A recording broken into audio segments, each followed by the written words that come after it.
Solar Biology. By Hiram Butler. Author's Preface. The author, who has devoted many years of his life to scientific research and unfoldment of the higher or intuitive faculties, a large portion of which time has relatively been passed as a recluse, has had but one general object in view, viz., to be of the greatest possible service to the world in which he lives. From external and intuitive research he is satisfied that this science was well known in the golden age of the world, when religion and science walked hand in a most divine harmony, as counterparts in one grand whole. He finds in it the foundation principles, not only of the Hebraic and Christian Bible, but of all the sacred books of the great religions of antiquity. Traces of it are found in the great pyramid Cheops of Egypt, and also in the sacred temples of India, and wherever temple relics of the great religions of antiquity are found. The importance of this system can scarcely be appreciated without years of careful critical study and experiment. It demonstrates the fact that all are members of one great body, and that each are members in particular. And, as use is the supreme law of God which determines all qualities whether good or evil, therefore every member of the body of humanity is useful to a greater or less degree to the rest of the body. And the great confusion that now exists in the world arises wholly from the ignorance of persons as to their true nature and real sphere of use. There are two general causes for failure and inharmony. First, parents often educate their children in a calling for which they have no adaptability, and many times leave them a fortune with which to carry on that calling, and, as they have no adaptation to it, they soon lose their money, and, after frequent efforts to rise again, they get discouraged and become vagabonds on the earth. The second cause of inharmony is misunderstanding of each other's motives. This system, when applied according to the rules given in this book, will obviate these two great evils, also many others. For by it parents will not only be enabled to understand each other's nature, but can know what care their children should have whilst young, and what their strong and weak points are, both vitally and mentally, thereby saving the lives of thousands of little ones who would otherwise go prematurely into eternity. It will enable parents to know just what business their children are best adapted for, and how to educate them, and is also a guide to all persons in the preservation of health and strength, and an important aid to success, and to the attainment of the great object in life, viz., usefulness and happiness, for the one cannot obtain without the other. It also aids in prolonging the life of old and young. It is of especial importance to physicians. Several prominent practitioners who have taken lessons in this system have, we think, wisely prophesied that the time would come when a physician would not be considered qualified to receive a diploma without a thorough knowledge of this science. It is well known to physicians that what will cure one will kill another, even when the symptoms appear the same, and medical students do not now have any scientific method of accounting for this difference, or determining wherein it consists. This system supplies the deficiency, showing the different innate functions and center of the life forces, as determined by the signs in which the persons are born and polarized, thus revealing different degrees of sensitiveness, and indicating the portion of the system through which remedial agents will take most direct effect. The physicians who have made the greatest attainments have been those whose intuitive judgment in matters of character, constitution, and vital conditions has been most accurate. And the author has frequently been surprised on giving delineations and advice to persons who have been under the care of physicians of great prominence, to hear them say, "That is the same advice that such and such a physician gave me," thus confirming the fact that this science is in harmony with the best judgment of the most skilled and intuitive natures. By means of this system physicians of even ordinary ability can attain great success through having in their possession a certain key to knowledge concerning the nature and peculiarities of their patients, such as heretofore has been available only to those few that were possessed of rare intuitive discernment. Heads of families and individuals may also gain important insight into the peculiar characteristics of themselves and others, and thus understand the causes of the varied sensations, emotions, appetites, and passions of those with whom they have to do. In short, it lifts the veil from the mysterious realm of causation, and reveals to man much concerning the interior or cause world in its orderly and systematic methods of operation and influence over the evolution and control of human life.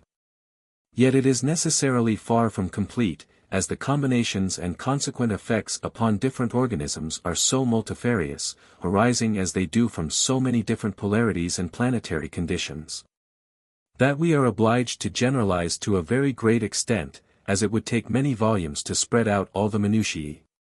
But having given the general principles of the science and the rules governing their application, the deduction and details can be carried out ad infinitum by any intelligent possessor of the work. This book is but one of a series of 7 sevens, or 49 stages, of earthly development which may each be embodied in a distinct work. This is brought out first, being the one most suited to the present mental and business needs of the people, but stands as number 3 in the above series, and the author is most happy to submit it to the intelligent, thoughtful, and educated public, for their consideration and use, believing that it will prove of greater value than any system of science the world now possesses. Hiram Erastus Butler. How do you find this book? Any thoughts about the book or the author? Any suggestion for improvement? Please take a moment to share your thoughts in a comment. If you like it, share it with your friends who might enjoy it as well. Subscribe to keep in touch. Visit CompleteAudiobooks.com for more quality content. Editor's note. As students of solar biology are naturally stimulated to locate, measure, and classify their friends and acquaintances in accordance with the principles of the science. And as readers become in a degree acquainted with an author through his work, some of them may consequently desire to locate and classify Prof. Butler by the rules he has laid down for measuring others. For the benefit of such, we would state that he was born July 29, 1841. And should any of them desire to look up his nativity after the system of ancient astrology, we give the hour of birth, 4 a.m. J.L. Diagrams. Diagram number 1. The 7 vital, or creative principles. Diagram number 1.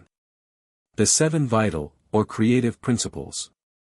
This diagram is a formula expressing the creative energies of the word, or logos, the Greek of which is given in the center of the star.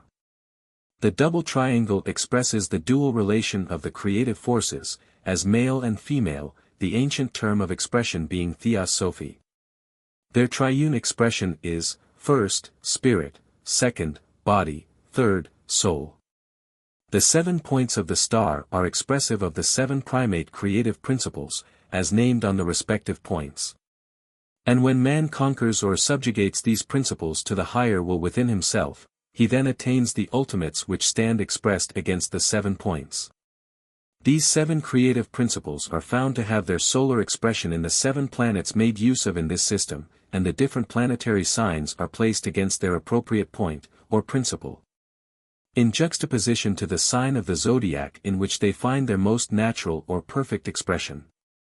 These 7 points are called the 7 vital principles. The body of man, being an epitome of the solar man, or nature, cannot exist without having these 7 principles in working order, while he can live without the 5 serving principles provided he be served by others. The serpent encompassing the triangles is expressive of the circle of eternity, also of the psychic or sex principles of nature, which is active in the work of creation or generation. Diagram number 2. The Sun's Zodiac. Diagram number 2. The Sun's Zodiac.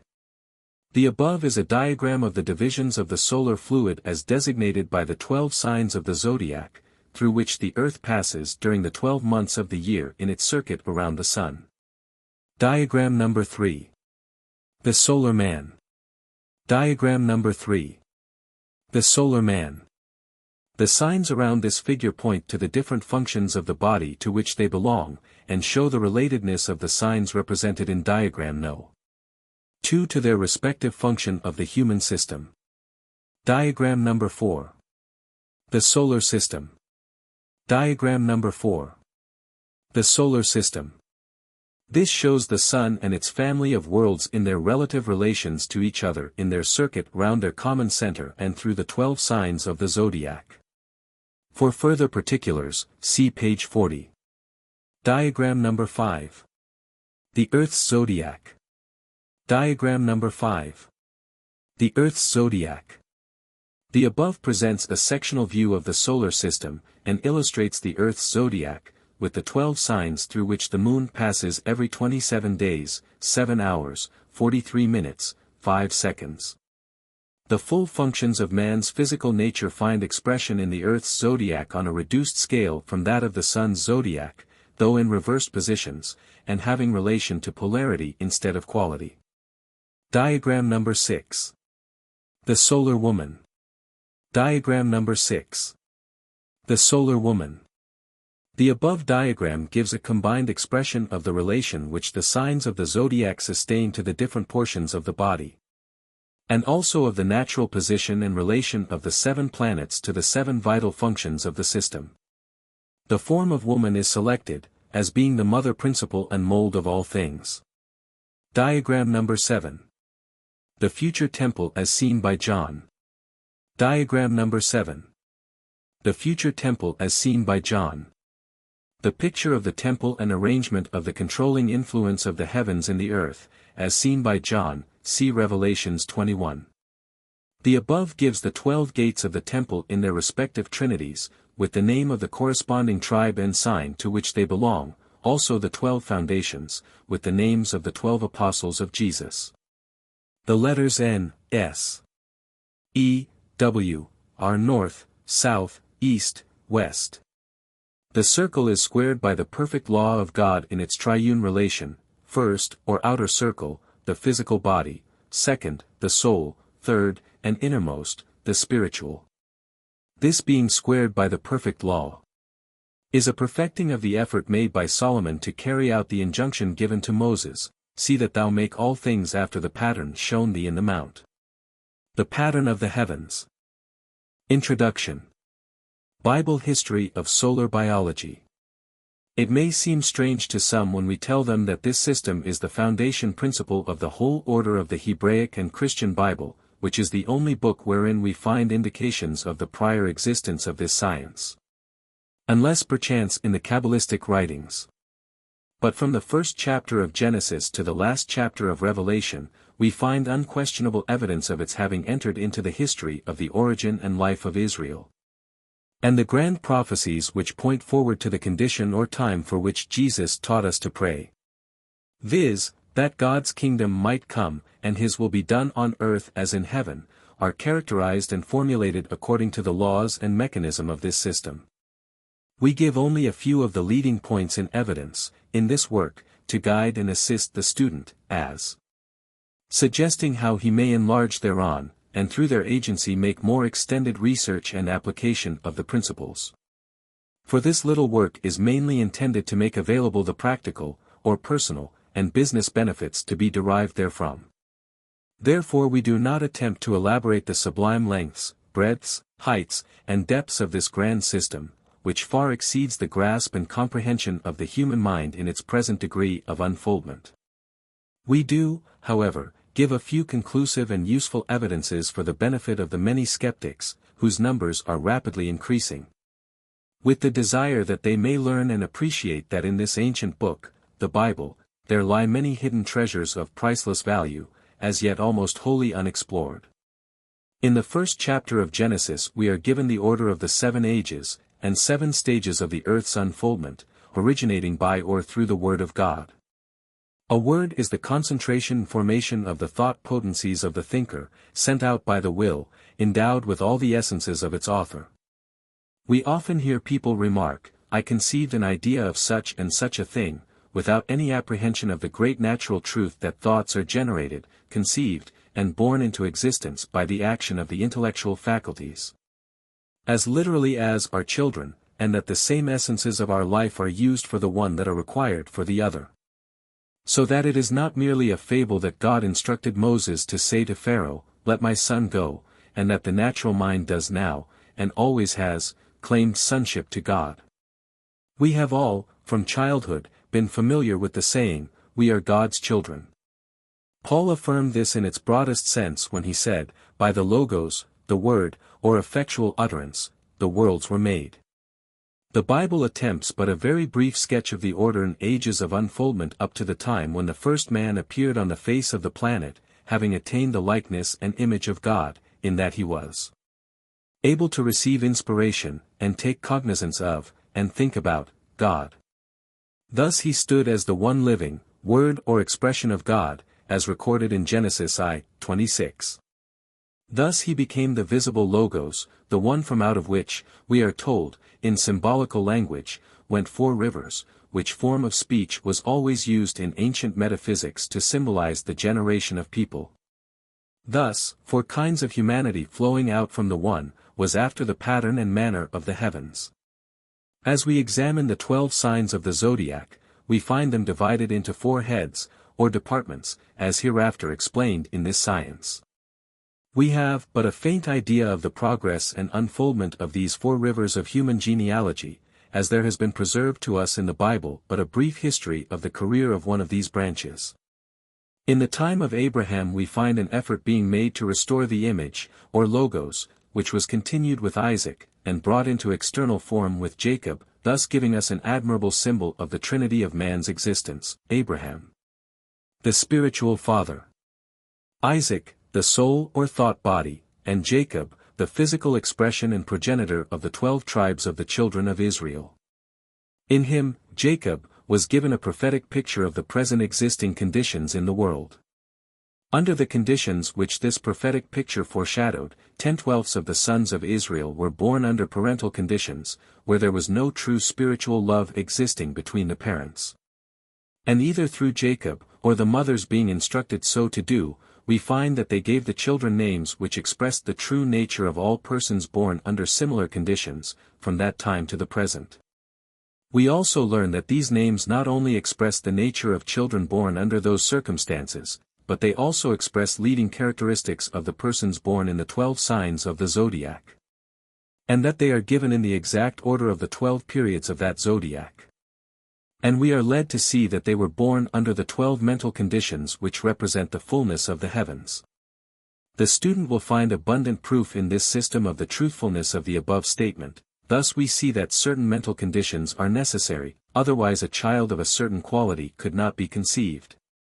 And we find a distinct relation or expression of these qualities is registered by the position of the Earth and solar system at the period of birth. This fact being thoroughly evinced, we are forced to conclude that the movements of the planets of our system constantly wield a controlling influence upon the life and thought of the people of Earth. By reading the 29th chapter of Genesis, beginning at the 32nd verse, we observe, "And Leah conceived, and bare a son, and she called his name Reuben, Libra, for she said, Surely the Lord hath looked upon my affliction. Now, therefore, my husband will love me." Reuben, who sees the sun, the vision of the sun.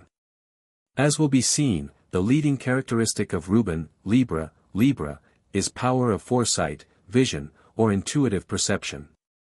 "And she conceived again, and bare a son, and said, Because the Lord hath heard that I was hated, he hath therefore given me this son also, and she called his name Simeon, that is, Simeon or Simon, that hears or obeys, that is heard." This well expresses the leading characteristic of the sign Scorpio, which is to hear, or obey authorities, and in their sphere of use as superintendents they demand to be obeyed. "And she conceived again, and bare a son. And said, Now this time will my husband be joined unto me, because I have borne him 3 sons, therefore was his name called Levi, who is joined, who is held or associated." The leading characteristic of the Sagittarius, nature which is herein expressed is fidelity, faithfulness to the marriage vow. "And she conceived again, and bare a son, and she said, Now will I praise the Lord. Therefore she called his name Judah, the praise of the Lord." This has a twofold expression, that of the great business idea embodied in Capricorn, which was expressed by Solomon in these words, "Men will praise thee when thou doest well to thyself." And also that deep interior, inexpressible, extravagant ideality, which is a dominant feature of those born in the sign Capricorn. "And when Rachel saw that she bare Jacob no children, Rachel envied her sister, and said unto Jacob, Give me children, or else I die. And Rachel said, God hath judged me, and hath also heard my voice, and hath given me a son, therefore, she called his name Dan, judgment, or he that judges. This expresses one of the most prominent characteristics of the Aquarius nature in the quickness and accuracy of their intuitions, and in judging of the nature and disposition of people. And Bilhah, Rachel's maid, conceived again and bare Jacob a second son, and Rachel said, With great wrestlings have I wrestled with my sister, and I have prevailed, and she called his name Naphtali, wrestlings of God, my wrestlings. This very well expresses the anxious wrestling nature of those born in the sign Pisces. And Leah said, A troop cometh, and she called his name Gad, armed and prepared. Which expresses the uses of the brain Aries, which keeps the body in harmony, and arms and prepares for all service. And Zilpah, Leah's maid, bare Jacob a second son. And Leah said, Happy am I, for the daughters will call me blessed, and she called his name Asher, blessedness, or happiness. This expresses the leading characteristic of the Taurus nature, which is the happy self-satisfied condition of those born in that sign. And God hearkened unto Leah, and she conceived and bare Jacob the fifth son. And Leah said, God hath given me my hire because I have given my maiden unto my husband, and she called his name Issachar, price, reward, recompense. This expresses the leading characteristics of the sign Gemini, which are the mental uses and rewards which it always obtains. And Leah conceived again, and bare Jacob the sixth son. And Leah said, God hath endowed me with a good dowry. Now will my husband dwell with me, because I have borne him 6 sons, and she called his name Zebulun, dwelling, habitation. This expresses the leading characteristic of persons born under the sign of Cancer, as it relates to their domestic proclivities. And afterwards she bare a daughter, and called her name Dinah, or Jania, judgment, or who judges. Luminous, perfect. This, the 7th child of Leah, was born in the 11th sign of the Zodiac, being the 11th child born to Jacob. In this sign there is a deep metaphysical principle embodied, in the fact of this child being a female. In the first place, this implies that the sign Leo, interiorly considered, is a feminine sign. But as it is the 7th child of Leah, 7 being the perfect number, as an expressor in internals of the interior perception as hereinafter referred to, that the interior of man is woman. And the intuitive perceptions are from the interior spiritual nature, as referred to by Isaiah 11. 3. And shall make him of quick understanding in the fear of the Lord, and he shall not judge after the sight of his eyes, neither reprove after the hearing of his ears. But with righteousness shall he judge the poor, and reprove with equity for the meek of the earth. Thus justifying the meaning of the name Dinah. But, as the spiritual must have a physical and external through which to express itself, therefore, in place of Dinah, counting in the sign representing the physical character, Joseph, the first child of the beloved wife Rachel, whose birth was accounted the answer to this long prayed-for event, stood as the physical expression of the gift of God to the world. And she conceived and bare a son, and said, God hath taken away my reproach, and she called his name Joseph, that is, adding, increase. This has a double significance. First, as to the physical character of those born in the sign Leo, which expresses the love nature and prolific sex principle. Second, we find evidence throughout the scripture that there is a deep metaphysical reference to this nature or sign as a savior of the people. We find, Genesis 49. 22-24, Joseph is a fruitful bough, even a fruitful bough by a well. From thence is the shepherd, the stone of Israel. Again, 25th verse, even by the God of thy father, who shall help thee. And by the Almighty, who shall bless thee with blessings of heaven above, blessings of the deep that lieth under, blessings of the breast and of the womb. In chapter 41. 41, we find, and Pharaoh said unto Joseph, See, I have set thee over all the land of Egypt. Again, in the 57th verse, and all countries came into Egypt to Joseph for to buy corn. Chapter 47. 12, and Joseph nourished his father, and his brethren, and all his father's household with bread, according to their families. Thus, having saved his people, we find Joseph giving assurance to his brethren after the death of Jacob. Genesis 1:19, And Joseph said unto them, Fear not, for I am in the place of God. We also find on the part of the prophets a constant reference to the Lion of God, which is generally accepted as referring to Jesus. Isaiah is replete with such reference.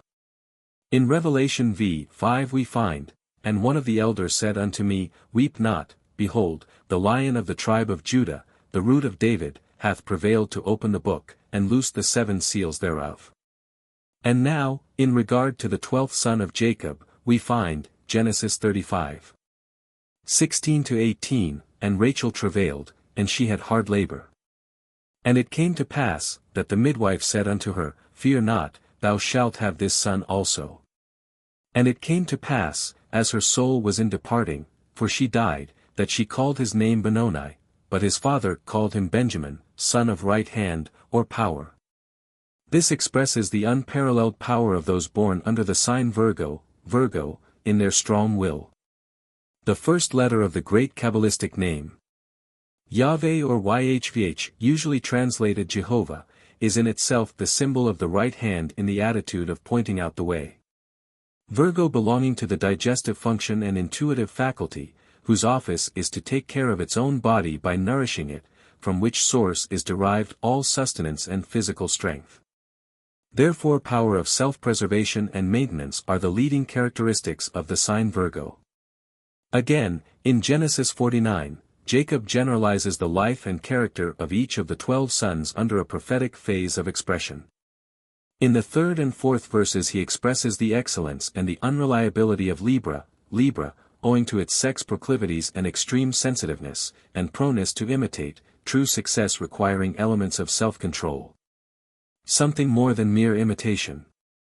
The nature of Scorpio, and Sagittarius, is expressed from the 5th to the 7th verse, their hot temper, combativeness, and jealousy. The business abilities and luxurious tastes of Capricorn, are expressed from the 8th to the 12th verse, showing their power over kingdoms and lawgivers, and the function of the business nature in gathering people together in cities. The home nature and mercantile proclivities of Cancer, are expressed in the 13th verse. Here Jacob deviated from the order of the 12 signs, but held close to their character. The anxious, restless nature of Gemini, and its calling as a server of the intellectuals, is set forth in the 14th and 15th verses. The Aquarius, nature is expressed from the 16th to the 18th verse in the treachery and combative tendencies of the trading interests of today. Yet behind it all is the desire to do right. Those born in Aquarius are the most difficult to understand, in that they are a paradox in themselves, merciless, yet ever merciful, kind and sympathetic, yet hard and cold. The 19th verse expresses the peculiar character of Aries, the intellectual faculties, which have ever been suppressed in their highest uses by the united physical forces of the world, but shall overcome at the last, when the intuitions are united with them. We can find no better expression of the Taurus nature than the words of the 20th verse, Out of Asher his bread shall be fat, and he shall yield royal dainties. In the 21st verse is expressed the great activity and studious nature of those born under the sign Pisces. From the 22nd to the 26th verse inclusive are expressed the wonderful ultimates, that Leo, being a child of love, is not only capable of, but will attain. This nature is not bound by the walls of conventionality. The 27th verse expresses the selfishness and self-protective power of Virgo. Moses, who was a master and prophet to the 12 tribes of Israel in the wilderness, before he died repeated another prophecy in Deuteronomy 33. This chapter is wholly an expression of the divine order that will obtain when the prayer that Jesus taught us will have been answered, namely, when the kingdom of God has come on earth. The prophet Ezekiel again foresaw the ultimate order of this system, and his whole prophecy is relative thereto, from the first to the last chapter, and will be very plain to all students of this science, especially from chapter 40 to 48. Inclusive. Again, this system is brought to light throughout the book of Revelation, and especially pictured in the description of the Holy City in chapter 21. See diagram number 7. It is very evident that Jesus, when he came, took up the same line of scientific prophecy, and worked in accordance with the metaphysics of this system, for he chose 12 men as apostles, representatives of the 12 signs of the Zodiac. He standing as the central sun, whose spiritual and intellectual light was to flow out through them into the 12 departments of humanity. So important was it considered by the disciples that this order should be kept up, that after Judas betrayed his master they chose Matthias to take his place as one of the 12. Paul, in his letter to the Hebrews, chapter 8. 5, quoted Exodus 25:40, and said, "And see that thou make all things according to the pattern showed thee in the mount," clearly indicating that Moses had a revelation in the mount of the formula of the temple building, which was a pattern of the heavens, but squared by the perfect law of God. See diagram number 7. The temple in Jerusalem, afterwards built by Solomon, was a hollow square of buildings inside of another hollow square of buildings, and interior to that again was the inner court, or court of the priests, inside of which stood the house. Each of these had gates facing the 4 quarters. This was only carrying out in the form of the building what actually was done by the people about the tabernacle in the wilderness, see Numbers 2. For they camped around it in the order of their use, the minutiae of which was given to Moses by God. Again, in Revelation 21, John saw the holy city, New Jerusalem, and described its pattern according to diagram number 7. We only refer to this, and will not attempt to explain further here. We will leave each person to study and judge of it according to his interest in this line of thought. We may hereafter elaborate this subject in a work on Theosophy. Chapter 1. Preliminary Philosophy.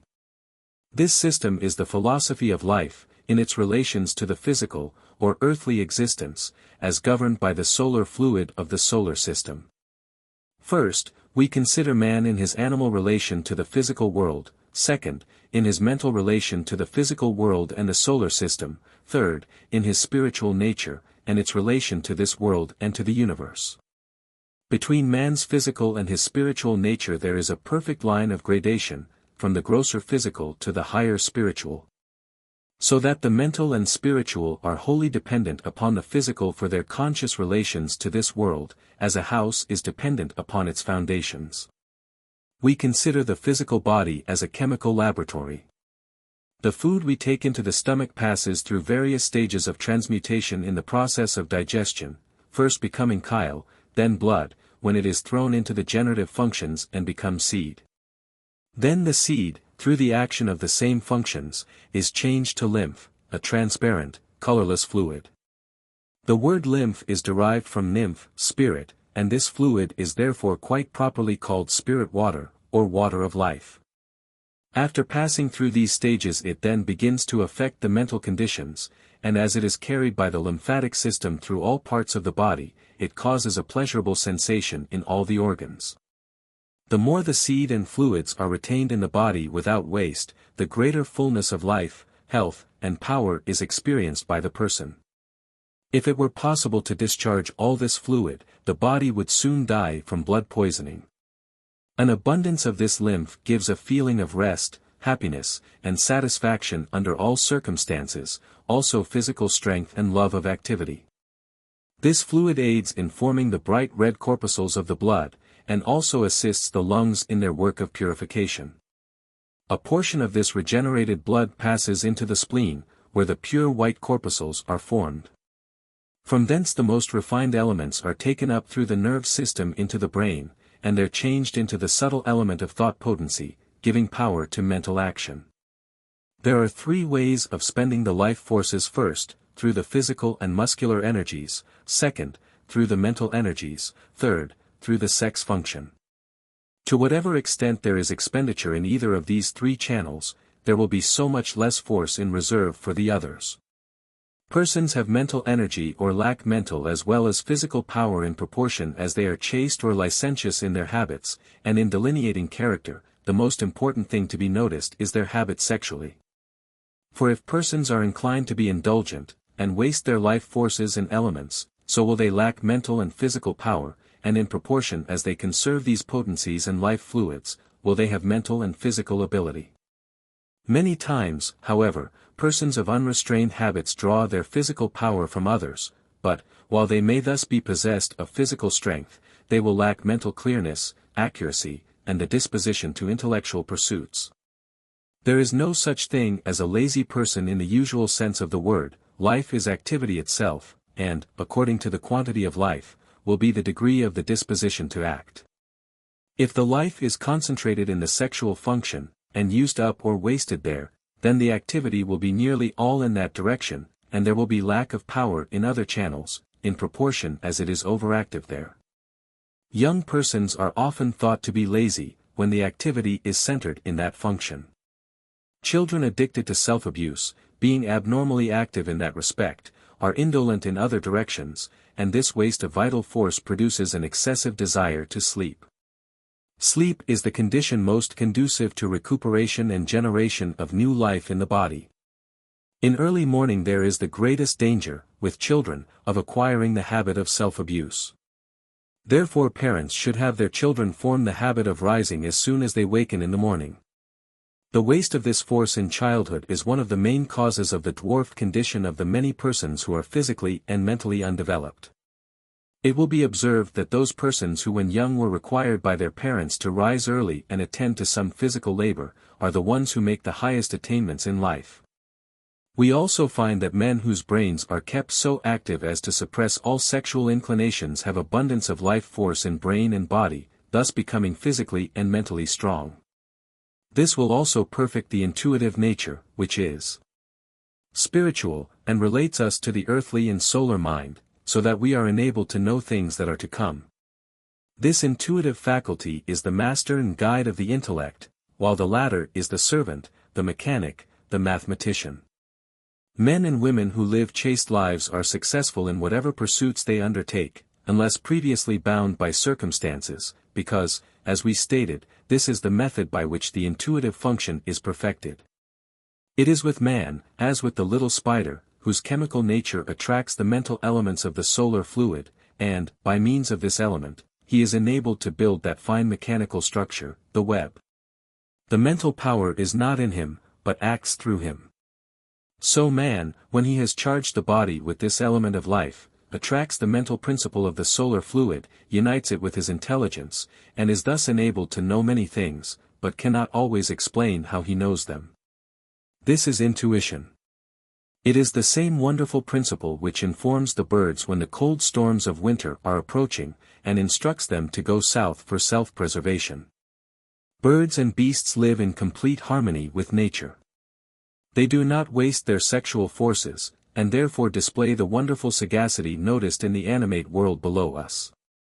Man alone abuses this function, and to the extent that he does so, is he deprived of that divine guidance possessed by the whole animal world. The author has made it his business to examine with care the mental and physical condition of men and women who have had great success in life, and has found it an invariable rule that all such persons have been guided wholly by their intuitions, their reasoning faculties having been subordinate to this higher teacher.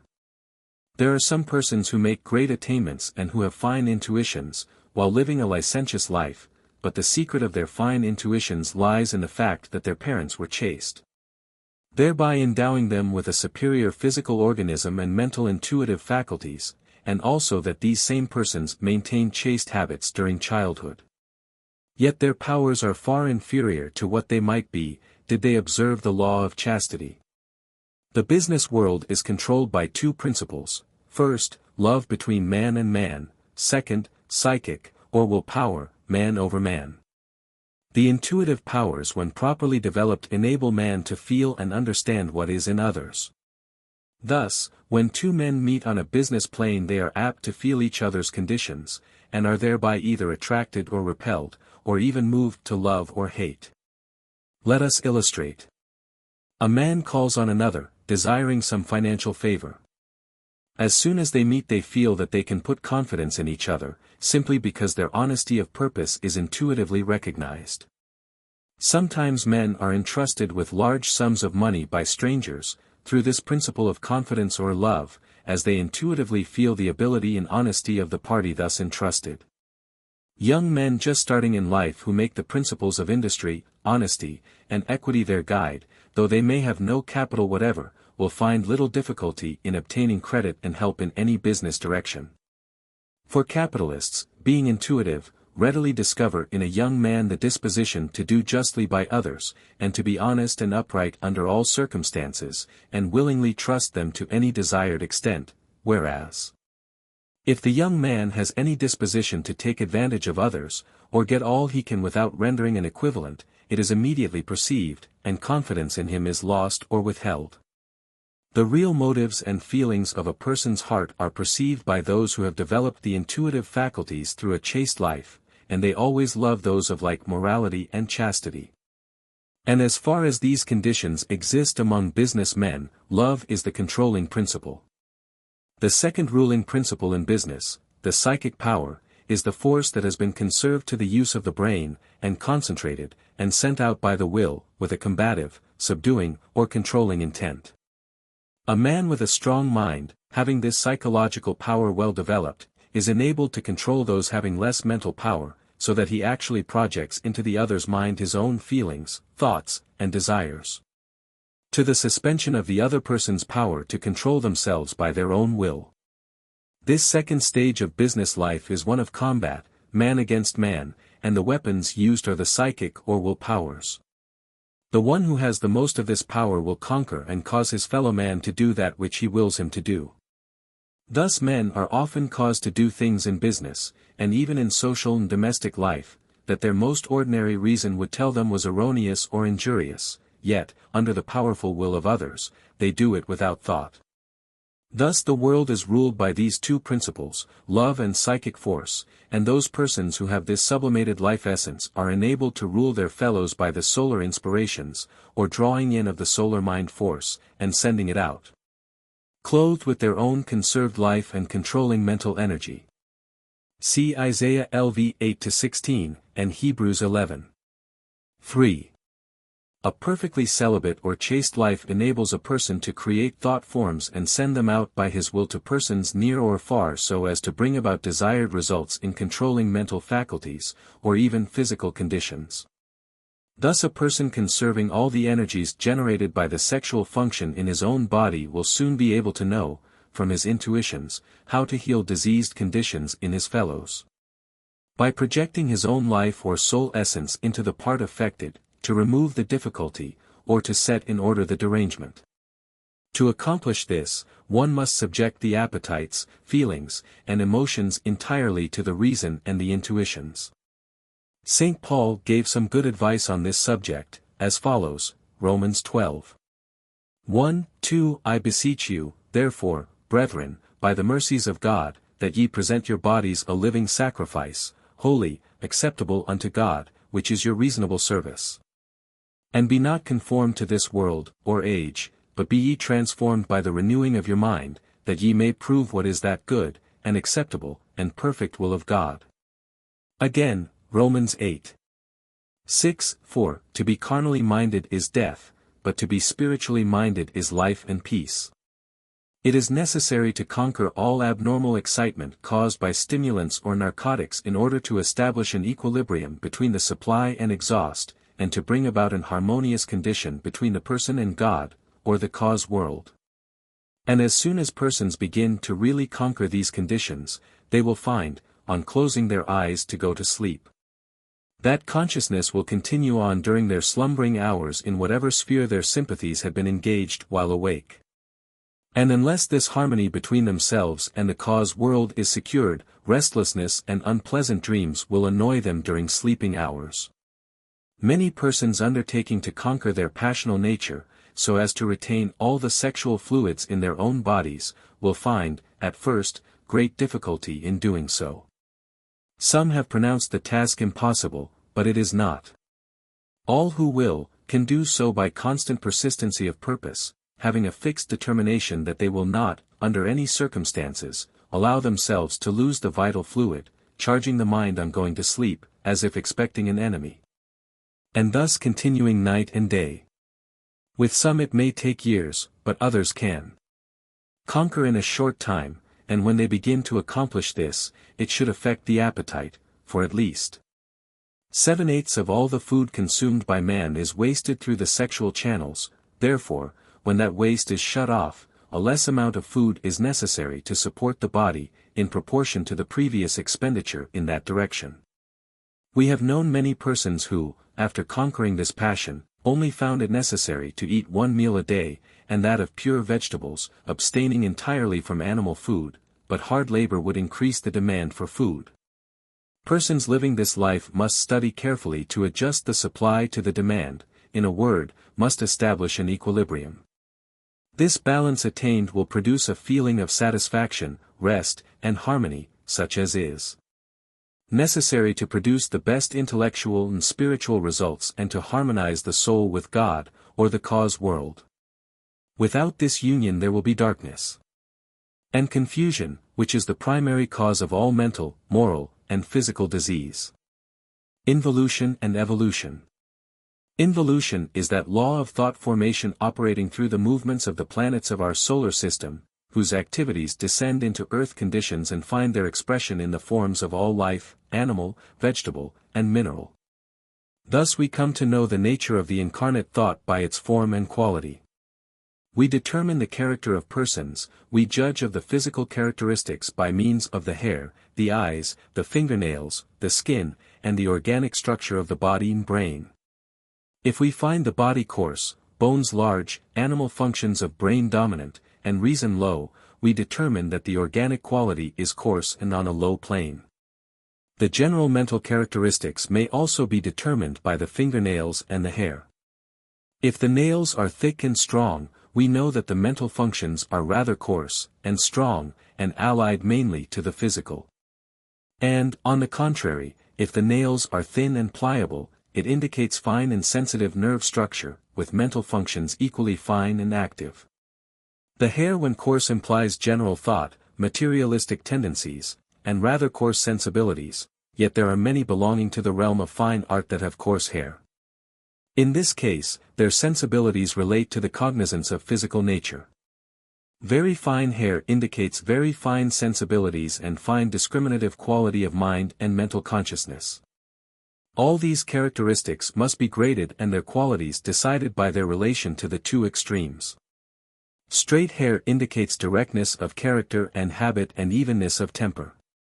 Curly hair indicates changefulness, indirectness of character, uncertainty in thought and feeling, and frequently great excitability. All thought formations interact one upon another, reproducing their kind, under the law of generation, which is a method of creation. These thought principles are being evolved and refined until they come to a state of maturity, which, in the highest order of humanity, raises them above the law of carnal creation. Then the intuitive nature begins to govern and instruct such advanced souls, in the necessity of controlling and conquering natural generation, and through this process the spiritual nature becomes allied to the cause world. And they are thus elevated above the necessity of being again involved in matter. When any person is able to conquer the passional nature, he is lifted into and becomes conjoined to the immortal state, to which Jesus in his teachings so often referred. But this will only apply to the most mature persons on our planet. For, while water continues to course through the brooks and streams of earth, generation will continue, and in every stage or gradation of unfoldment, this law of generation will be the controlling power of all, except the few who are able to conquer its influence. As Jesus said, when questioned, "He that is able to receive it, let him receive it." Man's triune nature. Man in his organic nature is a trinity, first, spirit, second, body, and third, soul, which is the outgrowth of the body, through the agency of the spirit. Spirit, which is the pure emanation from God, or the cause realm, gathers to itself material elements, thus forming a body through the medium of the life essences of the parents.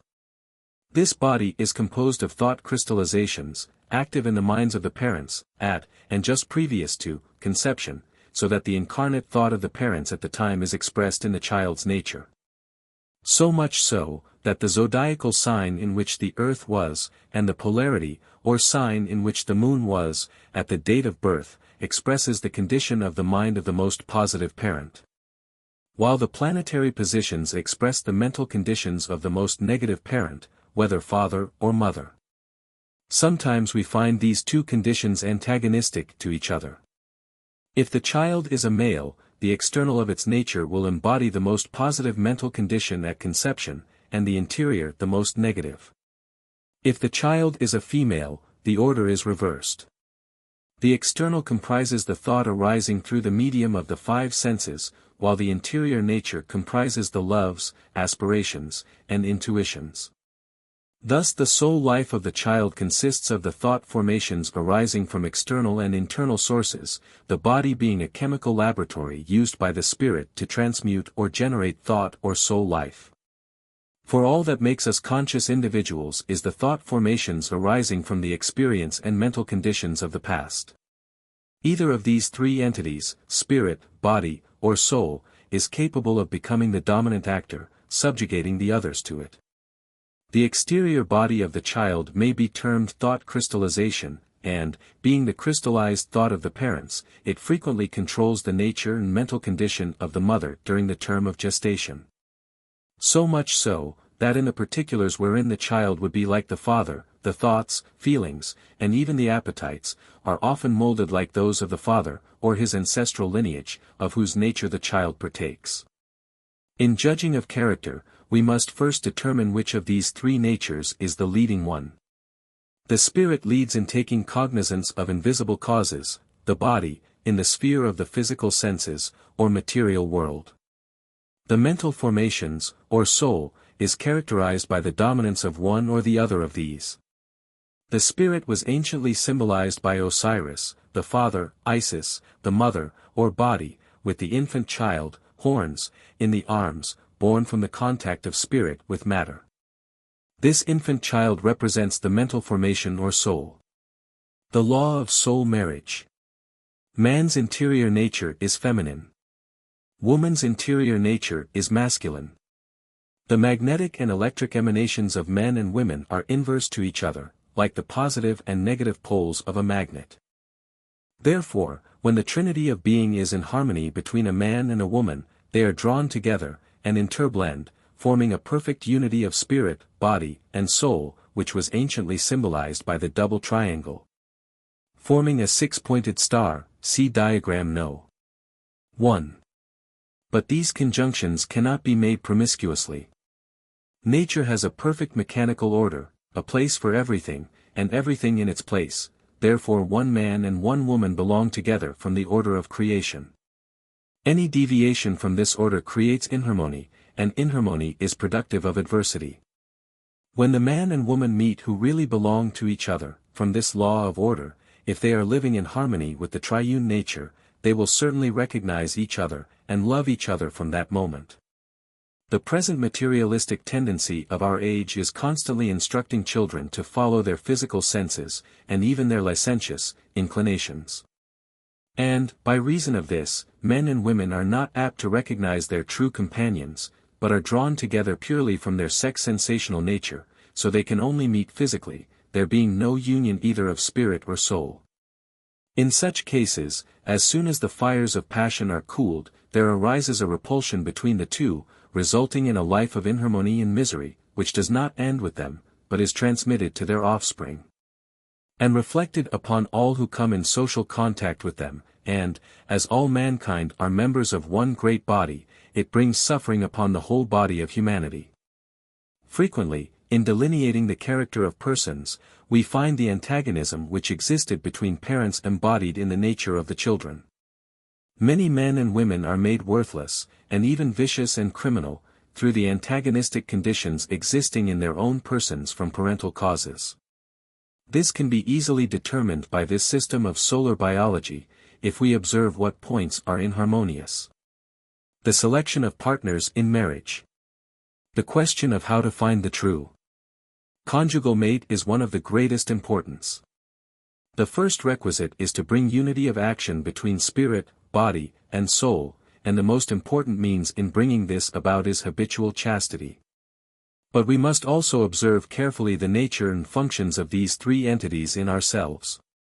If these three could be perfected, there would be no danger, provided men and women were left free to make their own choice. But the cases are very few where these natures are perfected. However, it more frequently occurs with women than with men, from the fact that girls are taught, from their childhood, to control their passional nature, through which control the intuitions are largely matured. But taking men and women in the present conditions of life, we shall be enabled to judge correctly from the following indications. When a young man and woman are in each other's society, they should watch their sensations carefully. And where they feel a strong magnetic attraction, sometimes amounting to a passion for each other which ceases soon after they are separated, unless, perhaps, it should continue to affect the sexual nature, they may rest assured that this arises wholly from mere physical attraction, or from the animal nature. When two marry on that plane, it is certain to result in inharmony. Second, if, while in such association, the two find great intellectual enjoyment, without any particular sacredness of the spiritual nature, the results of marriage would be varied, but are not usually good in such cases. For, while there is mental harmony, there may not be adaptability in the chemical combinations of their physical bodies, or unity in their spiritual natures, though sometimes they get along fairly by living as brother and sister. Yet, in the main, the results are more evil than good. These attractions sometimes result from being born in an adjoining sign or polarity, and sometimes from harmonious planetary combinations, which will be more fully explained hereafter. The third, and perfect relation, will be observed in a feeling of harmony and peace, a deep, quiet rest, or enjoyment in sitting in silence in each other's company, with a feeling of the sacredness of each other's presence. Even when separated, the thought of each other produces similar results. Frequently, where true soul union exists between the two, there will be a realization of actual presence, and the sacredness of that presence, though their bodies are miles apart. When this condition exists, they may rest assured that perfect harmony and interblending will result from their triune relations.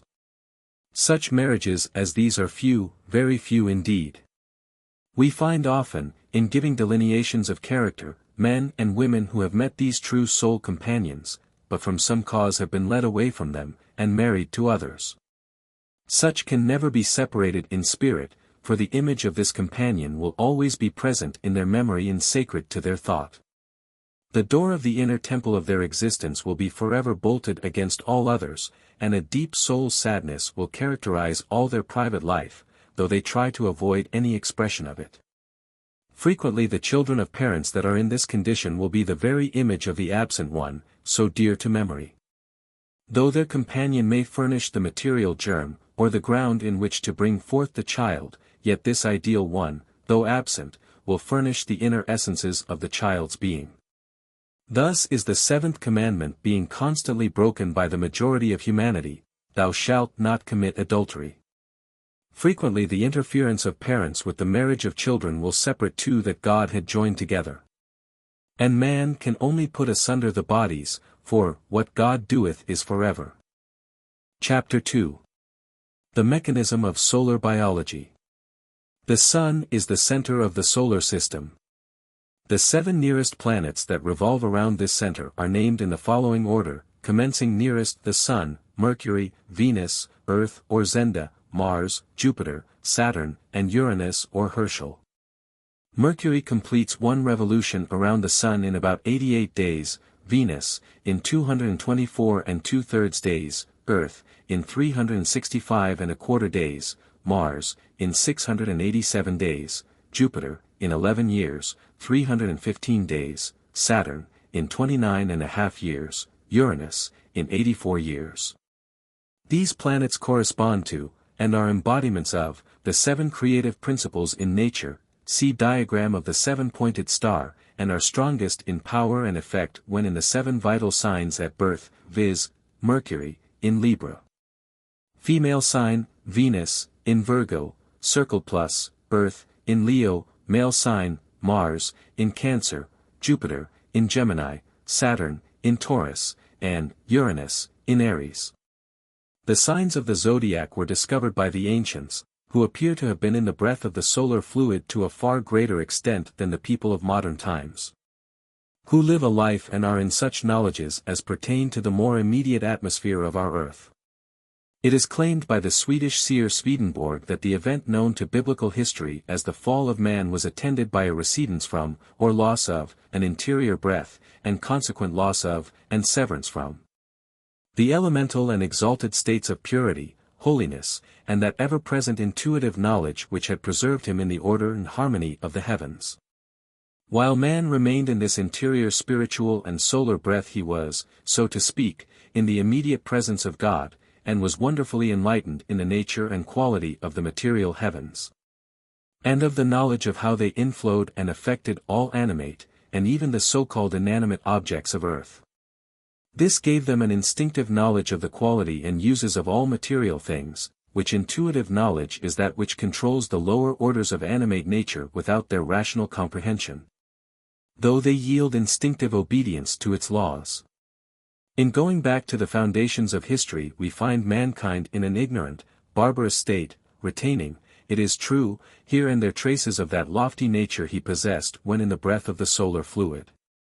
But to the masses this had wholly departed, leaving them merely immersed in the elements of the earth and its natural atmosphere, with a long career of suffering and research before them ere they should again come into that loftier and larger life, that wisdom, health, power, and happiness that can only be known to those whose life breathes the higher atmospheres of the universe. In our introduction we have referred to the work of the restoration of the 12 natures of the zodiac in Abraham, Isaac, and Jacob, as exemplified in the 12 sons and 12 tribes of Israel descending therefrom. It should be observed that the ancient people understood and defined the vast atmosphere or solar fluid of our system to be identical with the life forces of a grand man, and had found the various functions, arranged in a circle, forming the 12 departments or signs of the zodiac, and had so mapped them out in divisions of 30 degrees each. A remnant of this knowledge had been kept alive, especially in the minds of the acknowledged prophets and leaders of the people, and we find the movement for the restoration of the true order of humanity through the 12 sons of Jacob, not only proceeding in accordance with this system of solar laws, but the scribes as well manifest a measure of understanding regarding the same. We are all familiar with the various changes and seasons that are periodically occurring on our planet, Earth. It is logical to infer that there are grand seasons which transpire from analogous causes in the history of our solar system. The early Grecian poets maintained this idea, and set forth that humanity had receded from a vernal or golden period, and was to pass through, as it were, a long winter or night of affliction and sorrow, but like the prophets of Israel they foresaw, in the far future, the return of sunshine, peace, and prosperity. For the past 100 or more years there has been a wonderful quickening in the human mind and nature. It has blossomed into a knowledge of practical science, multiplied useful inventions and industrial processes. These, like the swelling buds that we see in nature, are indices that the spring is at hand. The solar fluid is again beginning to course through the grand body of humanity, a new vernal period is at hand. The icebound heart and lungs of the earthly nature is beginning to breathe again the vernal fluid of the solar world, or grand solar man. And the genial spirit of the higher spheres is descending like a glorious soul into a prepared and enlightened human body. Thus much in the way of expansive and descriptive thought, and we return again to the details of this solar science. Our own observations conclusively prove that the solar fluid of the ecliptic, in which the Earth and other planets move, contains the elements of the human organism, corresponding to the 12 departments of the human body. It is necessary to become familiar with the signs of the zodiac, which we give below, followed by a description of their significance. Signs of the zodiac. Libra, Libra, Balance. Aries, Aries, Ram. Scorpio, Scorpio, Scorpion. Taurus, Taurus, Bull. Sagittarius, Sagittarius, Archer. Gemini, Gemini, Twins. Capricorn, Capricorn, Goat.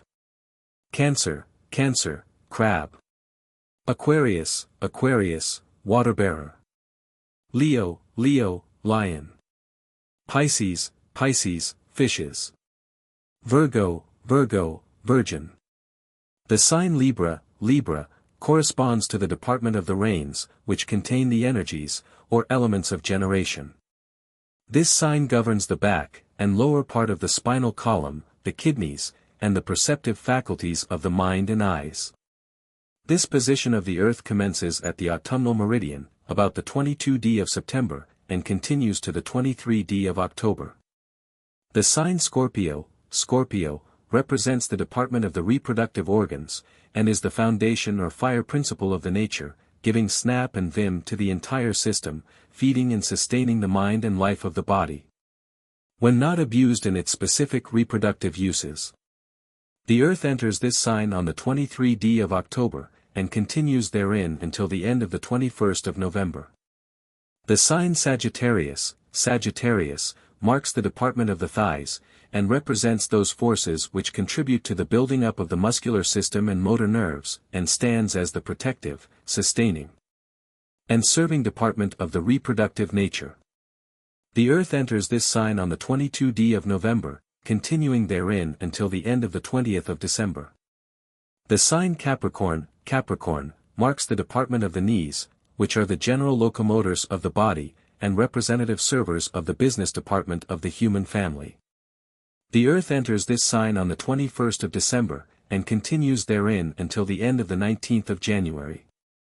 The sign Aquarius, marks the department or function of the calves of the legs and nerves of sensation, and corresponds to the uses of the body as a whole.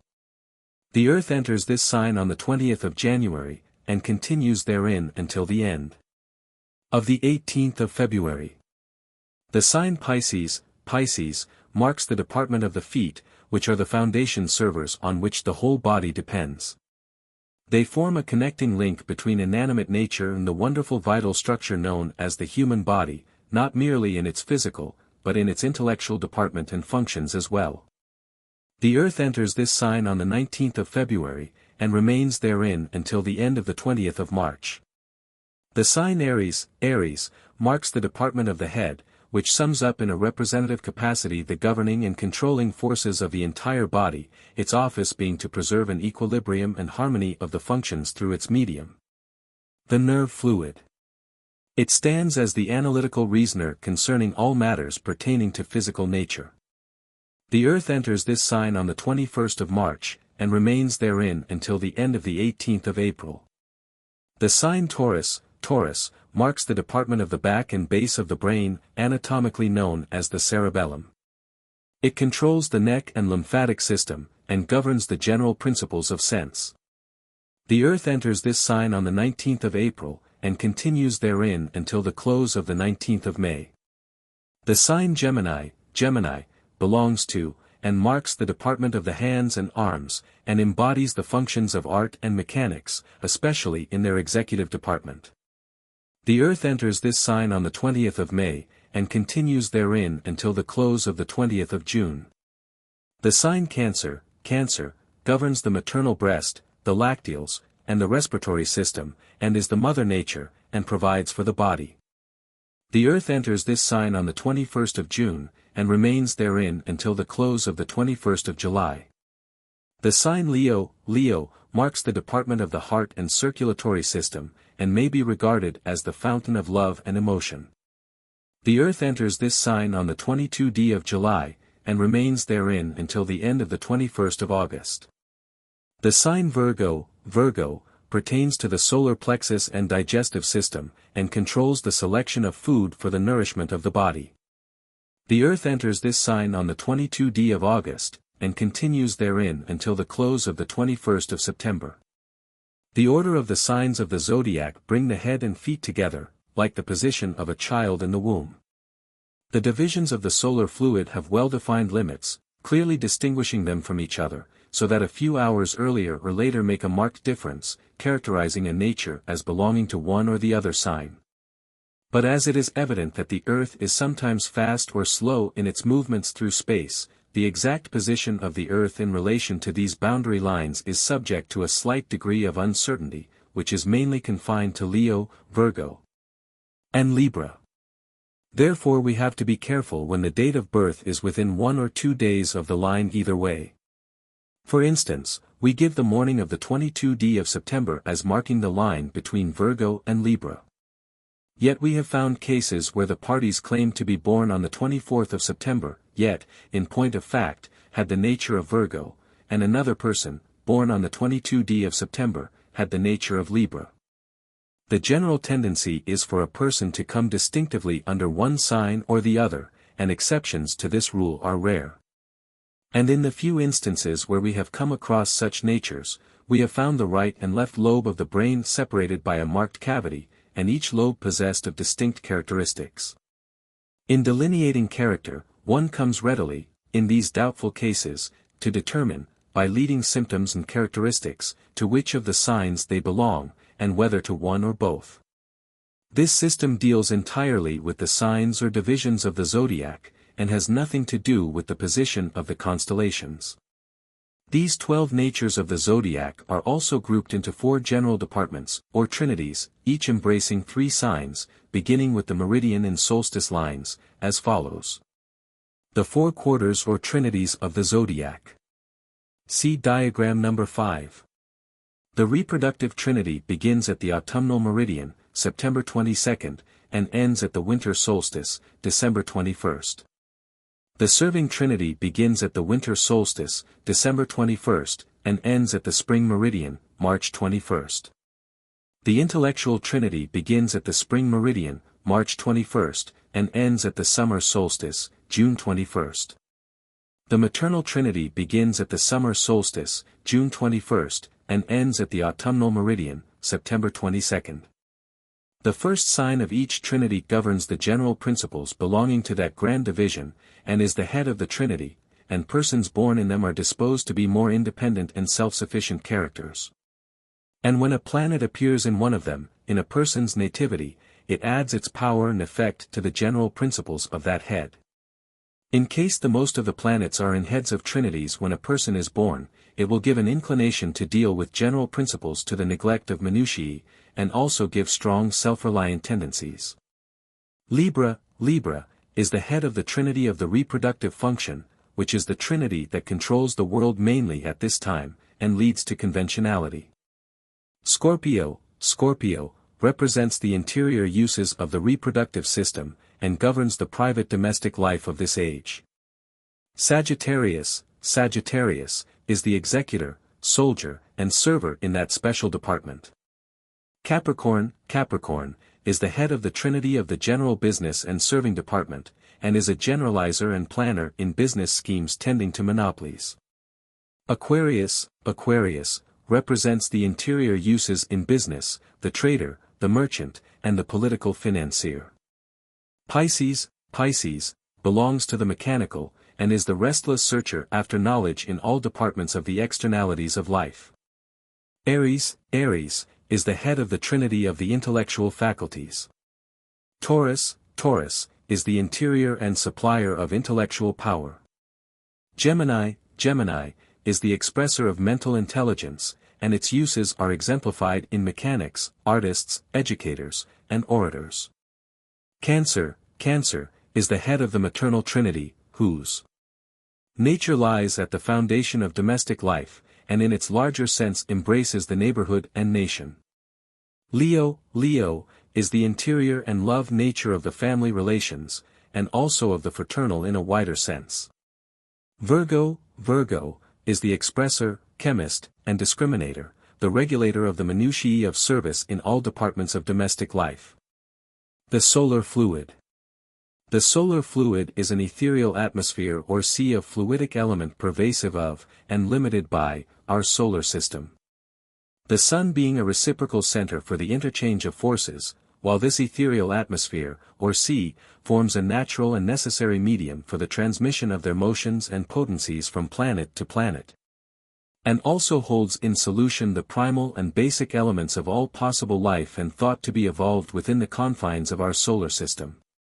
These thought and life forces have a gravity or attraction towards the respective planets in a degree proportion to the quality or function of the planet and the adaptability of the forces to find expression therein. Thus each planet is a progressive electrovital or mental battery of a specific kind, receiving and emitting the elements of life and thought formation. Varied in kind and degree by their ever-changing positions from department to department of the zodiac, so that whatever may be the position of a planet, its own nature, together with the polarity or added qualities derived from its position, are impressed upon all the worlds of our system through the pervasive, delicate, and perfect conductivity of the solar ether or fluid. Therefore, with a knowledge of the quality and function of the respective planets, we are enabled to determine to what part of a child's nature these qualities will be transmitted by ascertaining through which sign of the zodiac a planet was passing at the time of the child's birth. Therefore a planet in Libra would give its power and function to the reins, and the mental faculties which the reins express, and so with all the planets throughout their varying positions in the 12 signs of the zodiac. Description of diagram No. 4. Mercury is nearest the Sun, and its nature is physical power, and its function is largely that of generation, perception, memory. Venus represents conjugal love, and its powers relate to the solar plexus and department of digestion and nutrition. The Earth represents the heart, and governs mainly the general love and emotional nature, and is an important center of circulation throughout our entire planetary system. Mars governs the breasts and maternal function, the love of family, and family relations, finding its larger expression in patriotism, love of the people, and even embracing the brotherhood of humanity. There are several hundred minor planets, or asteroids, located between Mars and Jupiter. Kepler, a German astronomer, suggested the fact that, according to the law of interplanetary spaces, there should be a planet somewhere in this position. This led to careful telescopic research, which ultimated in the discovery of this numerous family of asteroids. Their function relates to the lungs, and their natural office is to strengthen the system and purify the blood. The greater the number that is found at the time of birth in the sign Gemini, which governs the breast, the stronger will be the lung power, and, as a consequence, its vitalizing action on the system. At present we have no ephemerides to guide us in locating the positions of the asteroids, but refer to them, hoping we may have soon. For important suggestions regarding these asteroids, see Appendix. Next in position is Jupiter, controlling the shoulders and arms, whose nature is that of art, especially sculpture. It imparts a love of the beautiful, the grand, and sublime. Saturn governs the thought and expression of form, and imparts the scientific and religious principles. The next, and highest planet that we as yet make use of, is Uranus, sometimes called Herschel. Its nature is that of the occult forces and spiritual susceptibilities. The other planets, except Vulcan, are so remote that we cannot, as yet, define definite mental traits as being derived from their positions. They undoubtedly have relation to the finer fluids of the system, and operate to the strengthening of the mind and will in spiritual and religious matters. Vulcan, the nearest to the Sun, has as yet no ephemerides. The Earth's zodiac and polarity. The Earth is a center around which the Moon revolves every 27.5 days. Its zodiac, like that of the Sun, is divided into 12 signs, but is given in reverse. That is, the position in which Aries is found in the Sun's zodiac is Libra in the zodiac of the Earth. The common almanac has this zodiac laid out accurately, with the exception of the change that has been made in most almanacs, to make them agree with the positions of the constellations, which places them one sign backward. Thus, when the Moon is in Aries, the almanac has it in Pisces, and so on with all the signs. By counting one sign ahead of the position as given in the almanac, the correct position is secured. In the case of the Moon, as well as in the Sun's zodiac, we deal with the signs, and not with the constellations. See diagram number 5. The Earth's zodiac controls the reasoning faculties more than the intuitions, and acts upon the intelligence and life forces like a magnet upon a needle.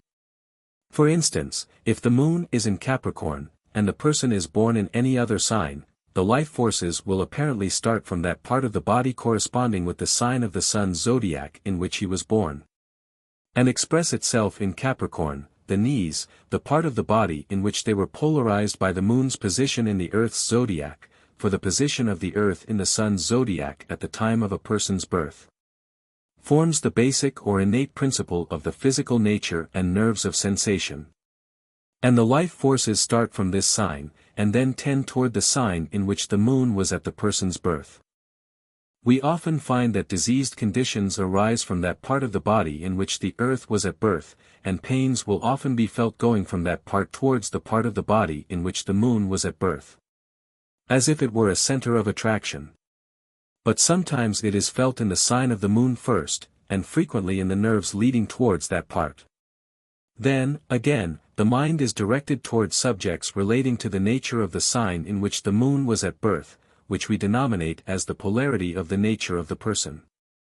Attraction and repulsion of polarities. A person is always attracted towards another by being polarized towards the sign in which the other was born. For illustration, a person born in Leo when the moon was in Sagittarius, thus being polarized in Sagittarius, would be naturally attracted toward a person born in Sagittarius. And there will always be a natural attraction between persons born in any sign and persons polarized in that sign. The 12 signs through which the earth passes give the 12 basic principles in the nature, and there are 12 polarities in each of these signs, and 13 changes each year. Because the moon makes its revolution through all the signs of the Earth's zodiac in a little less than the time it takes the Earth to pass through one sign of the sun's, or yearly, zodiac. For the moon makes about 13 revolutions while the Earth is making one. And 12 persons born in the same sign of the sun's zodiac, in the same year, may each be polarized in a different sign of the 12 of the Earth's zodiac. Which would give mental conditions as if 12 persons of the same nature were standing in a high tower with 12 windows which opened upon 12 distinctly different scenes. Each looking out of a different window and being wholly absorbed in that which he saw. Then these persons, all having the same innate or basic nature, would be occupied in 12 different directions, and their expressions would all be on subjects relating to these 12 different conditions, so that, from all external appearances, it would be their nature to act, speak, and think from the principles embodied in the sign towards which they are polarized. Thus persons polarized towards the innate nature of another readily understand and sympathize with them. Hints regarding marriage. Marriages frequently occur through sympathy arising from polarity, and a tolerable degree of harmony sometimes results therefrom, yet such sympathy is by no means a reliable guide. But there is a natural attraction existing between persons born in opposite signs of the sun's zodiac which is a better guide in this direction, and may be illustrated by the following formula, viz. Aries is the exact opposite of Libra. Taurus the exact opposite or Scorpio, and so on around the entire zodiac. Libra is the conservator of the life forces, and the container and expressor of the psychic force, while Aries forms this power into thought. Scorpio is the generator of the life force and sex principle, and Taurus is the brain power that controls it. Sagittarius is the physical expressor, server, and protector, while Gemini is the intellectual expressor and artificer. Capricorn is the generalizer in business plans, and Cancer in the home relations. Aquarius is the trader, and Leo is the server in the home relations. Pisces is the understanding, the mechanic, Virgo, the discriminator and the perceptive power. Our observations prove that, according to this system, harmony exists when opposites marry, but there is much greater harmony where these opposites are polarized together by the moon. Persons marrying after the above order are sure to have good children, if they themselves are good moral persons. But this belongs mainly to the law of creation, by which society is now governed, and not necessarily to the law governing the higher spiritual and mental attainments, made through chastity. As previously explained under the conservation of the life essence, and its uses in higher unfoldment. There is another principle of attraction very marked, which is of persons born in adjoining signs, which operates as follows. There would be a natural sympathy existing between persons born in Leo and those born in either Cancer or Virgo. Unless very adverse conditions existed in each other's nature through habits of life. If we should take 12 persons born in the 12 signs, and seat them in a circle facing inwardly in the order in which the earth travels through these signs, there would be great harmony, and mental, physical, and even spiritual power realized. As active in all comprising the circle. Those in the signs nearest the head always illuminate and assist the mental and spiritual faculties, while those below them give power to all the functions of the body and mind. In marriages between persons in adjoining signs, those in the sign below are inclined to, and should usually look up to and counsel with, the one in the sign above. A man marrying a woman in the sign above is frequently governed by the wife, and she is apt to feel that she has a right to rule. Frequently persons born in the last sign of a trinity are strongly attracted to one of the opposite sex in the first sign of a trinity, and get from that one consolation and help in times of trouble, but are apt to mistake it for love. And especially when persons born in Sagittarius make this mistake, it is of serious consequence, because of their strong tenacity to their ideal love. Many unhappy marriages are made from sympathy being excited between persons in either of the 7 vital signs. Again, when Venus, the conjugal planet, is in the same sign in one person's nativity in which another person is born, it creates a conjugal love, and when Mercury, the sex planet, is in the sign that a person of the opposite sex is born in, it creates strong sexual attractions.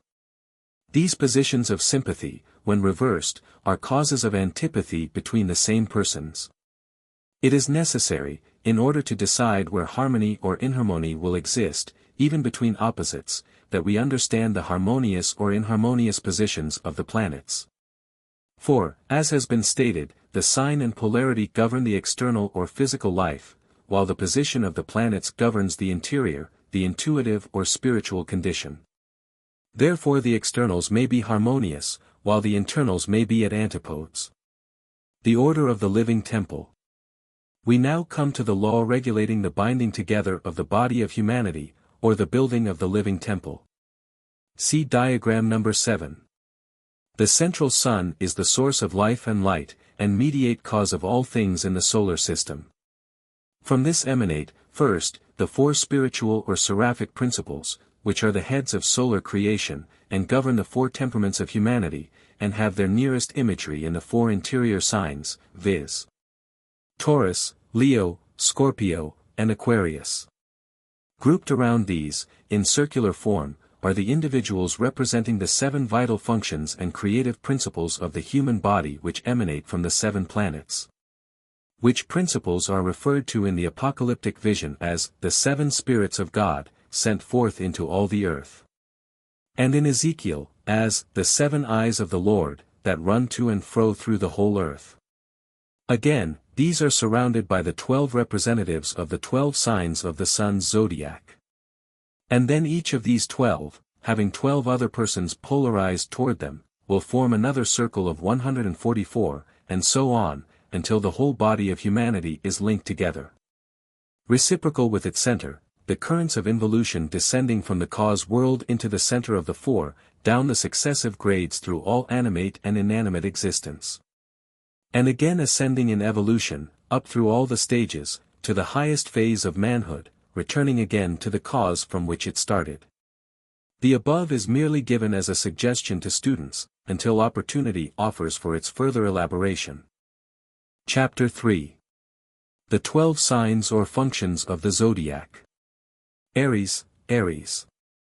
Aries begins at the equinoctial, on the 21st of March, and extends to the 19th of April. All persons born between these dates belong to that function of the grand body of humanity, the head. The use of the head in the natural world is to think, to reason. Therefore these persons are natural reasoners and thinkers, their brain, always busy, is the most active function of their body. They are natural lovers of scientific thought, reason, philosophy, and of educational pursuits. Acts-independent characters, and have their own ideas of right and wrong. The only way they can be controlled is through their reason. They are apparently stubborn, but this is only apparent, however. These persons, if required to do work in the same manner as someone else, are always thrown into confusion. They must do everything in their own way. That is, they must first have an understanding of what they are doing, and what the thing is to be when accomplished, and then left to accomplish it according to their own methods, otherwise they get confused. They are not apt to be mechanics. Again, the function of the head is to keep the whole body in harmony, and for that reason harmony is the dominant feature of their nature. They love order, elegance, and beauty, and, as a rule, they like large, spacious rooms, with plenty of light and air. They are great lovers of music and of dancing. Very commonly, as soon as music is heard, the life forces start within them, and it is hard for them to keep still. They have a great deal of the electrical fire nature in them, and their atmosphere is full of motion, and active, heat-producing elements. Every disease that attacks them always goes to their head, because their nature is such that they are using up the forces through the brain constantly, as this is the leading function of their being. Therefore, everything that affects their body, affects their head. Because of this, they are liable to disease and inflammation of the brain more than any other persons. Excitement and worry nearly always produce sick headache, and sometimes derangement of their digestive organs. Quiet, rest, and sleep are the best medicines. Children, in teething, that are born in this sign, should have great care to keep their brain cool. Harmony is absolutely necessary to the health of all persons born in this sign. Middle-aged persons that have an overamount of vitality are liable to paralysis. Females who are very stout are especially in danger when they pass the menopause of life. These persons usually adapt themselves to the habits and customs of society, and they love to excel in whatever they undertake, and be the head. It is very difficult for them to serve in subordinate capacities. This nature is the result of a very harmonious mental and physical condition on the part of the parents, with minds very active in thought and study. Taurus. Taurus begins on the 19th of April, and ends on the 20th of May. This sign belongs to the cerebellum and neck, which controls the lymphatic system of the body, that is, the waters or fluids of life. Such persons generate life forces very rapidly, and are very determined in whatever they undertake. They are characterized by the common phraseology of stiff-necked, they are very unyielding, and are natural conquerors. As a rule, they will have their own way and accomplish their own desires at all hazards.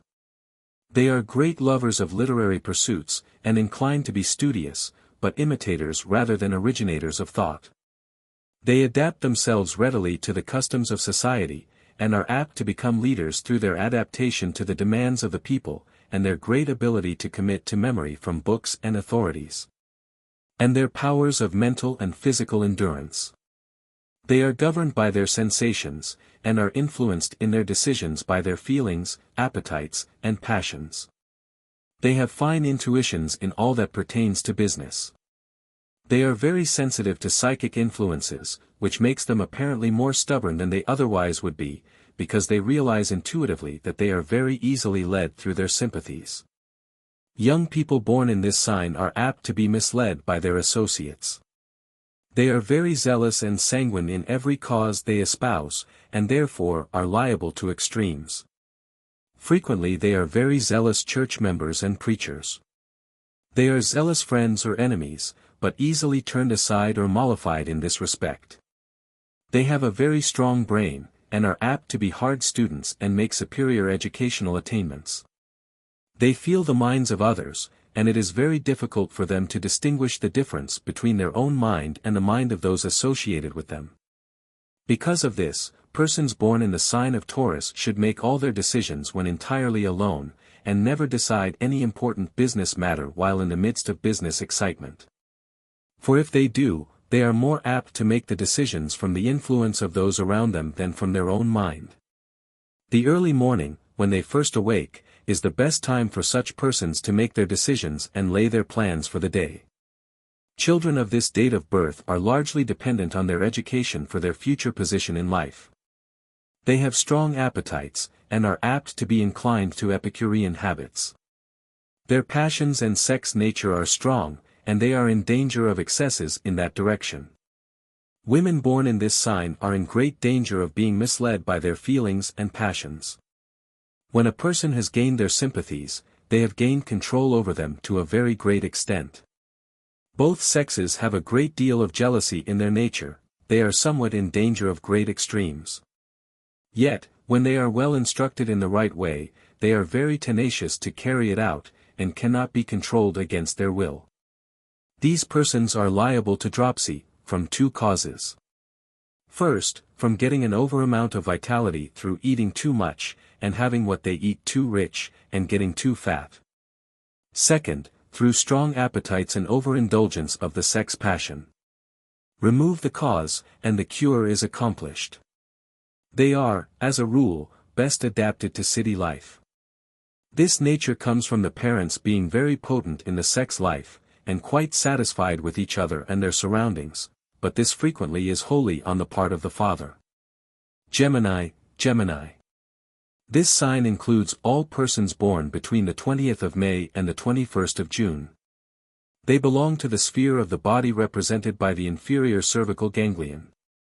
The arms and hands, in their uses, are the expressors of the thought of the brain. They likewise belong to the realm of education, art, and mechanics.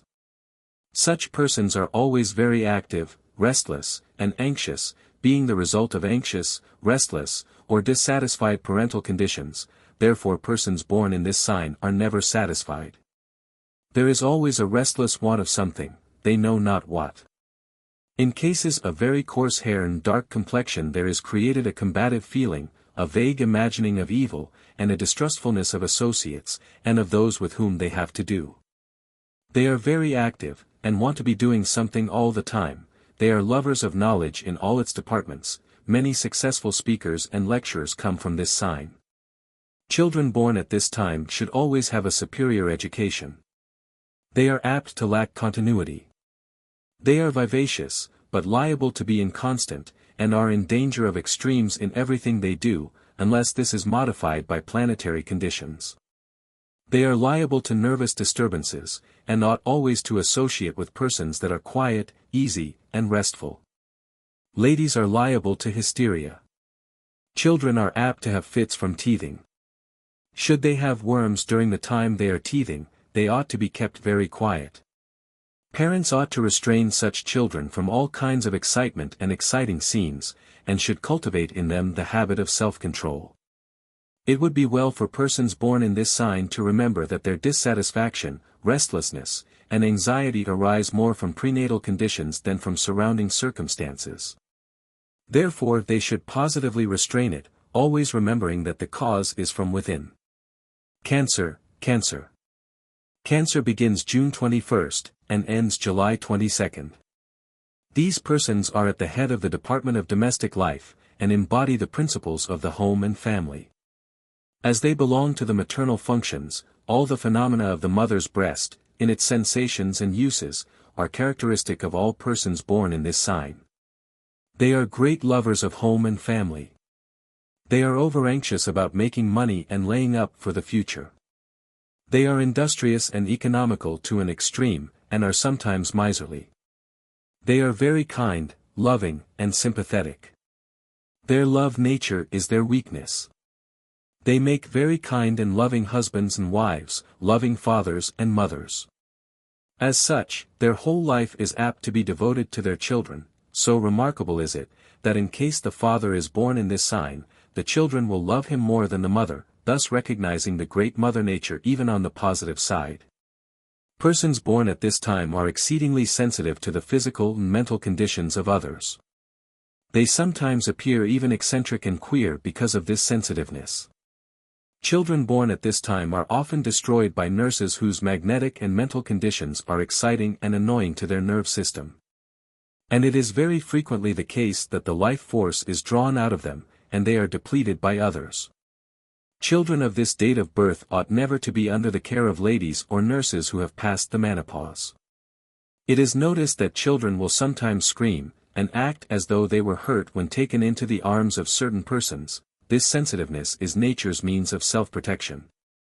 Those born in this sign, whether young or old, ought never to associate with, or be under the care of, persons repulsive to them. Disease, and frequently death, is caused by the failure to heed this law.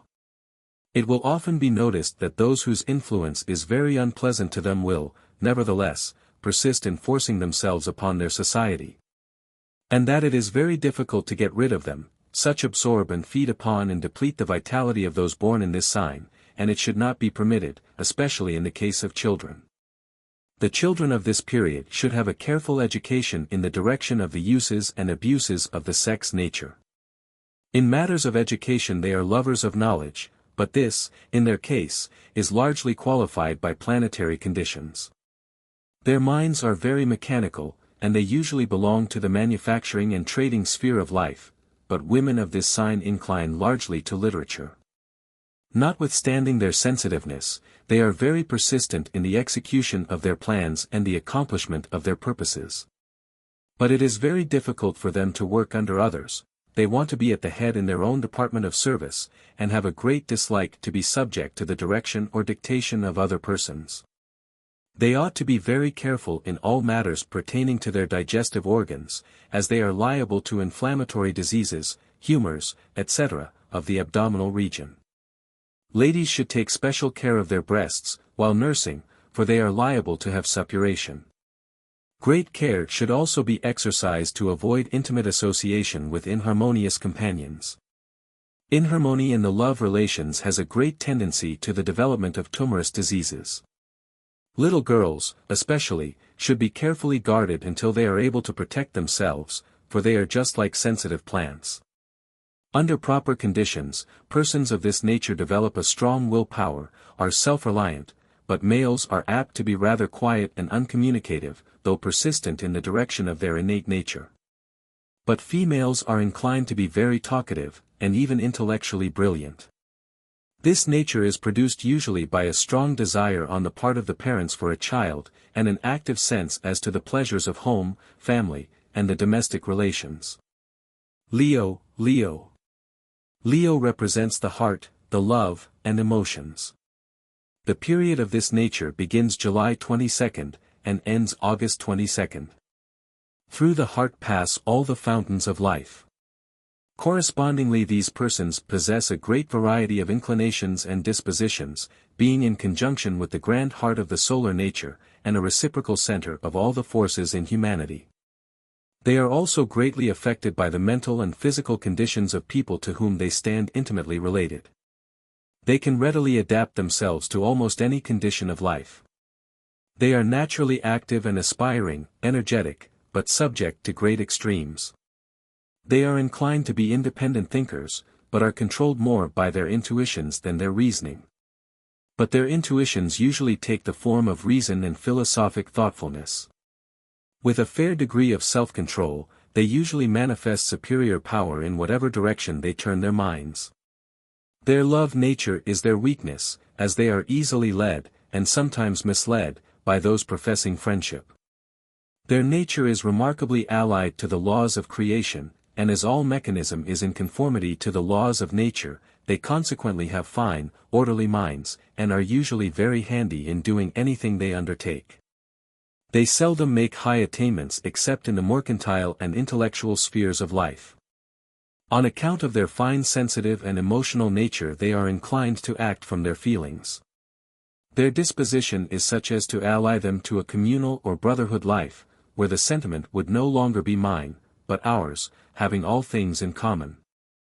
They are inclined to act and speak from their unusually fine sensitive love nature, and therefore are constantly being misunderstood, and often doing things they ought not to do, until education comes to be a sufficient guide in the right way. They have a great disposition while young to imitate the life and habit of those around them, and are apt to jump at and act from conclusions too quickly. They lack natural policy, and therefore get into many difficulties.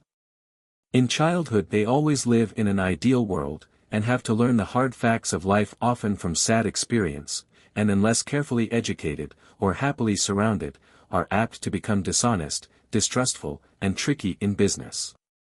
For when they find that life is a struggle and conflict, they look out for themselves, feeling justified by what they see others do.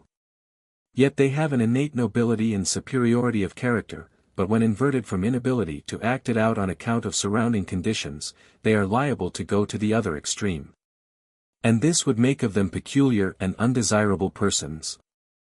They cannot easily be kept down, however, as they have great elasticity, and, with their active, aspiring natures, they are constantly coming to the surface in their endeavors to get above the common level of humanity. As a rule, they are law-appreciating and abiding characters. Children born in this sign should be governed by a positive law and rule of life, and parents themselves should not transgress the rules they lay down for the government of such children. As while they love law, and will render love and obedience to those who enforce the same, yet they are very observant and readily detect inconsistencies in this respect on the part of the parents. Their observant nature is manifest when very young, as they notice everything that transpires about them, and because of this disposition to observe and experiment they develop and manifest through life an inventive genius. And also display extremely brilliant attributes of nature. When the organ of conscientiousness is large, it intensifies their ideas of law and justice, and in their business relations they are apt to appeal to the law and waste much money thereby, especially if they are polarized in Sagittarius. Those born in this sign often pass through life without having their true nature understood or appreciated. In selecting a husband or wife, great care should be had. If a gentleman, he will be greatly aided in intellectual attainments by the selection of a wife born in Aries, March 21 to April 19. Children born in Leo should have special instruction as to the importance of restraining their sexual desires, for they always live in their feelings, and should be guarded and warned of the dangers in that direction. A greater responsibility rests upon parents in the proper education and control of a child of this nature than of that of any other. The diseases that are most liable to attack them are consumption and palsy. Their weakness is in the region of the breast, lungs, and circulatory system. Everything affects that part of the body. Long-continued sadness will soon weaken the breast, derange the digestion, and impair the lungs. This nature springs from a deep soul love and approximation to soul union, even though there is little prospect of its perpetuity. Virgo. This sign is from August 22 to September 23. Persons born between these dates belong to the solar plexus of the grand body. The solar plexus is that function which controls the digestive forces and is the great chemist of the human organism. The minds of these persons are very fine and discriminating in all departments of their life. As children, they are apt to be peculiar about their diet, and often seem notional to those who do not understand this nature, as they instinctively discriminate, having likes and dislikes. And ought not to be restrained or opposed as to their peculiar choice in eating, save as to the matter of quantity. Their appetites are naturally in harmony with the laws of hygiene, except as the partaking of high-seasoned food creates an abnormal desire. They are natural students of the laws of health, anatomy, chemistry, and physiology, being true children of nature, which they love in all its departments. They have great endurance and aptitude in the acquisition of an education. Their eyes are keen and discriminating, oftentimes taking in the contents of a whole page at a glance. As literary men and women, they have marked power. They make the most rapid proofreaders of any of the 12 signs, and wherever a keen, accurate, discriminating eye is needed, they excel. Their judgment and love of color is excellent, and they are fond of the artistic and beautiful. They act from the interior, or solar plexus, through the external and reasoning faculties, which gives them rather a materialistic tendency and desire to live in and enjoy the externalities of life. Yet in this they combine the intuitions with the reasoning faculties. They are great lovers of music and harmonious combinations. Any discord or inharmony affects them very much, even destroying their appetite. They cannot eat when there is disorder or inharmony about them. They want things tasty, nice, and elegant. The sense of feeling is also acute, they cannot bear the least pain or hurt. Even their skin is fine and sensitive to the touch, and children will often from this cause cry out even from the combing of their hair. These persons have an extremely strong love nature, but have great power of self-control. Yet a compliance with the natural impulses of their being has much power over them in all departments of their life. Therefore, young ladies born in this sign are frequently misled by their love nature. Their love is so natural, pure, and devoted that it amounts almost to worship. And, as a rule, there are no women so truly devoted as those born in this sign, which is a natural conservator of vital energy in its native purity, but because of their strong will they are disposed to control. These persons are capable of making great attainments in whatever line they undertake. They are not apt to be originators, but to such extent as these traits are manifested, it will always have some direct relation to pure nature, physiology, or chemistry, as they are natural chemists, and as such they excel. They have great rallying power, and it is very hard to get or keep them down in a low grade or condition of life.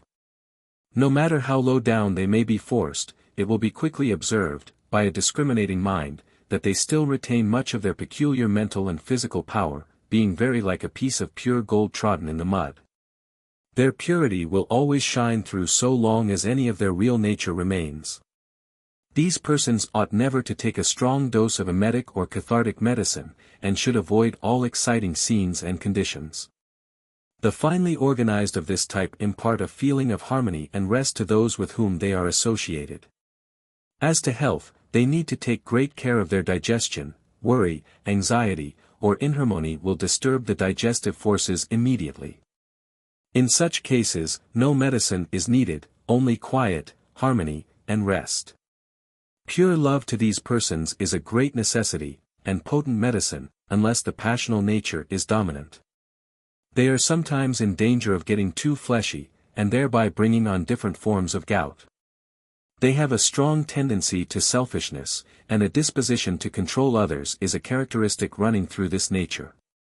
Children of this sign are the product of a loving satisfaction in each other on the part of the parents, which is due to a large measure of physical and soul harmony. Libra. This nature is born between the 23d of September and the 23d of October.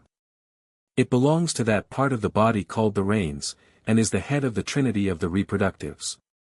Therefore it is a conservatory of the reproductive fluid, and as designated in the ancient mythology, represent the serpent, or psychic principle. The leading characteristics of all persons born between these dates is centered in their foresight. They are very positive and decisive in everything they do. They are not prone to reason except from the standpoint of intuition and observation. It is advisable that they carry out their first decisions in all matters they undertake, unless they are acting for, or under the control of, another. They are very susceptible to the psychological influence of other minds, who act mainly upon their principle of intelligence. They thus take on the mental conditions and nature of others, and feel and act like them. Many of this class are found among the spiritualists, because of their great susceptibility to the psychic control, and their natural spiritual intuitions. As children they need a positive control by the parents. And in early life they should have a special drill in every department of their nature. There are 3 different types born within this period. The first has large perceptives and a receding forehead, and usually large organs of conscientiousness. According to phrenology, such persons are best adapted for speculators. If they will cultivate a moral habit of life, they need never be short of money. They should speculate in horses and cattle, or in any articles that can be bought and sold again quickly, and where there is not much stock kept on hand. These persons are guided very perfectly by their intuitions. For instance, in trading horses, if there is anything wrong in the horse, no matter what it may be, nor how obscure, they can point it out instantly. So long as they follow their own intuitions, they will rarely be deceived or cheated. They love excitement, which seems to be their natural sphere. These persons are apt, however, to be led into gambling instead of speculation, where they soon weaken their powers, and die a premature death, through drink, bad company, etc. This class is most liable to Bright's disease. They are not susceptible to reason, they act on the spur of the moment, and from their intuitive perceptions. In the second class the forehead is comparatively straight and narrow. These persons are best adapted for mercantile pursuits, buying and selling goods. They have a keen intuition as to what they can and cannot dispose of successfully. Are apt to choose, in marriage, persons who are born in Pisces, whose nature is reason, and hence there is sure to be inharmony, from misunderstanding of each other's motives, from the fact that Pisces always wants a reason, and is capable of giving one. Libra can never give a reason for anything. They know they are right from intuition, but they cannot tell how they know, and nothing excites or annoys them more than to require of them a reason for their decisions and actions. They are frequently quick and high-tempered, which greatly depletes and impairs their health. In the third class, the forehead is round, and broader through the temples. These persons are well fitted for bookkeepers, and possess great intuitional aptitude for the languages.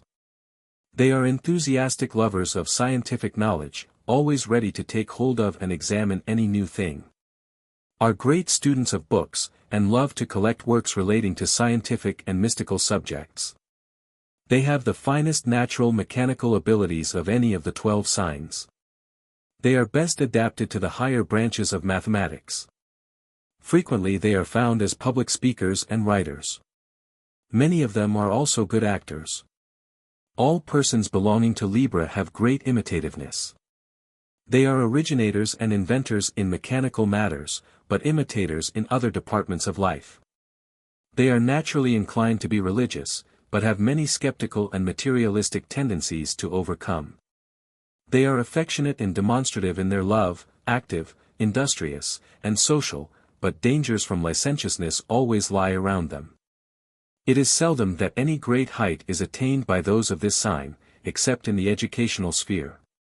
Being students rather than originators, they frequently spend a lifetime in studying research for knowledge, examining every new thing that comes up, carefully studying and weighing it in the balance of their intuitions. And if they can adapt it to the fine interior nature which they possess, they are apt to accept it verbatim et literatim. They have very fine sensibilities, and are just and honest in their dealings. They have in their innermost selves a fine ideal world of love, order, harmony, and equity, and as they do not find this in the outer world, they are inclined to frequent periods of melancholy. They seldom like to push their way out into the combat of life, but rather seek a sphere of quiet, where they can act from their soul or intuitional nature. They are frequently writers and professional men, and their great imitativeness gives them fine mechanical, and sometimes artistic abilities. Their liability to disease is through their excessive activity in all the departments of life, and especially through an excessive use of the perceptive faculties. They are apt to exhaust the vital forces from the reins, and therefore bring on pains across the small of the back, and kidney difficulties. When the pain begins to be felt across the small of the back, the sex nature should be restrained, and quiet and rest secured, with plenty of wholesome food as their fitting medicine. The parental conditions which produce a child in this sign are a strong, devoted love on the part of the positive parent, but frequently the opposite, or aversion and deception on the part of the negative one. So that persons thus born are like grand souls that have been confined in darkness, and who are searching with the spiritual eyes for light, and therefore the frequent seasons of melancholy. Scorpio, Scorpio. October 23 to November 22. This class belong to the department of the sex function, and therefore to the fires of life. They have a great deal of magnetic heat in their system, and if proper conditions of health exist, will not suffer much from the cold. They have strong appetites and strong passions, and, when angry, a very high temper. They have, besides, a great deal of jealousy in their nature. They are quite conservative and conventional, proud, and apt to be pretentious. They have great tenacity of life, but are rather inclined to be idle, and especially disinclined to work with their hands. They want to lead and be led, or, in other words, they like to have a head to look up to from which to receive orders, and to have others under them upon whom they can enforce the same, which they do with dignity and precision. And sometimes with a degree of tyranny. They have great tenacity to uphold the accepted order of things, and are conservators and executors of the popular idea and public opinion of their times. But set too much value on external appearances, and are rather inclined to be extravagant and self-gratifying. In everything, they are inclined to think of self first. They are good friends so long as it pays, but when it costs anything to be a friend they can just as easily be an enemy. They love, and even venerate, great book knowledge, and look up to, and have great respect for, those in high positions of life.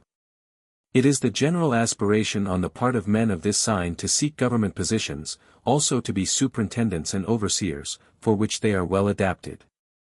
They are frequently found in the government employ, for which function they have great holding power, and are persistent and determined in carrying out the measures they are entrusted to execute.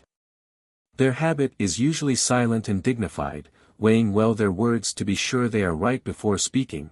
They thus impress others as being superior to what they really are, and this is Scorpio's strongest point of influence and success. But when simply relying on themselves, they are easily turned about by strong reasonings. Their nature may be said to be one of law, as they are remarkably inclined, when in positions so to do, to make laws, and insist that others shall live by them. As a rule, this nature is cold, unfeeling, and exacting, and especially so in seeing that their own laws are carried out. As husbands and wives they expect to rule, and naturally demand obedience.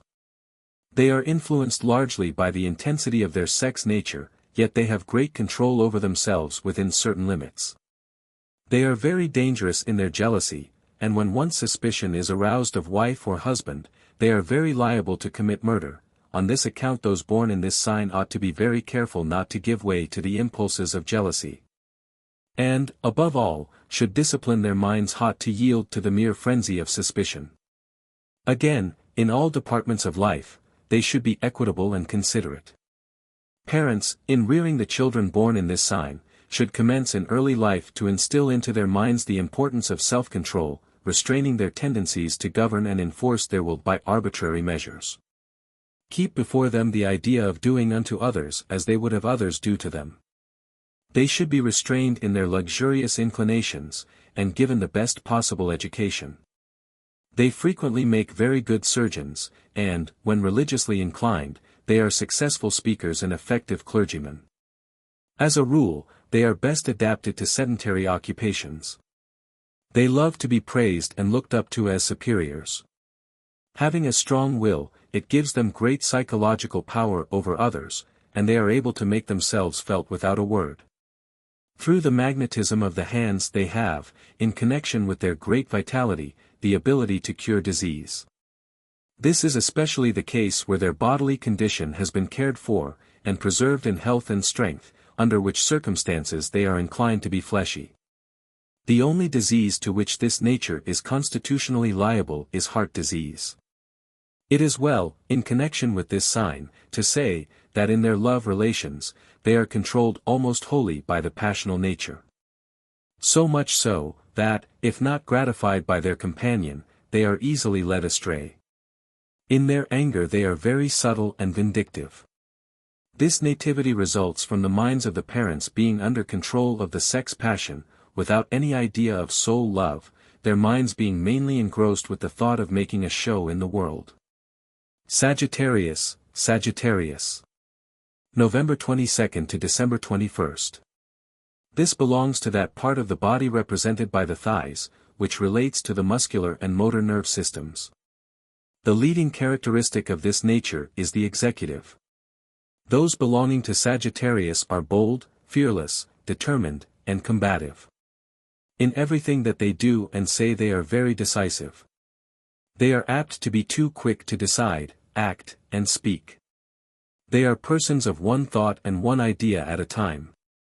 And, in order to execute this one thought, they throw into it their entire energy, without properly weighing and balancing the consequences and difficulties in the line of their action. Their mind is constantly running ahead, going beyond the present. They have a constant tendency to peer into the future and foresee events. This extends even to small things, as announcing who is coming, when the doorbell rings, or footsteps are heard, etc. They are not always correct in their prophecies, however, yet they do not often like to give in when they are wrong. In conversation they are apt to answer before the proposition is fully stated, or the thought expressed, and even while the person is yet speaking. They are often mistaken through the activity of their mind. For instance, in the case of hearing a story told, their thought runs ahead, and forms the conclusion before the end is reached. And when they come to repeat the story to another, they are almost certain to tell it from their own conclusions, whether right or wrong, and to feel very sure that they are right. Herein children, and even grown persons, born in this sign, are apt to get the name of fabricating, when such is not the intention. They are pretty apt to express the first thing that comes into their minds, and just as it strikes them, no matter what the consequences are. From this cause they are often led into combat, and make enemies, and speak harshly to friends. They hate anything hidden or secret, and even secret organizations. No sign is intentionally more honest than this one, and none so liable to get the name of being dishonest from those who do not understand them. They go to extremes in everything they do, being overzealous and sanguine in what they undertake. As a friend they are such with all their being, and as enemies they also go to extremes. Their kind heart and loving, sympathetic nature, however, restrains them from acts of violence and evil deeds. They are very quick and very high-tempered, and from sudden impulse often do that which they are sorry for. They have great power over their sex nature, and have a natural inclination to chastity, and from this, as a prime cause, they have great physical power. It is frequently the case that men of this sign have more nervous energy than the sinews of their body are capable of sustaining when they act under excitement. These are physically the strongest persons of the whole 12 signs. They are lovers of science, hygiene, and self-culture, but are not apt to give much attention to them unless they follow scientific pursuits as a profession. They hate licentiousness and extreme indulgence of the sex function, and their moderation in this direction is sometimes the cause of domestic inharmony, especially if not suitably mated. They are faithful and devoted to whatever cause they espouse, but require to be kept active, or they lose their interest and turn to something else, where they can find active and useful employment. The diseases to which they are most liable are sciatica, rheumatic pains, and weakness of the chest and lungs, with a tendency to consumption, to prevent which, they should avoid damp localities as much as possible. Their business, as a rule, is that of executors, where their physical energies come into play. They are frequently very finely organized and intuitive, having a great deal of the true prophetic nature, foreseeing social and national catastrophes that are pending. Also, frequently, in the early morning, having visions of things that are going to occur to themselves and family, but their foresight pertains mostly to events of a national and general character. They are not what would be regarded as superstitious in their religious nature, but are largely inclined to its practical observance. Some of the finest musicians come from this sign, as their active, energetic nature renders their music brilliant and acceptable. They are characterized by great fidelity in their love relations, and if they fail to get the object of their choice, it usually embitters their entire future in life. They are very domestic in their tendencies, kind, sympathetic, devoted, and loving, and desire similar expression from their companion, and failing to find this, their own demonstrative nature leads them to say harsh things to those they love. They do not take opposition kindly, but if a good reason can be given, they are easily convinced and reconciled, and banish all hard feelings. This nature comes from extremely active bodily habits, with a great deal of devotion to home, family, and sometimes religion, on the part of the parents. If those born in this sign retire from business and cease their efforts, they become morbid, exacting, unsocial, discontented, and disposed to find fault without good cause. Capricorn, Capricorn. December 21st to January 20th. These persons are fitly symbolized by the goat, as they make their dependence on the head, and throw their whole powers into the execution of their mental plans. Capricorn is the head of the trinity of service, or of the uses of the body in business world. Their main function or action is with the head. They are thinkers, reasoners, and philosophers, in business schemes. They are the natural heads of corporations and large enterprises. It is well expressed by saying that they are natural heads of the general business of life. They usually feel as if they were, or should be, wealthy, and it is often unfortunate if they are born poor, as it is difficult for them to economize in small things.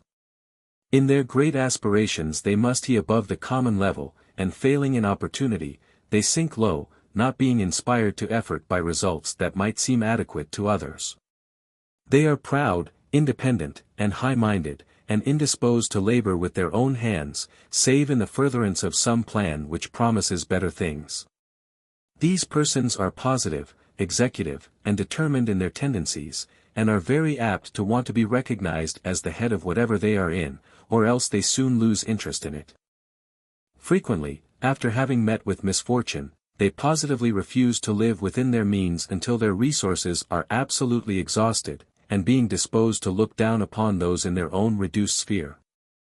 They thus lose friends and sink into beggary because of such folly. Persons of this sign live mainly in the externals of the world. Yet being born at the time the sun enters what the mystics called the house of the gods, they have a deep, fine interior nature, an extremely high ideal of love, harmony, beauty, and social excellence. Being, so to speak, of the tribe of Judah, they have a measure of feeling that the government is on their shoulders.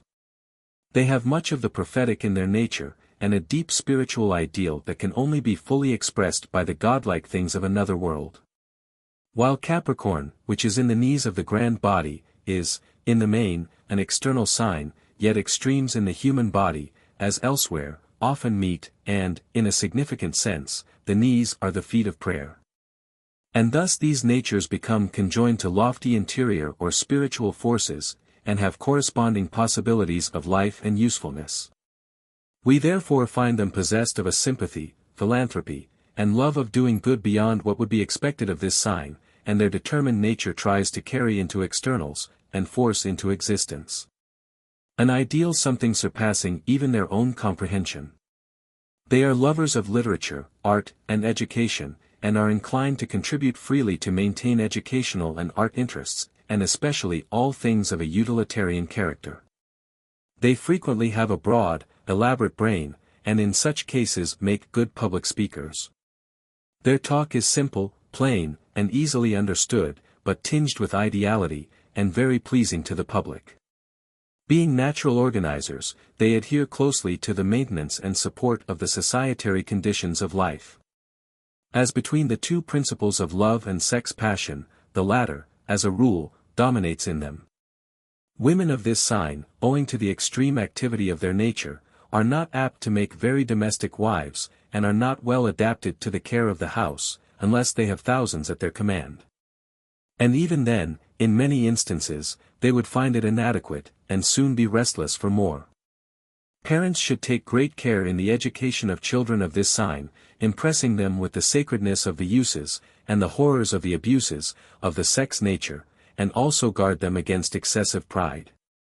They should be impressed with the oneness of humanity, and that the only true superiority is in superior ability to serve. Shoddy aristocracy is pretty sure to work the destruction of these children, as they are not sufficiently careful to impress them correctly regarding the facts and realities of life. Therefore, however great the amount of money left them, millions of dollars would seem but as so many cents due to others. These children should have a good business education, and a practical experience in self-maintenance, which would be worth to them more than millions imperfectly appreciated, and which they would therefore venture perhaps all too rashly.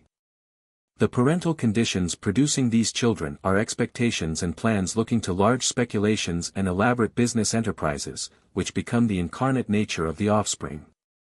Aquarius, Aquarius. This sign extends from January 20th to February 19th. These persons belong mostly to the nerves of sensation and to the bones and framework of the system, and consequently to a corresponding department of service in the grand body. Their minds are wholly in the useful, and they belong mainly to the mercantile interests of life. They are intuitive, and remarkably good judges of character, especially so far as relates to matters of honor and dishonor. Their minds are frequently very active in the direction of the public good. They belong to the sphere of city life, where they can be among, and dealing with, the people, and are therefore frequently found as politicians. They have a great deal of the psychic, or controlling power of the eye, and have minds that are well adapted to pleasing the public in whatever department of service they may be engaged. They are usually very clear reasoners on subjects of a materialistic character, and are capable of acquiring a very fine education. Some of our best national financiers come from this sign. They have too much pride of personal and general appearance, and also altogether too much deference for public opinion, being liable to extremes in that direction, setting too much value on the same, and thereby becoming time servers. They are faithful to their duties in whatever sphere of service they are placed, being earnest and proficient therein. Some of the most faithful and devoted wives are found in this sign, which always gives a fine, devoted love nature, with inclination to purity in its uses. These persons are prominent patrons and supporters of the opera, theater, public parades, shows, fairs, and places of popular resort. Should we go into the crowded streets and places of public assembly, and be given the date of birth of those we there meet, we would find the majority were either born in or characterized by this sign. They are seldom mechanics, though having mechanical ability, but their sphere of use is that of the natural trader. They have an active nervous temperament, and are most liable to diseases of a nervous and rheumatic order, but mainly to that of the nervous system. This nature springs from parental conditions that are very active in a trading or business direction, where the mind is kept employed in studying adaptability to the character and tastes of the parties with whom they have business dealings. In short, from great hopefulness and activity in business, society, or public matters. Pisces, February 19th to March 21st. This sign belongs to the feet of the grand body, metaphysically speaking, to the understanding. These persons are very careful, anxious, restless, and thoughtful. They have a love of acquiring scientific and philosophical knowledge, and as students are fond of history, research, travels, etc. And acquisitive of knowledge from every available quarter. They are very anxious about money matters and provision for the future, and fear lest they shall come to want, as they cannot bear to be dependent on others. They like to know and feel that they have earned what they possess, and are consequently entitled to its enjoyment. They are usually upright, honorable, and just in their dealings, also sensible, affable, and kind. Frequently we find men of this sign who are walking encyclopedias of knowledge. There is with this class, however, a lack of self-confidence. And frequently, after extensive research and preparation, they hesitate, and shrink from coming before the world as professionals, needing some more self-reliant person to push them forward. Even though not themselves wholly lacking in self-appreciation and esteem. This is clue to innate modesty and conscientiousness, as being just, honorable, and upright in their feelings, they desire to give a full equivalent, and are fearful that they may fall short in what is due to the situation. And also from an innate feeling that people and fate are against them. As a rule they have fine mechanical minds, and succeed in life because of a feeling that they have obstacles to overcome. Hence their persistency and fidelity to the trusts confided to them, making themselves appreciated and necessary to the service in which they are engaged. For which reason it becomes the interest of others to push them forward, thus compensating for their own deficiency in this respect. There is a good degree of philanthropy in this nature, and they have much sympathy for the suffering of the needy, yet they are quite close and careful in the use of their money. They make accurate and careful accountants and clerks, in every department of business, and are usually found in positions of responsibility and trust. As we depend on our feet to keep us upright, so may we rely on those born to this sign or nature. But if the love of money becomes the controlling principle with them, then would their sense of honor become subordinated, and a disposition to trickiness and dishonesty be manifested. While the people of this sign are occasionally lifted very high in public favor and position, yet these instances are rather the exception than the rule. We, however, have an illustration in Washington, who was born on the 22d of February. And consequently of this sign. Also other of our presidents. It is due to children born during this period that they have the best possible educational advantages, and especially in matters pertaining to their future vocation. For a wrong start in life is more serious to them than to most others, for when once embarked they are apt to stick for life. Therefore, in entering a calling, consideration should be had as to the chances of their promotion, and especially should care be exercised in putting them to a trade of limited opportunities. As it will usually anchor them for life to a sphere of drudgery and servitude. Their chances are most favorable in some thrifty mercantile pursuit. They are apt to be law-abiding, and somewhat exacting, and consequently rather severe in family discipline. This, however, is only in cases where the head is long from front to back, and the organs phrenologically denominated conscientiousness, large. In such cases, they are sure to be bound down to the mechanical sphere, and to be very tenacious and exacting in everything that they themselves believe, requiring things to be done according to the strict law of logic. Not giving much consideration to the intuitions, but inclining rather to antagonize the same. They are, in the natural sphere of thought, materialistic in tendency and views, and it is difficult for them to form accurate conceptions of religious or spiritual subjects. Their sexual inclinations are usually quite moderate and chaste. While not ardent in their love nature, their quality inclines to a faithful adherence to the marriage vow. The diseases to which those born in this sign are liable, are varied, but most noticeable are pains in the feet and head, in the latter respect being affected in the brain somewhat, like those born in Aries, only to a smaller degree. They are also subject to despondency and self-censure, and women to uterine displacements. This nature results from struggling, and usually antagonistic conditions on the part of the parents, and hence their anxious, struggling habit and nature. Chapter 4. Polarity and Quality. We denominate mental tendency as polarization of the mind. The moon acts as a magnet controlling the front brain. Whatever sign the moon was in at the time of birth, its nature, characteristics, and principles would form the general subject matter of the person's mind. Yet their innate nature, determined from the sign in which the earth was at birth, would give quality, character, and color to the subject matter or function in which they are polarized and on which they are mentally disposed to dwell. Thus, if we should take 12 persons, born when the moon was in the same sign, they would all be disposed to a corresponding plane of mental action. Yet they would bring to bear upon their work different powers and qualities correspondent of their innate nature as derived from, and characterized by, the sign of the sun's zodiac in which the earth was at birth. The moon, consequently, establishes the plane or sphere of activity. The position of the earth determines the resources or nature with which one is equipped. Every time the moon enters the sign in which a person was born, the life forces are ripe for procreation, and also for the renewal of one's own system. This is more apparent in the female than in the male nature.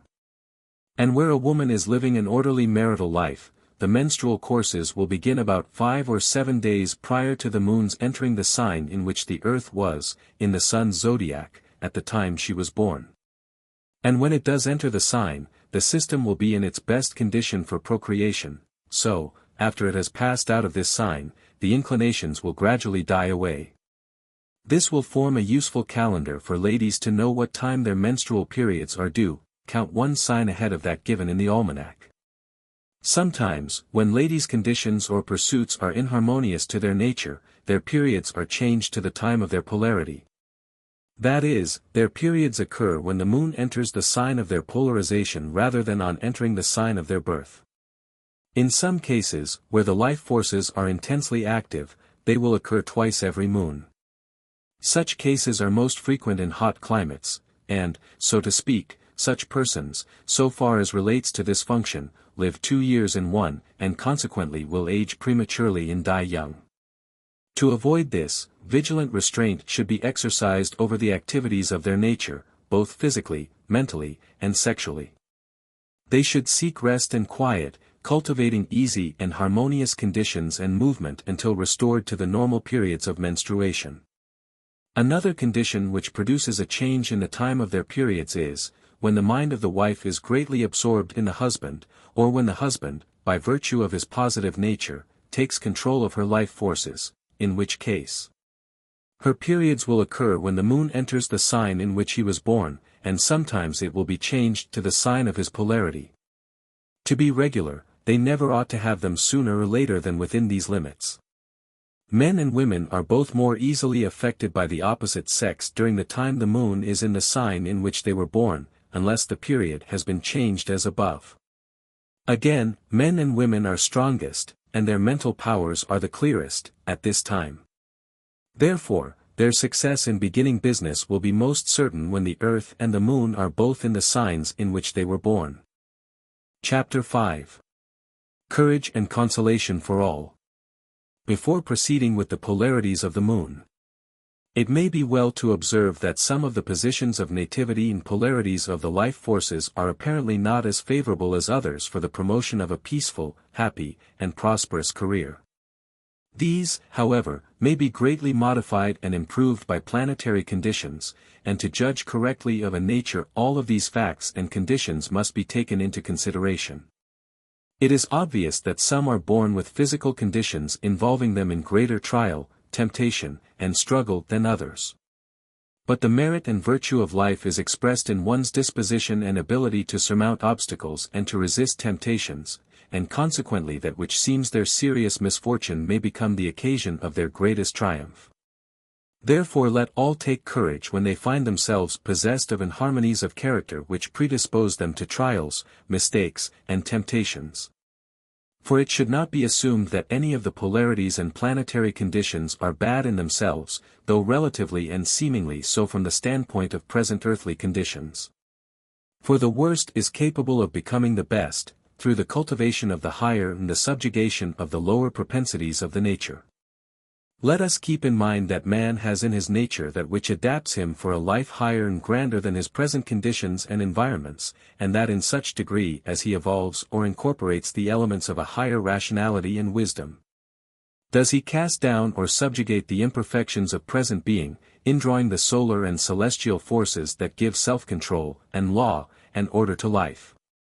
Thus, foundation qualities and polarities that seemed a tissue of evil, become basic energies of usefulness and power, when regulated and dignified by the inner and higher degrees of nature. This science illustrates and enforces the biblical declaration that man's nature is threefold. But at the present time we are living almost wholly in the physical and material degree of being, and feeding, intellectually and affectionally, mainly on the husks of creation. Hence the delineation of one's nature and character, as set forth by solar biology, has reference to solar and planetary influence on mankind in their present stage of general unfoldment.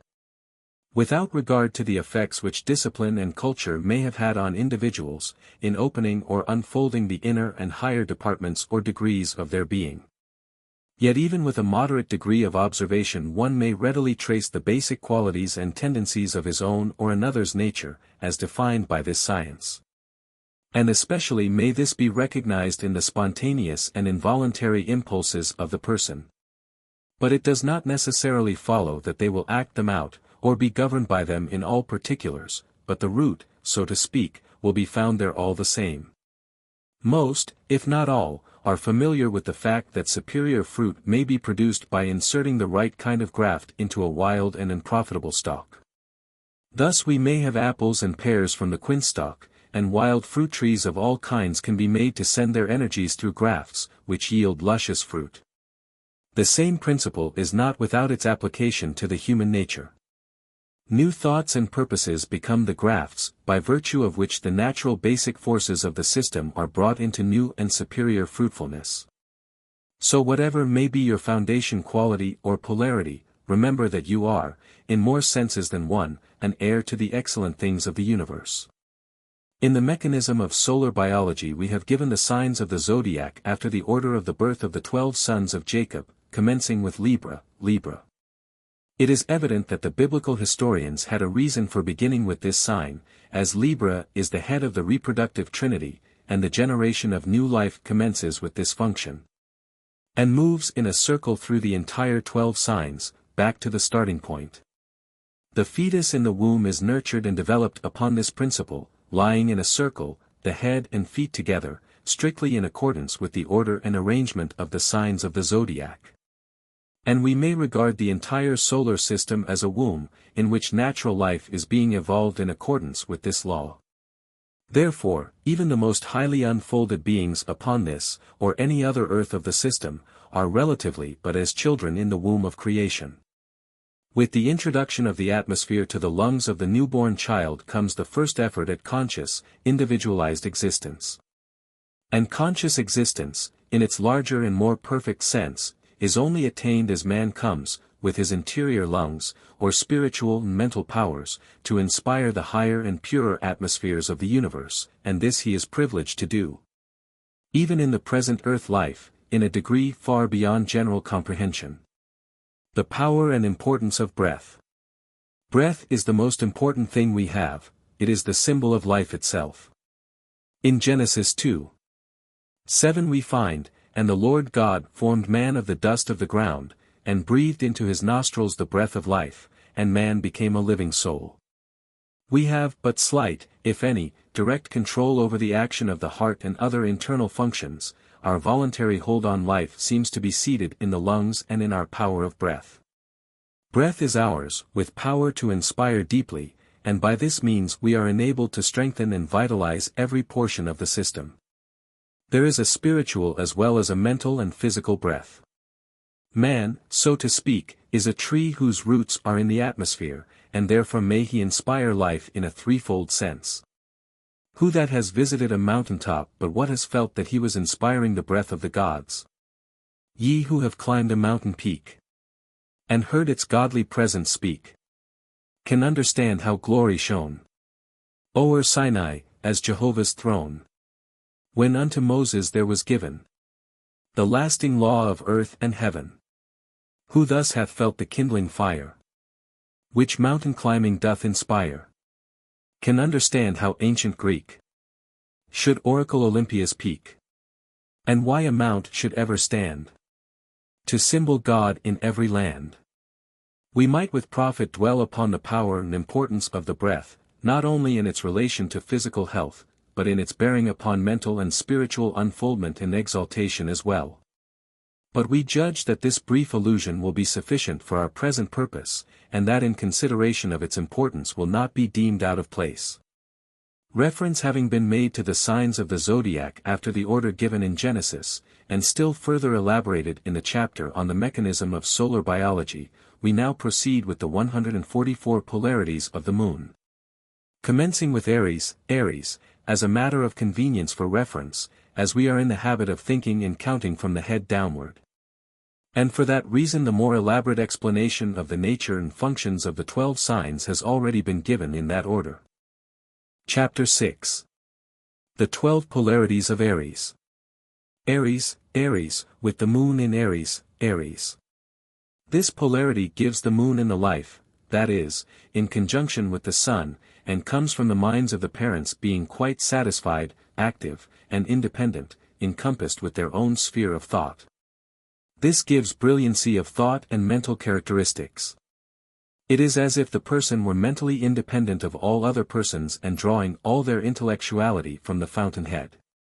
This gives a very independent character, revolving within their own sphere, and intensifies all the characteristics of Aries, except as it militates against their inclination to go out into new and independent thought. This polarity gives no additional liability to disease except in case of loss of friends, property, or continued worriment. It would then have a tendency to produce brain trouble, and sometimes insanity and sudden stroke of paralysis. Aries, with the moon in Taurus. This nature comes from the minds of the parents being turned toward nature in its interior and metaphysical phenomena, and especially in the direction of the laws of life, health, and happiness.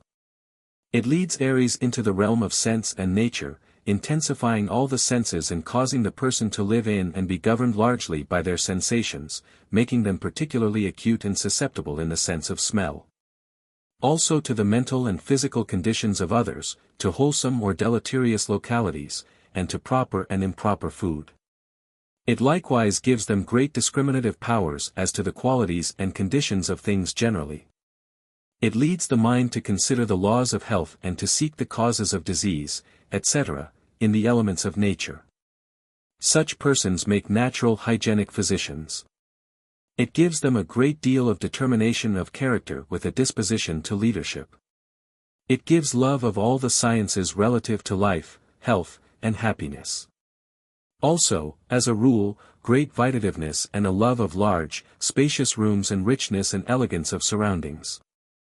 It increases the innate nature of Aries in its love of harmony and makes the person exceedingly sensitive to the least discord of any kind. It increases the liability to sick headache, nervous debility, derangement of the digestive functions, and disinclination to give the body sufficient nourishment. In case Jupiter is in Virgo, it will reverse this and turn the inclination in the opposite direction, will cause them to have an extra amount of vitality and too great inclination to sex indulgence. Other planets would have effects corresponding to their nature. Aries, with Moon in Gemini, This polarity comes from the minds of the parents being interested in educational and scientific directions. It gives to the child good language and the desire to be a ready expresser of thought. It intensifies the activity of the brain and body, and inclines the person to their employment in the uses of life. It gives adaptation to art and mechanical genius of the higher order, but causes the person to be restless, fretful, and exacting in private life. Such persons are constantly in danger of overdoing. They should cultivate the habit of resting mind and body. This polarity gives Aries a tendency to changefulness and to making the organ of continuity small, and sometimes the organ of concentrativeness also. Parents having children of this nativity should plan regular habits for them. In the first place, they should see to it that they finish whatever they begin. And that they have a regular rule of life, a time for work, a time for play, and a time for rest and quiet. It would be well for persons of this nativity to make a practice of sitting in a room alone an hour each day abstaining from thought, to the end of developing a restful habit of mind and body. An important reason for this is, that should such a person be attacked by disease, especially by a fever, it would at once go to the brain, and intensify its activity until insanity and even death might follow. Whereas, if by practice they had acquired the power to stop thinking at will, they could have resisted the disease and saved themselves from insanity or death. Pain is but a mental action in physical nature to call into activity the power of the will to throw off the disease and to extricate the poisonous elements. Therefore, when the mind is kept under the control of the will, the disease can be expelled from the system. This polarity also intensifies the liability to nervous diseases, throwing them especially into the limbs. More particularly so if the body is very active. Aries, with the Moon in Cancer. This nature comes from the minds of the parents being actively interested in money matters and home affairs, which polarizes the mind upon the questions of domestic and business life. And impresses them with a great deal of responsibility and care relating to provision for the future of self, home, and family. It gives a predisposition to anxiety and worriment, especially if they are not successful in making money. It also gives great sensitiveness to the inharmonious conditions of other persons. It gives a clear, reasoning brain, and a nature calculated to be governed by, and act from, the educational impetus given their minds. Other things being favorable, it makes very good teachers, and gives an innate love of science, especially science of the mind. It adapts them better for writers than speakers. It indicates a disposition to be at the head of, and to excel in, everything.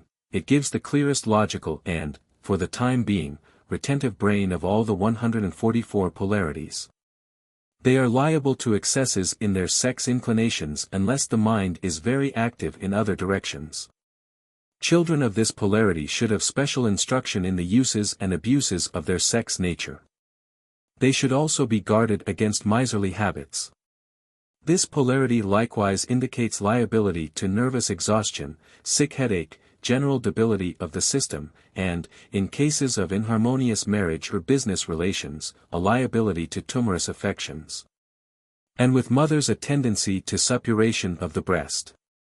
Aries, with the Moon in Leo. This nature comes from an overzealousness in matters of religion and philanthropy, and an active affectional nature. Leo represents the heart, the love nature, and this polarity turns the mind into the interior life. These persons act from the heart, from their love, and from their intuitions. Their reasonings and intuitions unite very harmoniously, which makes them superior persons. But their minds are apt to be too much beyond their age for common usefulness. They have a warm, sympathetic, love nature, and are very sensitive to a cross word, to a frown, or even to a sober look, where they were expecting one that was pleasing. They are deep and thoughtful, and inclined to dwell in the unfathomable depths of mysterious causation. But if, from whatever cause, they are restrained in this direction, their mind turns to the business and phenomenal world, and they are liable to become radical skeptics to everything but the world of sense. They are kind-hearted and loving companions, but are subject to extremes and to peculiar and eccentric notions. They have orderly brains, capable of comprehending and of obtaining a complete understanding of almost anything that may be presented to them. They have strong imaginations, can form and hold a picture in their mind of an ideal thing very clearly and minutely, almost as much so as if they had made a draft of it and had it before their eyes. They have strong spiritual inclinations, but their ideas in such matters are usually original with themselves. If such persons have inharmonious surroundings and difficulties in the love life, it will produce the following effects: weak digestion, weakness of the chest and lungs, pains across the region of the diaphragm, dyspeptic difficulties, pains in the head, and great despondency, also affecting the circulatory system, and giving liability to paralysis. This can be largely avoided by deep, full breathing.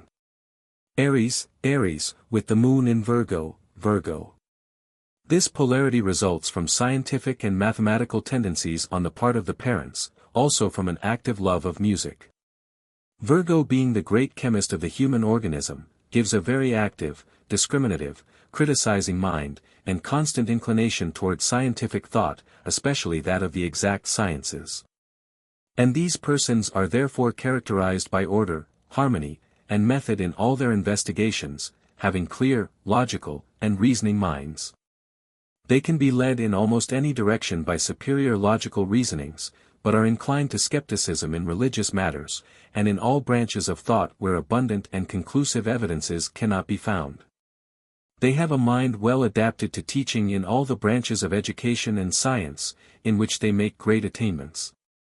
Their love for the sciences, however, is apt to take them into too many different branches. They have no inclination to work with their hands at physical labor, but are wholly men and women of the brain, and are very well adapted to literary pursuits, and are persistent in whatever they undertake. This nature is, however, usually lacking in the domestic qualities, and care should be exercised in selecting companions that are mentally and physically harmonious to them. As, for their success, they need a companion who is a helper, but not a controller, as the slightest disposition to control or dictate their course of action throws them into confusion and impairs their efficiency and usefulness. They are apt to be quite exacting, and even severe, in family matters, and are rather intolerant of those not having like capacity with themselves.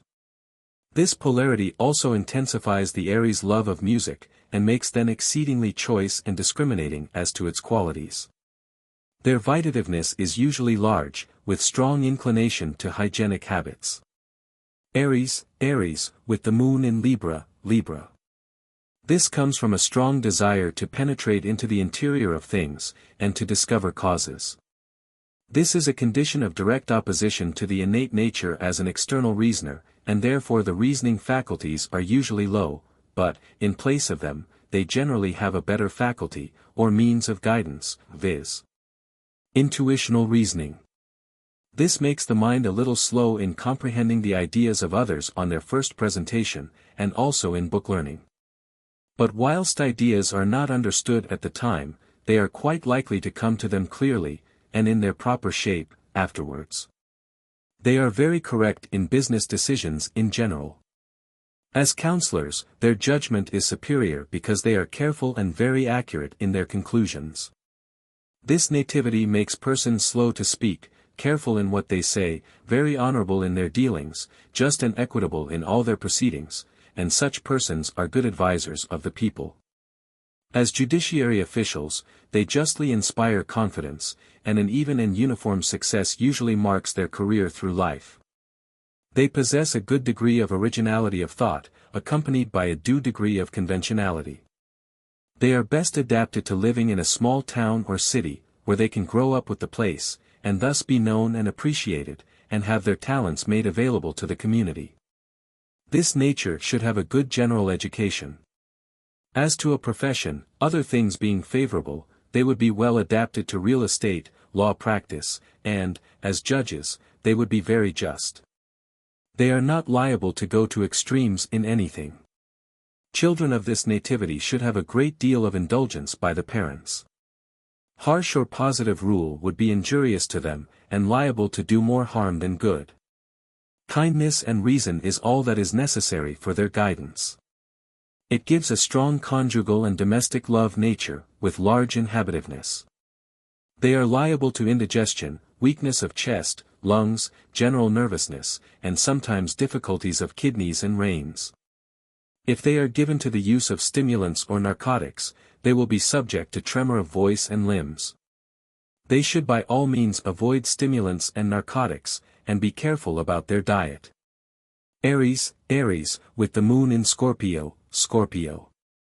This results from the minds of the parents being under the control of the passional nature, and in a combative attitude with the affairs of life. It gives to the child a tendency to follow the regular rules and customs of society, and of the world in general, and an inclination to classical education. It inclines the mind more to conventionalities than to origination. It gives a positiveness to the character, with high temper and combativeness, also an inclination to jealousy of a companion, with strong passions, and frequently weakness and excitability, and sometimes promiscuity in the sex life. It usually leaves the faculties of Aries to act themselves out, with the exception that it diminishes its love and warmth of sympathy and kindness, and increases its passion and magnetic heat. Frequently such persons are lascivious, and, if Jupiter is in Virgo, Epicureans. This polarity turns the mind into the physical, and leaves it to be guided and controlled by the positions of the planets. It increases the liability to paralysis, especially of the heart and intestines. Aries, with the moon in Sagittarius, Sagittarius. This nature comes from great activity and hurry in the executive sphere. It gives marked activity of mind and body, with constant liability to extremes in everything these persons undertake, with restlessness, anxiety, and overdoing, which frequently impairs their health. This polarity makes them hasty in their action and speech. It unites the mental with the physical activities. Such persons should think well before they speak or act, and study to be more deliberative and calculating, and to avoid hurry and bustle. They have a natural inclination to public speaking, and have usually good language, but too concentrated and pointed to give forth a lucid expression. The front brain is usually narrow. They are liable to make many mistakes in life by not properly considering the consequences of their acts, and to make many enemies by thoughtless speaking. It is hard for them to keep a secret, and there is danger of their being imaginative, and of exaggeration. Children of this nativity need a very careful tuition in reason and logic. They should be taught to always look for the cause and effect of everything. Such children ought not to be physically punished other than by allowing them to reap the consequences of their own acts. It is always a good plan to take them at their own words and act upon what they say, without regard to what they mean, and especially when such acts would bring about that which the child did not want. This would give them an experimental knowledge of the consequences of an imperfect or too hasty expression of immature thoughts, which is a remarkable tendency of this character. Thus, by giving them the practical experience while they are young, parents can save their children many thousands of dollars, and from many serious mistakes which would otherwise follow them through life. This nativity also gives persons liabilities to excesses in their sex inclinations, and a disposition on the part of children to self-abuse. Conjugality is also with this polarity on a lower plane, even though their love may be devoted to one. They should have careful and thorough instruction in the consequences of the abuse of the sex function. These children should have all the education they are capable of receiving, unless planetary conditions indicate a life of physical labor, which would only be the case if Venus and Mercury were in Capricorn or Gemini. Aries polarized in Sagittarius gives fine musical qualities. It gives liability to sciatica, and difficulty of the motor nerves, and sometimes weakens the circulatory system. Aries, with the moon in Capricorn, Capricorn. This comes from the minds of the parents being actively engaged in business plans. It turns the attention of the mind towards the general uses of humanity, or business planning. These persons are very positive, active, and determined, and liable to extremes in business directions. It is frequently the case that they have prolific imaginations, with many ideas and plans and methods of obtaining money. They have a great love of popularity and good standing in society. Frequently they are quite exacting with employees, and persistent, although not apt to be extreme or unreasonable. They are fond of society, mainly that of a popular character. They are adapted to political interests and legal professions, and have great respect for men of letters, and for education in general.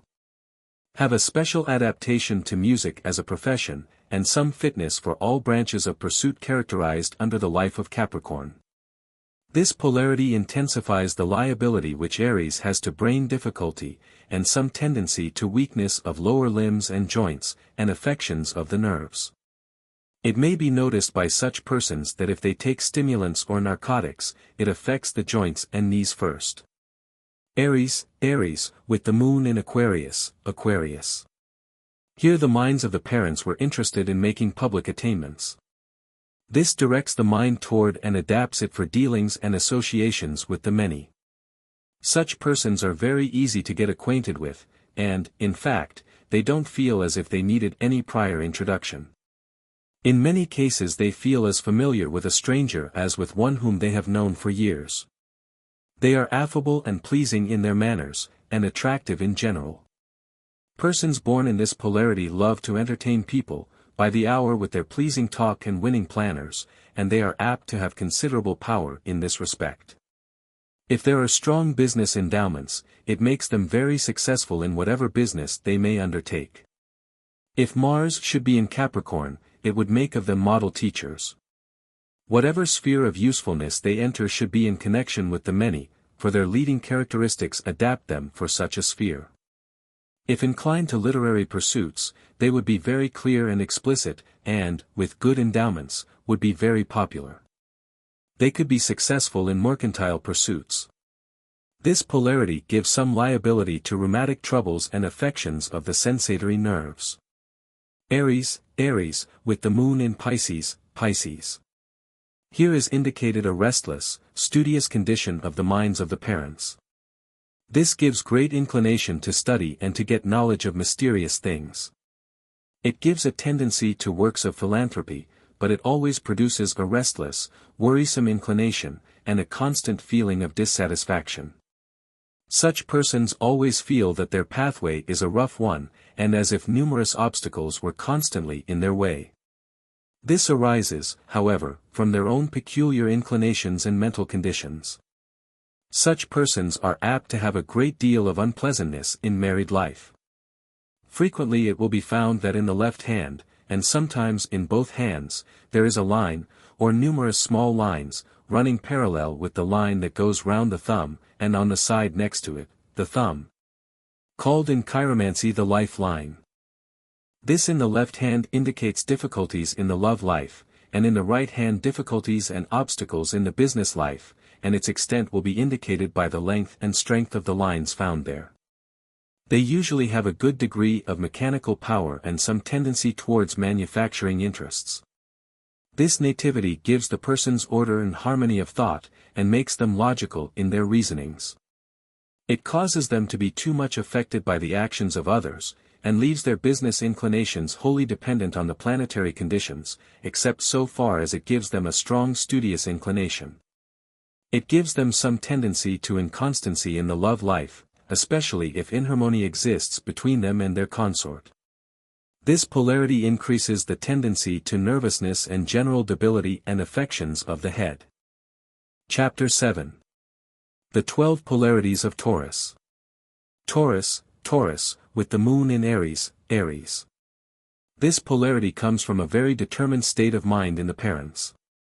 This characterizes the nature with law. It makes a positive person, usually with the organs of conscientiousness large, which gives adaptation to legal pursuits, engineering, mathematics, and mechanics. It gives ability to begin and accomplish great undertakings. It makes a nature very exacting, demanding a great deal of others, and apt to make a law and require others to live by it, which law is always according to their own nature, and the circumstances that they happen to be in. Therefore their laws are not always just. Such persons are apt to go to extremes in every department of life. They are headstrong, and can only be changed from doing anything they set their mind on, by the force of circumstances, or by the reasonings of some friend in whom they put great confidence. They have a great deal of self-esteem, and a veneration for education and knowledge of a material character, but the dominant feature of this polarity is law, rule of life, and stiff-headedness or persistency. This polarity increases the liability to diseases of kidneys and reins, and all diseases peculiar to Taurus, Taurus. Taurus, Taurus, with the moon in Taurus, Taurus. This comes from a very harmonious yet very active and independent condition on the part of parents, and gives a very independent character. It leaves the nature of Taurus to act itself out, adding only the illuminating element of the sun, which clears up the dark places in the life of Taurus, and adds buoyancy of character, animation of thought, and increased brilliancy and vivacity. They are less affected by the influence of others than is given under the sign Taurus. It gives them self-control in everything, and insulates them to a very great extent from the rest of humanity, shutting them up within their own sphere, and disinclining them to travel or to engage in new enterprises. It makes them bold, animated, restless, active, and, in many cases, brilliant. It makes a very strong character in every way, and one capable, other things being equal, of making great attainments in life, not only in financial, but other directions, constituting them useful members of society. This polarity greatly lessens the liability to disease in any direction. Taurus, Taurus, with the moon in Gemini, Gemini. This usually comes from a settled interest in some educational or scientific pursuit on the part of the parents, and gives a person strong inclinations to public speaking or oratory. It also gives artistic and poetic ability and tendency as well as an inclination to scientific knowledge, and insights to activity and usefulness in all departments of the natural world. It gives mechanical ability, and also a restless, stirring character. It causes persons to love order and beauty, and gives some tendency to the culture of fruit and flowers, also botanical pursuits. Yet their love of city life would militate somewhat against embarking in business of this kind unless it could be combined with city interests. The selfish proclivities of the Taurus nature are brought into play by this polarity. It would increase their tendency to rule and to be at the head of things, and would incline them to obstinacy and self-conceit, yet it would give them good abilities in almost all professions or departments of business. They have great physical endurance, and are apt to judge others from their own standpoint, and consequently expect and demand a large amount of service from those employed under them, even to overtaxing their strength. This nativity in most cases gives good language, but also lessens the inclination to domestic life, with a tendency to nervous diseases. Taurus, Taurus, with the moon in Cancer, Cancer. This indicates that the minds of the parents were very much immersed in the duties of domestic life. It turns the whole mental condition to a love of home, family, and children. It is hard for such to allow their love to go beyond their own home and family, especially if it would cost anything to do so. They are very persistent and active in business, anxious about making money, and economical in general. It greatly increases their sensitiveness and, to a certain extent, weakens their self-control in the sex nature, and sometimes they go to great extremes in this direction. It gives a tendency to manufacturing interests in connection with articles necessary to the home life. In public life their thought would incline to legislation of a domestic nature. Parents having children of this polarity should use every precaution to develop and establish their character from the standpoint of reason in the control and regulation of their sensational proclivities, thus saving them from a fevered and excited imagination, through which means they get into bad habits. They should also be checked in their tendency to penuriousness, should they, in their natural habit of going to extremes, be found setting too much value on money. Parents should keep in mind the importance of giving a reason for all they require of these children, to the end of impressing them to act from reason instead of their sensations and emotions. This polarity gives a clear mind, with logical proclivities and a disposition to generalization in thought. They have some tendency to tumors, cancerous affections, etc. Taurus, Taurus, with the moon in Leo, Leo. This polarity comes from a strong, zealous nature on the part of the parents, with a tendency to submerge everything in the love and domestic life. It softens the positive nature of Taurus, and turns the mind into the interior, giving an inclination towards love, emotion, and sensational pleasure. It also increases the sex passion, making them very domestic and devoted to family and associates. It gives strong likes and dislikes, and makes them subject to great extremes. It causes them to be easily influenced by associates, and there are liabilities and dangers of acquiring bad habits. They are frequently deceived and misled by hasty and ill-placed confidence. Such persons seldom make very great attainments, unless planetary conditions are specially favorable, as they are overconfiding and wasteful of their vital powers.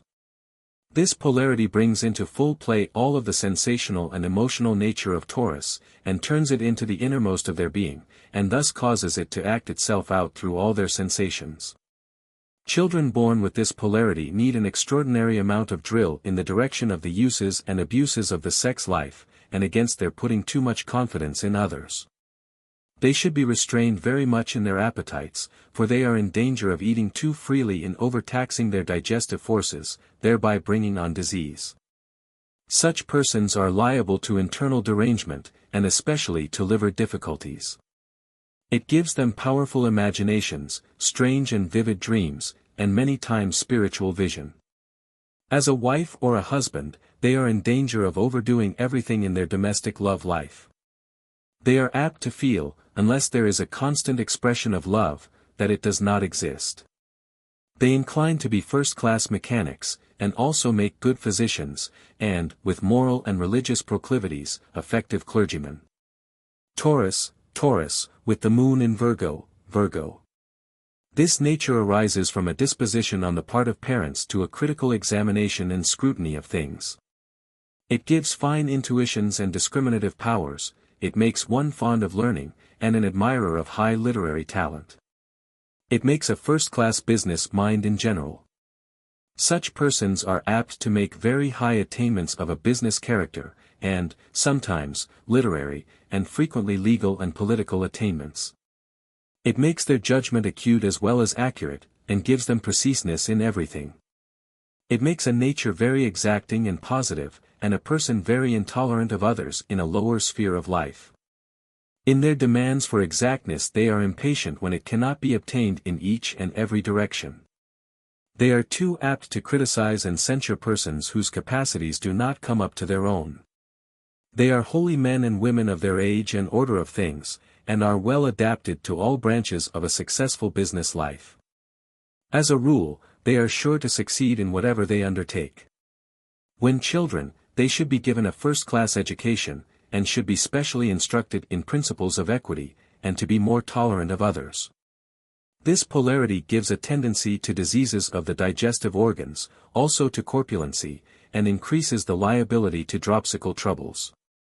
This polarity is second only to, if not on a par with, Virgo Taurus, as to supremacy of business powers. Between them lies the palm. Taurus, with the moon in Libra. This comes from the minds of the parents being turned within, with a disposition to be guided by the spiritual and intuitive. It makes a very positive and decided character. One that is very quick in deciding, and very positive and extremely determined when their decision is reached. It constitutes them peculiarly law characters, who work not only by law, but also by intuition. This combination of the two is apt to give a great deal of self-conceit, and hardness and angularity of character, and severity of nature. They frequently make peculiar decisions, and it is impossible to foresee just how such persons will interpret a question, and whether they will look at a thing approvingly or otherwise. They are controlled almost wholly by their selfish propensities, but have a great deal of kindness and love in their nature for persons they regard. This polarity is apt to give a full forehead and large organs of conscientiousness, which go to make up the law nature, which is quite the opposite from the equity nature as found in Aries, with the moon in Libra. Again, this polarity of Taurus gives good speculative ability, and adapts a man as a builder and driver of heavy business, especially if there is an harmonious blending of planetary conditions. It is apt to give liability to diseases of the brain and kidneys, and to weakness and debility of the reproductive functions, and also liable to gravel. Such persons are inclined to excesses in everything, and especially in matters of love and hate. They are very jealous, and when thus aroused, they are full of vengeance and wind activeness. Taurus, with the moon in Scorpio, Scorpio. This polarity results from a desire for public position, and from the minds of the parents being mainly under the sway of the passional nature. It is apt to give an intensely passional character, unless otherwise restrained and protected. They are hard, positive, and determined, but inclined to overrate educational attainments in others. It gives great pride of person, and a great deal of conventionality. It increases the selfish propensities, and gives activity to all the lower nature of Taurus. If sufficiently dignified, however, these persons may be very excellent men and women. They are liable to affections of the heart. Taurus, with the moon in Sagittarius, Sagittarius. This nature is begotten by a great deal of self-esteem on the part of the parents, in the direction of their abilities to execute. They are very positive and decided in all that they do, and are liable to go to great extremes in everything they undertake. They are hasty in speaking, and are liable to act and speak from the first thought that comes into their mind. They are executors in their sphere of use, which is apt to be one of a mechanical order. Sometimes, however, this polarity gives inclinations and abilities for public speaking or the ministerial profession. It brings into activity all the life forces, and consequently gives weakness in the sex nature. Unless sufficiently dignified and restrained, their hasty actions will always keep them hard at work. They are not apt to be good wives or husbands. They are quick in their impulses, and when angry, very high-tempered. They are liable to be quarrelsome and unpleasant associates. Parents should take special care to drill such children in habits of self-control in everything, and especially in matters pertaining to the sex. They should be instructed how to make life useful, and also in the value and uses of money. In short, these children need more rigid and thorough tuition than almost any others, in all that pertains to a practical and industrious life. They are liable to dropsical affections of the lower limbs. Taurus, with the moon in Capricorn, Capricorn. This polarity indicates that the minds of the parents were engaged intensely on general business plans and ideas, with high aspirations in that direction, and gives a very practical business mind. With a large measure of caution and a disposition to careful reasoning and planning before action. It makes a positive, determined, and independent character, and turns the mind to a consideration of general principles and business interests, and sometimes to music and art. It gives great love of wealth and grandeur, and great aspirations for the attainment of honor and position in public life. It makes a person very conventional, and, at the same time, apparently very independent, but their independence receives its character from the standards of the people, and therefore its root is in conventionality. This condition, however, gives success in life. Such persons are well adapted for the legal profession and military service. This polarity gives them a natural tendency to be organizers. It strengthens the nerves, and gives a very strong will, and also great power of self-control and ability to control others. It also enables them to remain unmoved even under exciting circumstances. It gives more adaptation for public than for private life. It, of itself, takes away the tendency to a domestic life, unless otherwise counteracted by planetary conditions. This polarity is good for men, but bad for women. It would be difficult to say just what course it would take in a woman's nature, other than as dignified by planetary conditions. It obviates much of the danger of psychological influence from other minds, except in woman's nature, and in that case it gives impulse to carry out their sex desires, no matter what they may be. Therefore great responsibility devolves upon mothers of such daughters. All the attainments of this nature depend entirely upon the chastity of their habits. Should they become licentious in their inclinations, they would be apt to go to such extremes that it would destroy largely their usefulness in life. It would not affect the liability to disease other than in the lower limbs, and perhaps rheumatism of the joints. Taurus, with the moon in Aquarius. This usually comes from political, but sometimes from social, interests on the part of the parents. This polarity gives the person a great accession of conventionality, and a disposition and adaptation for pleasing the people. It gives clearness of language, so that they are not liable to be misunderstood. They are easy to form acquaintance with strangers, and to come before the people with confidence and tact, and with a great deal of zest on their own part. Such persons would never be satisfied to live in the country, but want to be in the bustle and excitement of a city life. They have great regard for show, personal appearance, fashion, etc. They make good, practical, general business agents. This polarity gives a very good adaptation for a literary calling and a strong inclination in that direction. If other conditions should point toward trade, they would have great adaptation for it. In fact, the eyes of their mind are always open to the masses. They are apt to have unusually good ideas as to what would please and what would displease the public. Ladies born with this polarity are apt to be very showy, and disinclined to a domestic life, and unless they find some business that keeps them among the people, it is very apt to lead them into dangers and excesses of a varied character. This polarity gives some tendency to rheumatism and diseases of the lower limbs. Taurus, with the moon in Pisces. This comes from the mind being largely absorbed in study, or a desire to obtain knowledge. It gives a very practical, mechanical, and ingenious mind. It leads them into the manufacturing interests, and gives a disposition to be constantly doing something, and modifies or counteracts the lymphatic Taurus nature. Very frequently it gives an innate dissatisfaction with their condition, let it be what it may. Thereby they frequently become combative, irritable, and cross. It usually gives them law, rule of life, and order in all they do. Frequently it gives them an inclination to study, with abilities in mathematics, brightens up their logical reasonings, and increases their desire to make money, also to save it. Such persons are apt to feel that there are many obstacles in the way, and that everything is very much against them in this world. Frequently we find the thumb on the left hand marked across, parallel with the lifeline, with one clearly defined line, or with several small ones, which, in this case, if it is but one line, indicates difficulties in the married life. But if it is marked by several small ones, it indicates many difficulties in life.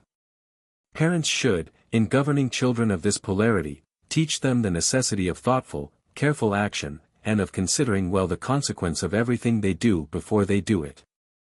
Also regarding the abuses of the sex nature, and its consequences. This polarity gives liability to diseases of the lower limbs, also of liver and spleen. Chapter 8. The 12 Polarities of Gemini. Gemini, with the moon in Aries.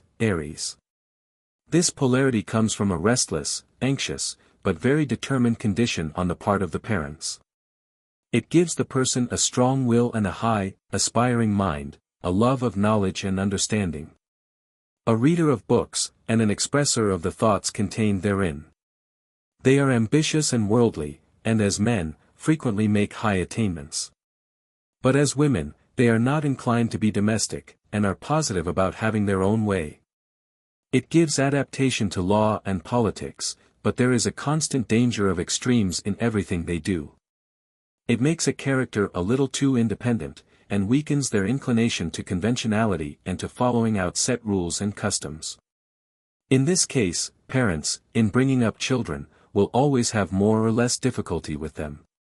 They should reason with them a great deal, and show them the danger of extremes and the necessity of sometimes bending to circumstances. It gives them, however, great power to carry out anything that they wish, and therefore power of controlling themselves in every department of life. Consequently, it makes a very strong character in whatever direction planetary conditions may indicate. These persons will have neuralgic pains in head, and bronchial troubles. Gemini, with the moon in Taurus. This comes from a strong love of nature, especially a desire for scientific knowledge in that direction. It expresses an inclination to a hygienic life, and makes the person quite sensitive. It gives adaptation to the medical profession, and a great deal of determination and persistency of character. It increases their sex inclination, and is liable to make persons rather eccentric in their habits, being led very much by their feelings and emotions. The main feature of this polarity to be considered, in connection with the planetary conditions, is a sensational nature. It gives tendency to a pushing, energetic, business life, and a desire to control. These persons have a full share of vitality and vigor, unless wasted through undue activity of the sex nature. Are liable, when sick, to affections of lymphatic system, through the nerves. Gemini, with the moon in Gemini. This comes from a restless, aspiring, and decisive attitude on the part of parents. It expresses an illuminated mind, independence of character, clearness of thought, and persons well-rounded, and well-balanced in their calculations and arrangements. It gives some degree of self-conceit, lack of sympathy with others, and a determination to carry out the inclinations of their own minds, regardless of the effect upon others. Such persons have fair success in business matters, and find their enjoyment mainly in the activities of mind and body, are not easily led by their sympathies or turn from their own decisions. The particular business to which they are adapted is determined mainly by planetary conditions. This polarity leaves the liabilities to disease as given under the sign Gemini. Gemini, with the moon in Cancer. This expresses the fact that there were anxieties in the mind of the positive parent concerning the welfare of the family.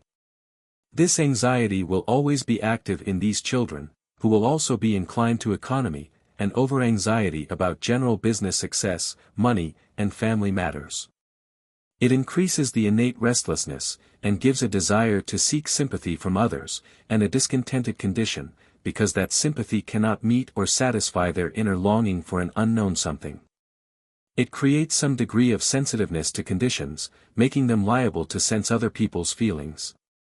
The activities of their minds will be in relation to business success in laying up treasures, and in all matters relating to home and the domestic sphere. When turned into scientific directions, it gives a clear, logical, argumentative mind. This polarity indicates some liability to diseases of the nutritive system. Gemini, with the moon in Leo. This shows that there was a strong desire in the mind of the father, or most positive parent, for love and true soul sympathy. The heart was open in that direction, and the mental characteristic condition was expressed in the nature of the child. The person will be apt to have a morbid tendency to reach out for love mainly from the opposite sex, which, unless restrained, will be in danger of leading to excesses ruinous to mind and body. They will be liable to weakness and lack of determination, and in business directions, to despondency and inefficiency, unless strengthened and qualified by planetary conditions. They will have special inclination and adaptation to the ministry, with some aptitude to philosophical pursuits and the medical profession, which may be strengthened by favorable planetary conditions. They will have a tendency towards poetry and music, and be somewhat inclined to the superstitious and spiritualistic, and rather apt to believe in a controlling destiny or some supernatural force hindering them in their life course. In case of the physical body being weakened, will have derangement of the circulatory system, and hypochondria. In such cases deep, full breathing and physical activity will be a complete remedy. Gemini, with the moon in Virgo. This polarity shows that the mind of the most positive parent was intensely studious and critical, or greatly perplexed in regard to certain things. This gives a very studious and mathematical mind, with a tendency to criticize and examine. A love for the study of nature, anatomy, physiology, and hygiene, and for chemistry and medicine. Will have a love and appreciation of beauty in architecture and in the general departments of life. They have a love of honor, but as husbands and wives are sometimes critical and irritable. But the women of this nature are very neat in their housekeeping and in everything they do, also artistic, particular, and even over-careful in keeping things in order after they get them so. Frequently regard the furniture as too nice to use, from fear of soiling, hard to please and rather spiteful, very nervous in temperament. Have frequent headaches with tendency to hypochondria, and through irregularities of mental condition, are very liable to different forms of female weakness, especially leukorrhea. Should ladies of this polarity engage in business, the nature as described for males would be equally applicable to them, with the exception that they might be slightly more affected and modified by their planetary conditions. Gemini, with the moon in Libra, Libra. This indicates that there existed in the mind of the father a condition of great uncertainty concerning the future, and a desire to see into it. The child will be endowed with peculiar spiritual tendencies, and love the study of the occult and unseen forces, and have a very intuitive and foreseeing mind. This gives great accuracy and quickness of decision, with adaptability to the study of nature and philosophy, also to any and all pursuits indicated by planetary conditions. These persons will have good imitative powers in all departments of life, and especially in literary pursuits. If children of this nature should get led into licentiousness or self-abusive habits, it would quickly impair their powers, and it would be more difficult for them to conquer and rise out of low conditions than those of most other polarities. A life of chastity would also affect them with corresponding quickness for good. They have some tendency to liver and kidney difficulties. Gemini, with the moon in Scorpio, Scorpio. This indicates that a condition of worriment and combativeness was existing in the mind of the most active parent, leaving expression only to the passional or sex nature. This makes the person positive, determined, and imitative, with a conservative nature, but possessed of a disposition to keep it out of sight and to appear the opposite of what they really are. They will be rather harsh, with a nature not oversensitive, and the disposition and ability to qualify them for some position in public life. In their domestic sphere, will be more apt to be controlled by passion than conjugality, as their polarity does not favorably impress them in this direction unless aided by planetary conditions. They would be liable to diseases of any of the vital functions as it controls the basic forces of the system and root of vitality, and would consequently be a center from which diseased conditions would radiate. Gemini, with the moon in Sagittarius, Sagittarius. This indicates that the father had been in an anxious, excited, and hurried state of mind, which produced a condition of great physical and mental activity in the child. Few children of this nature come to maturity unless the parents take great care to restrain them and keep them quiet. They frequently die of marasmus, or of brain difficulty, before they are 10 years of age. If they arrive at maturity, they are overactive and overexpressive, and too quick every way. They must be doing something all the time, seem unable to rest, and are liable to great nervous excitability and sexual excesses. Inclined to be mentally but not physically combative. If sufficiently balanced by planetary conditions, will have a desire and adaptability to the ministry or public speaking. Children of this nature should be especially guarded against acquiring habits of self-abuse. This intensifies the liability to nerve difficulties. Gemini, with the moon in Capricorn, Capricorn. This arises from paternal anxiety in a general business direction, and usually from liability to loss of property or honor. And produces in the child a mind very active in business ways, watchful, careful, inclined to be suspicious of losses and distrustful of friends and business associates, inclined to view everything from a purely business standpoint. Will be liable to frequent failures and disappointments, unless the intuitive faculties are especially cultivated, or endowed by planetary conditions. There is danger of intemperance in this polarity. It gives a love of beauty, elegance, and grandeur, with a disposition to labor hard for a position of eminence and honor. Women of this polarity ought to devote themselves to a business life, as they are not usually qualified by nature for a domestic sphere. The polarity gives a tendency to nervous headaches and diseases of the joints. Gemini, with the moon in Aquarius, Aquarius. This comes from an anxious desire in the parental mind to please and gain the attention of the public, or perhaps from anxiety in regard to loss of honor or credit. It gives the child natural qualifications and desires for association and dealings with the public. Such persons are not apt to be satisfied in life unless in some position where there is a great deal of activity, excitement, and change. Will have tact as salesmen, general business or traveling agents, ticket agents, etc. If planetary conditions favor, will make good public men, politicians, speakers, or physicians. Women of this polarity experience a great deal of dissatisfaction relative to domestic life. This nature is liable to nervous and rheumatic difficulties, mainly of the lower limbs. Gemini, with the moon in Pisces, Pisces.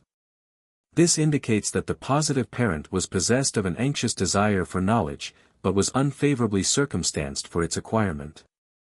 This produces in the child a restless, anxious, studious mind, and intensifies the anxiety and restlessness peculiar to the Gemini nature, which creates a dissatisfied condition in every pursuit in life. They will feel that they are opposed in all their undertakings, and this results in a fretful, dissatisfied state in all the domestic and social relations. Children will be especially restless, and babies very cross and irritable. When conditions are such as to make inharmony in domestic life, there will be noticed in the hand a line, or a few small lines, running parallel with the line that surrounds the thumb, and on the side next the thumb.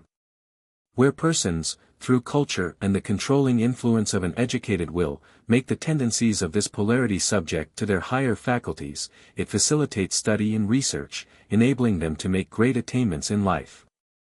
This polarity gives liability to diseases of the liver and spleen and to inflammation of the pleura. These being spiritual or psychic functions, there is a tendency in this nature for their suppression, and consequent disease. Chapter 9. The 12 Polarities of Cancer. Cancer, with the moon in Aries, Aries. This comes from a very determined condition in the parental mind, which gives to the child a very determined will and indomitable persistency in whatever is undertaken, and a disposition to be head and controller in the sphere of his activity. The person will be apt to go to extremes, so much so, that it will be difficult to change, even under the dictates of reason. Will have an innate hatred of being controlled by the mind or will of another, which will make them liable to many mistakes and losses through life. Children of this polarity ought to be very carefully drilled, that they may gradually suppress this inclination and bring it under the control of their reason. Will be apt to deal with general principles, to the neglect of the minutiae. A silent, stubborn persistency often characterizes this nature. This polarity would give liability to headaches, and sometimes to insanity. Cancer, with the moon in Taurus, Taurus.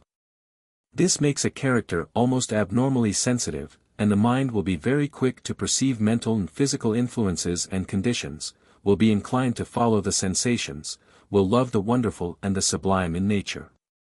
If the person is unhappily balanced in other directions, will be apt to take on conditions resembling obsession, and may think they are possessed by evil spirits. If this is allowed to continue, insanity will speedily result.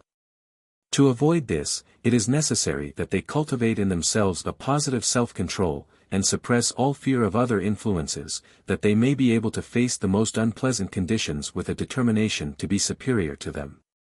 Parents should try to cultivate in such children the idea that they can be superior to the influence of others, and that they have in themselves power to make conditions. But yet it will be necessary, especially with girls, to be very careful about their nurses. It will be noticed that such children will cry and scream as if hurt when certain persons take hold of them, or perhaps when they only come into their presence. This comes from the fact that their fine nerve sense is so unfavorably affected by these persons, that if their psychological influence continues for some length of time, it may produce disease or even death in the child. Old or diseased persons will absorb all the finer essences of such children, and cause their death. Licentious or gross nurses frequently obsess and destroy such children. Parents will notice that if they are worried, cross, or fretful, the child will feel the same, and if these conditions are kept up in the household, they will be apt to cause indisposition, and bring on disease and perhaps death. It is only by the most careful guarding and nursing that such children can be reared. Such persons should never sit in the circles of spiritualists, or in any way submit their will to the psychological control of others. They have natural intuitions, and should study the laws of mind. Such persons are well calculated for agricultural pursuits. Cancer, Cancer, with the moon in Gemini, Gemini. This arises from a strong love of educational and artistic pursuits on the part of the parents, and gives the child a thirst for knowledge in all directions, with great activity and energy. Such will have utilitarian ideas, and be allied to the realm of art, education, and general knowledge, with some inclination toward public life, speaking, writing, etc. Such children ought to have every advantage of school education. But careful instruction should be given them concerning the uses and abuses of the sex nature. This polarity somewhat increases the liability to diseases peculiar to the sign Cancer. Cancer, Cancer, with the moon in Cancer, Cancer. This nature springs from a bright, active, satisfied mental condition on the part of the parents, with an inclination to enjoy all that life affords. It gives the child a clear, keen intellect, with intuitions clear and free from vague imaginings. Unless the sex nature becomes excited, then they are inclined to go to extremes. They have good, clear business minds, but more disposed to deal with general principles than minutiae. Should have a full college education, and can then enter upon almost any sphere of life they may choose. Are opposed to being subject to laws and rules of others, are apt to have irregular ideas of domestic life, and are very independent, self-sufficient characters. This somewhat decreases the general liability to diseases common to Cancer. Cancer, Cancer, with the moon in Leo, Leo. This nature is produced by a parental desire for the reciprocal expressions and emotions of love, and gives the child a restless desire and activity of the love nature, and subjects them to extremes, making them somewhat unreliable. Because they are so sensitive to the conditions of other minds that it affects directly their own affectional nature. We may say that in this case the maternal principle expresses itself through the heart. And if we turn our attention to the animal world, we find there the expression of the mother nature, in its many phases, corresponding to the real condition of such a person. And we are thrown upon planetary influence for a solution of the character and course of this mind. The polarity gives liability to weakness of the circulatory system, and general debility. Cancer, Cancer, with the moon in Virgo, Virgo.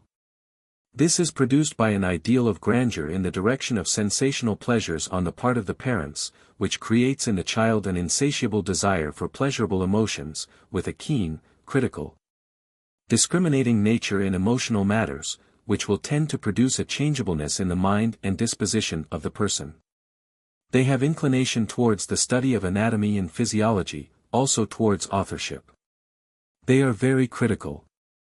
Also very passionate in the love nature, which, if under the control of an inverted ideality, through a morbid yielding to sensual practices, is apt to lead them to great extremes. But with proper training in early life, especially in regard to the uses and abuses of the sexual function, these powers would become grand factors in the realm of parental uses.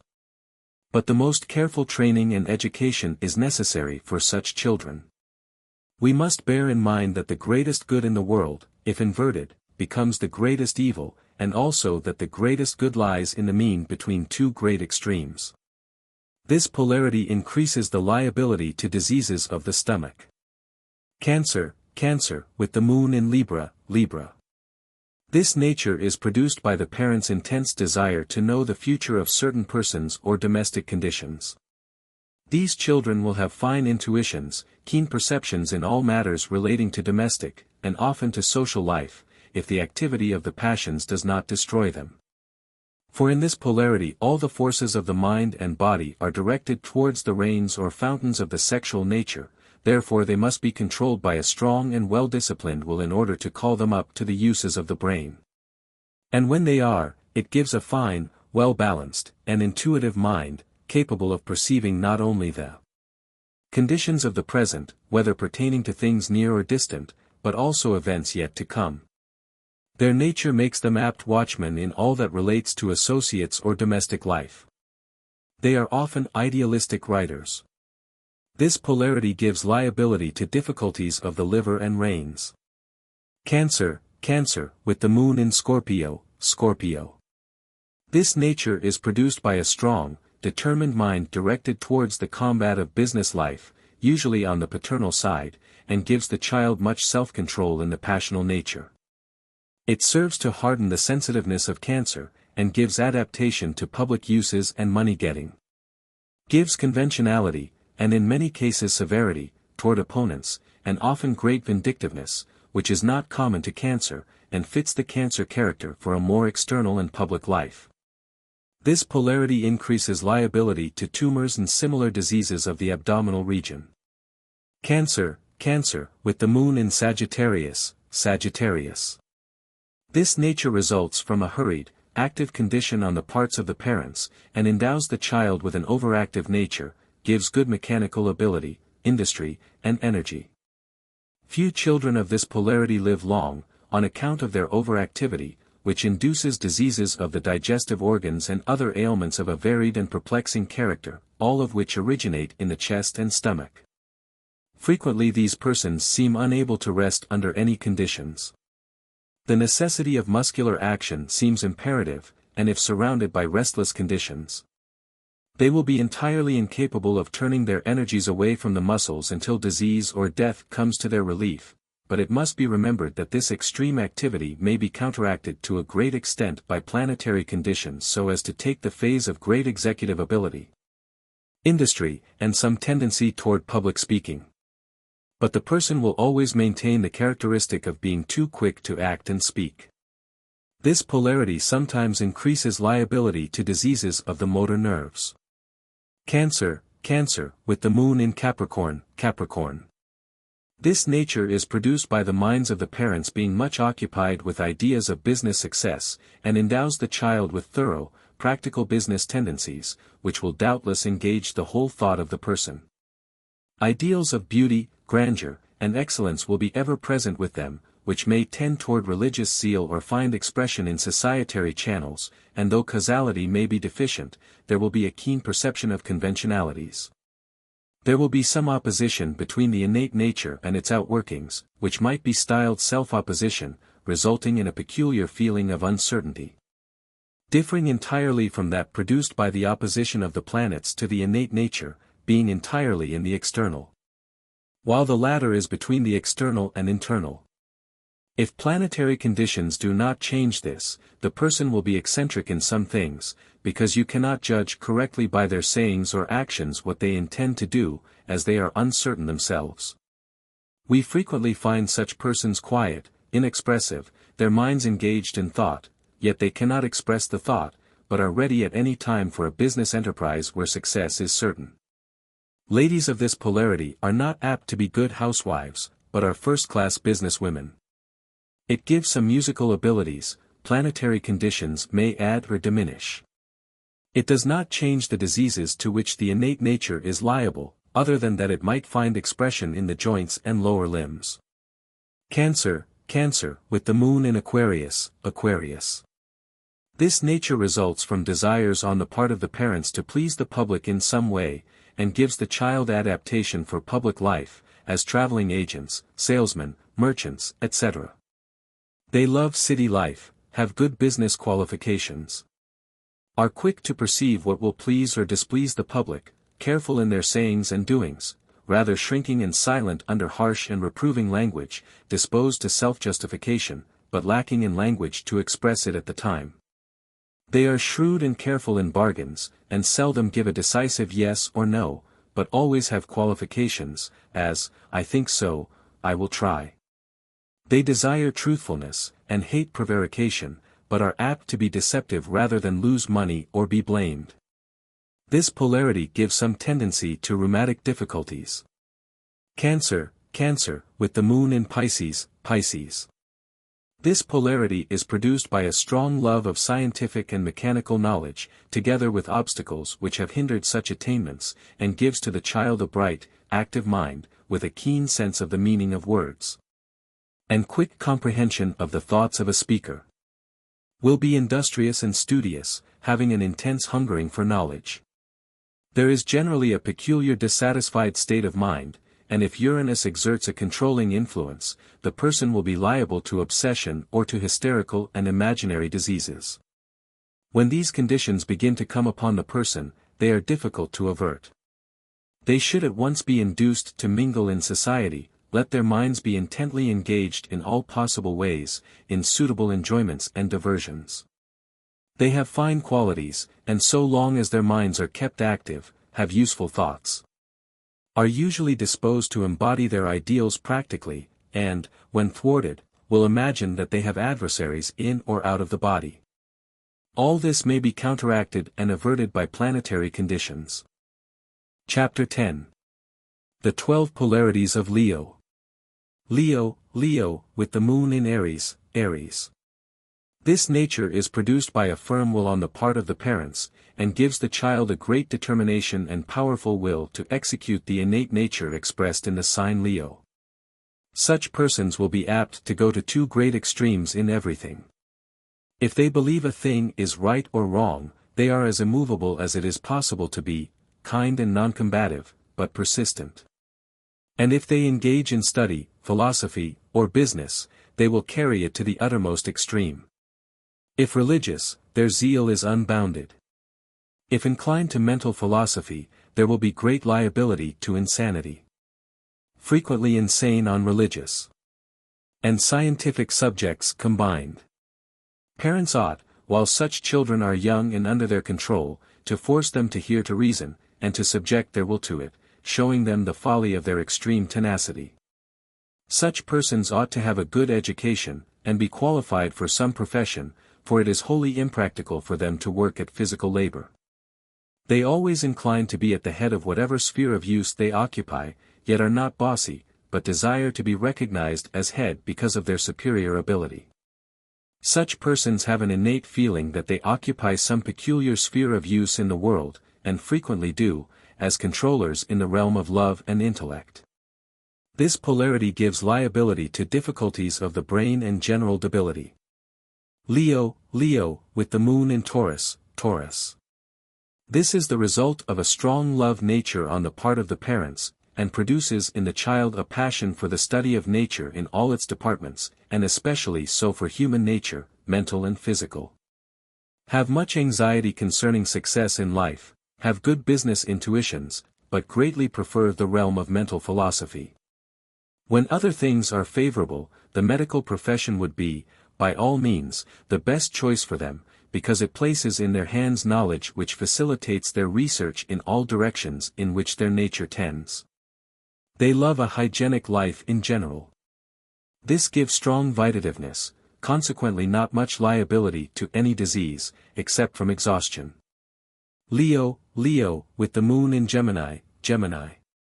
This is the result of a peculiarly studious condition in the minds of the parents, and imparts to the child strong educational tendencies and abilities, gives order, art, and mechanics, in a general way. But this is controlled in its minutiae by planetary conditions. There is danger of the child being too active, and overdoing his powers, physically, mentally, or sexually. Such persons are controlled by rules of life, and love to work under law, but require that the law shall be absolute and undeviating. Parents should be careful, and establish in the young child's mind proper rules of restraint and guidance, and the idea of usefulness in all they do. This polarity increases the liability to consumption, and a rheumatic or palsied condition of the hands and arms. Leo, with the moon in Cancer, Cancer. This arises from a strong paternal care and love for the family, and for home and its relations, and endows the child with a great love in this direction, turning all their active thoughtfulness towards the care of the family and the home. It gives great sympathy and sensitiveness to the thoughts of those they love, but a liability to extremes, at one time buoyant and happy, and the next moment sad and depressed. Are too easily wounded, even by a look or a thoughtless word.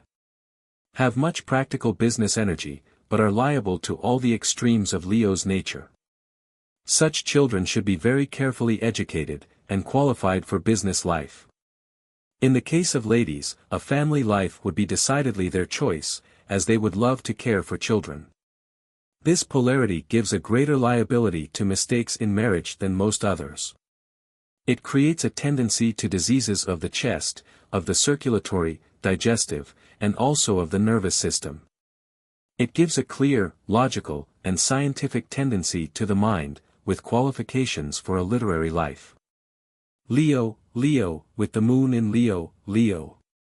This nature comes from a happy, contented, harmonious condition of the parent's mind, and gives to the child a very independent, clear-minded, and intuitive nature, not affected by the likes and dislikes of others. Are capable of standing alone, going their own way, and prosecuting their own aims, and thereby make good attainments in life. This polarity counteracts the weaknesses and liabilities to extremes belonging to the innate nature of Leo, and gives a feeling of independence of others, as they draw their inspirations from the central source of life. And being polarized in their own life quality, they do not reciprocate with the other portions of the body as freely as is Leo's custom when otherwise polarized, but revolve within their own sphere of usefulness, in whatever direction it may take. Being greatly shut up within themselves, they are less liable to the diseases common to Leo. Being polarized in their own sign, they will find most harmonious conjunction with a mate born in the same function, but otherwise polarized. Leo, with the moon in Virgo. This nature arises from conditions of great harmony in the parents, with a love for the presence and surroundings of pure nature.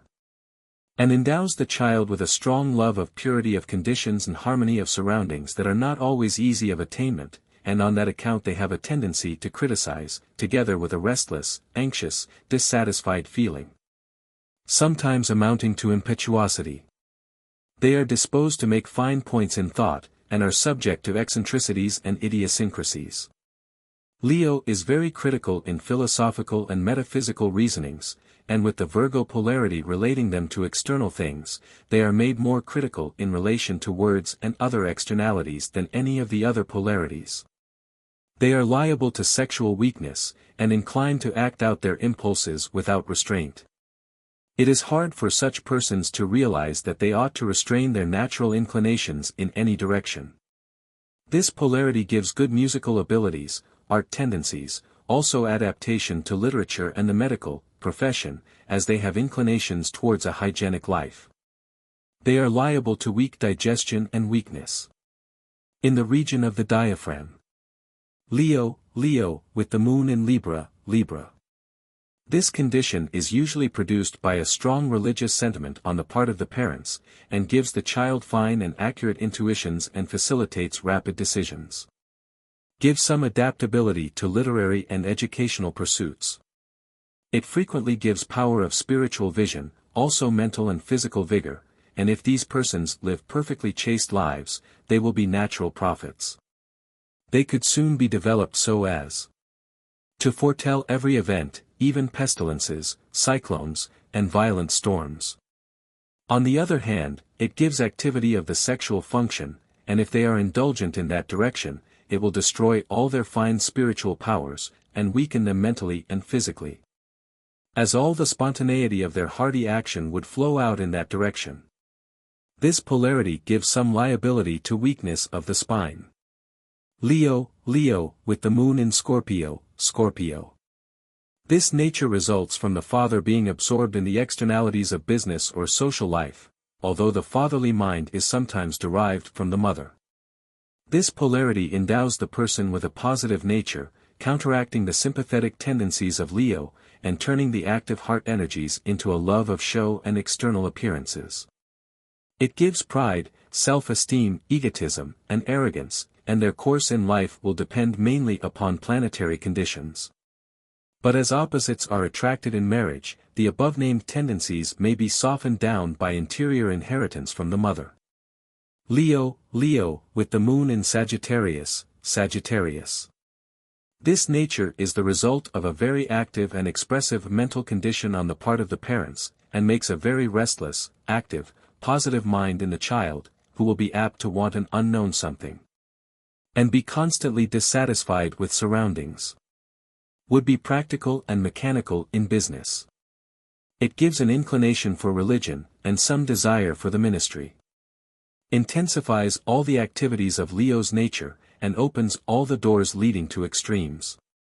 Endows the mind with a tendency to law, order, and rule, and an intolerance of any deviation from the law of right in their own minds. Are inclined to do as they are done by, in all directions, but are very apt to go to law in trifling cases. To be too intolerant with their children, too exacting with those under their care, in every respect, and in whatever direction their mind turns, are apt to go to great extremes. Parents should restrain the activity of such children, and teach them to have a time to work, a time to rest, a time to play, a time for everything. This polarity gives great activity in the sexual system, and parents cannot use too much care in preventing bad habits in these children. None, especially of this polarity, should be allowed to sleep late in the morning, for then is the time bad habits of unnatural sex activity are usually formed. Such children should be trained to most vigorous and decisive habits in the care of their own persons, such as bounding out of bed on awaking in the morning, cold sponge baths, followed by brisk rubbing, and outdoor exercise in the morning. This polarity increases the liability to physical exhaustion, weakness of chest, lungs, etc. Leo, with the moon in Capricorn, Capricorn. This arises from a condition of great mental activity and animation in relation to business pursuits on the part of the parents, and inclines the child to be bright and active in business, well adapted for trade, with tendency to spread out largely. It counteracts much of the sympathetic nature of Leo, and makes the person liable to judge others by themselves, and be rather hard and exacting. Gives considerable love for money and moneyed influence, and stimulates selfishness. But the love and sympathetic nature of Leo so restrains this that it scarcely appears. They are great lovers of music. Their sense of cleanliness and uncleanliness, of harmonious sounds and actions, is so acute that they are apt to be, ladies especially, almost morbid in this respect. They often restrain even their breathing and other normal actions of the body, through their extra fastidiousness, which brings on lack of circulation, and consequent disease. Leo, with the moon in Aquarius, Aquarius. This comes from a strong love of society, and a disposition to conform to the public mind, on the part of the parents, and gives a ruling desire to be among and deal with the many. Qualifies the mind to please the people readily and form acquaintances easily, and contributes to the love of travel. It often destroys discrimination between friends and strangers, and tends to make one an adventurer. Planetary conditions may largely change this. But careful education in the customs of society and rules of business will be necessary to guard against these tendencies. With proper planetary influences it gives adaptation to public life in such directions as thereby indicated. Such persons would incline to a career of travel and would not be satisfied to settle down outside of city life. This polarity gives some tendency to nerve and rheumatic difficulties, with probable affection of the lungs. Leo, with the moon in Pisces, Pisces. This nature comes from a mechanical tendency of mind and a restless impetuosity on the part of the parents, and the offspring are apt to be cross as babies, restless and uneasy as children. It gives inclination to study and research, but, unless harmonized by planetary conditions, are too restless to be confined to it. Is apt to produce dissatisfaction with the family relations. Gives a tendency to be on the feet and to travel, and a desire for knowledge, and, in abnormal conditions, makes people meddlesome and impertinent, and sometimes, in old ladies, inclines to mischief-making. As mechanics, they will be diligent, accurate, and practical. If planetary conditions favor study and research, will be apt to make great attainments in such directions. Chapter 11. The 12 Polarities of Virgo. Virgo, with the moon in Aries, Aries. This nature comes from a strong determination on the part of the parents, and endows the child with mental strength, firmness, and stability. But the activity and strength of will is apt to weaken the digestive power, and turn the intensity of their nature to the brain. This intensifies the strongest sense of Virgo, the power of sight, and, unless the person uses great care, the eyes may be weakened by overuse. Such persons are apt to succeed in intellectual pursuits, but are too stubborn for their own good. They have a keen sense of order and harmony, and are disturbed by disorderly surroundings. They also have a lively sense of the ridiculous, especially when mirthfulness is active. They incline to be the head in front of whatever they engage in. It intensifies the liabilities of the Virgo nature to disease, with inclination towards the brain. Virgo, with the moon in Taurus, Taurus. This polarity indicates that the parents had a clear, well-balanced condition relative to the inner and outer nature, and gives to the child fine intuitions in the care of the body and the culture of the mind. So that such persons act from the higher intuitional faculties in all the affairs of their life.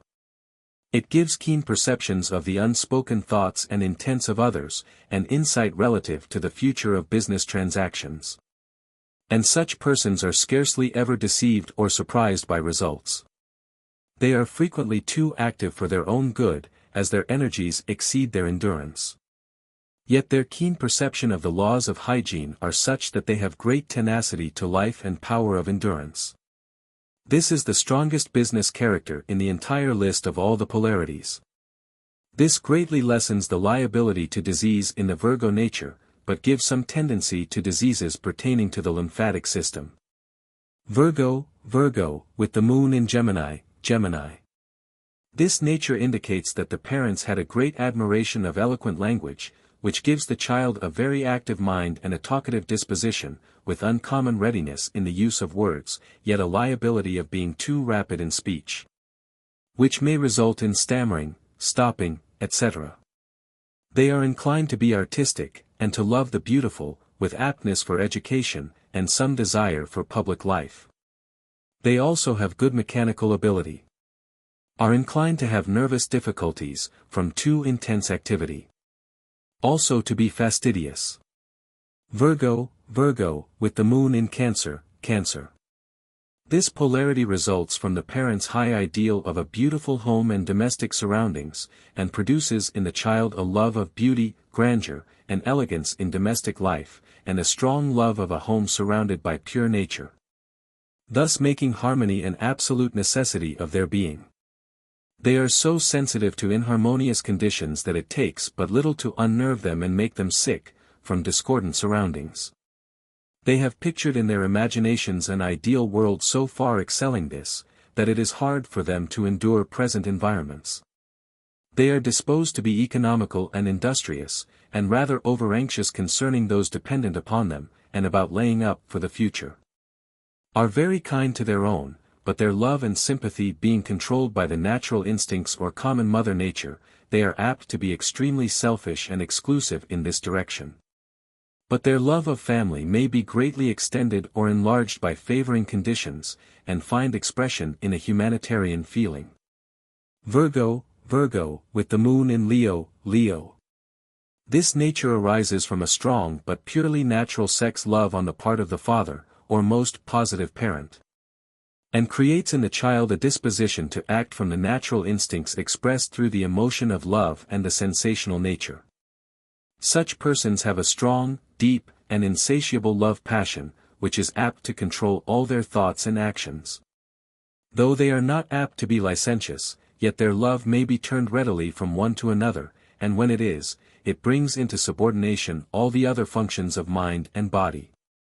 A lady of our acquaintance, in this polarity, married, and, after living with her husband 2 or 3 years, fell in love with another man, and begged and implored of her husband to grant her a divorce, which he did.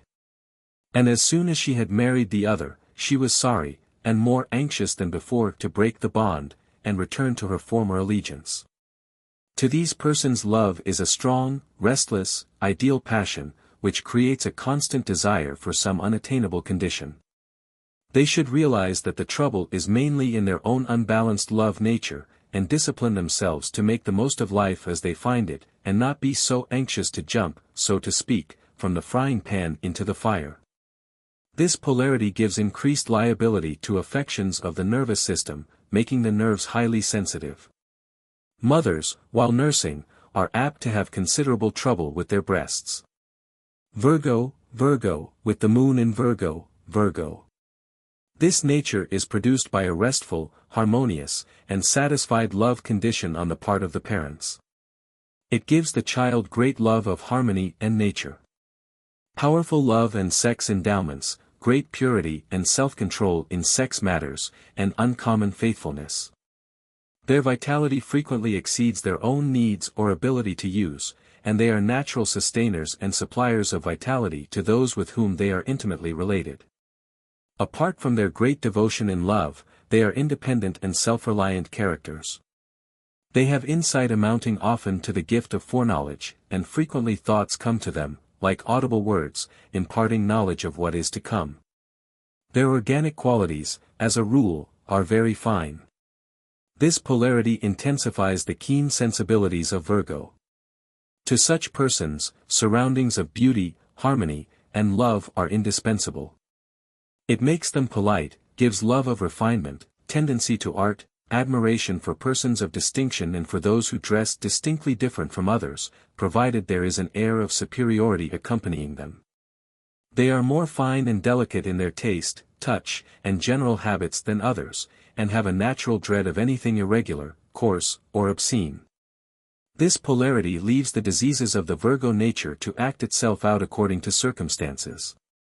Virgo, with the moon in Libra, Libra. This nature comes from the continual use of the perceptive faculties, on the part of the parents, both as to present conditions and future results, and endows the child with great abilities in this direction. And such an one in the medical profession would make the highest possible attainments if guided by their own innate powers of perception. They are very mature spirits, and act more from the spiritual than from the material plane of life. They are usually free from sensationalism, solid and philosophical in their reasonings, independent in thought, and are often writers on philosophical and scientific subjects. They have strong sexual powers, which, if perverted, bring ruinous results, but if controlled, give a good, strong physical body in fine intuitions. But if planetary conditions are such as to greatly intensify activity, there is danger of early disease of the nerves of the eye, and even blindness, especially if the business demands upon the eye call it excessively into use. Such persons are rapid readers, quick and intuitive in learning. But on arriving at maturity they will not study anything minutely, but glance over, and catch general ideas of books on philosophy, science, and nature, and afterwards formulate their own ideas. They are not disposed to be attentive listeners to sermons and lectures, but intuitively catch the thought and utilize it as their own. Are not inclined to run after new things, but are satisfied with the ever-new in nature that is constantly revealing itself to their own understanding. These persons may have spinal trouble and irritation or weakness of the reproductive organs. Virgo, with the moon in Scorpio, Scorpio. This comes from the parents' appreciation of literary thought and regard for men in positions of honor, with aspiration for similar positions and attainments themselves. This nature becomes incarnated in the child, and gathers additional strength from selfishness, imitation, conventionality, and persistence in their own chosen course in life. They are too careless of the feelings of their immediate associates. They incline to social life and rather prefer the society of their own sex, lack sympathy, and even care, in the domestic sphere, are high-tempered, and even vindictive. It is especially necessary to their success that such persons have the most complete education. This polarity hardens the sensitive points in the Virgo nature, and on the whole is favorable to success in life. It gives them some tendency to heart disease and liability to neuralgic pains. Virgo, with the moon in Sagittarius, Sagittarius.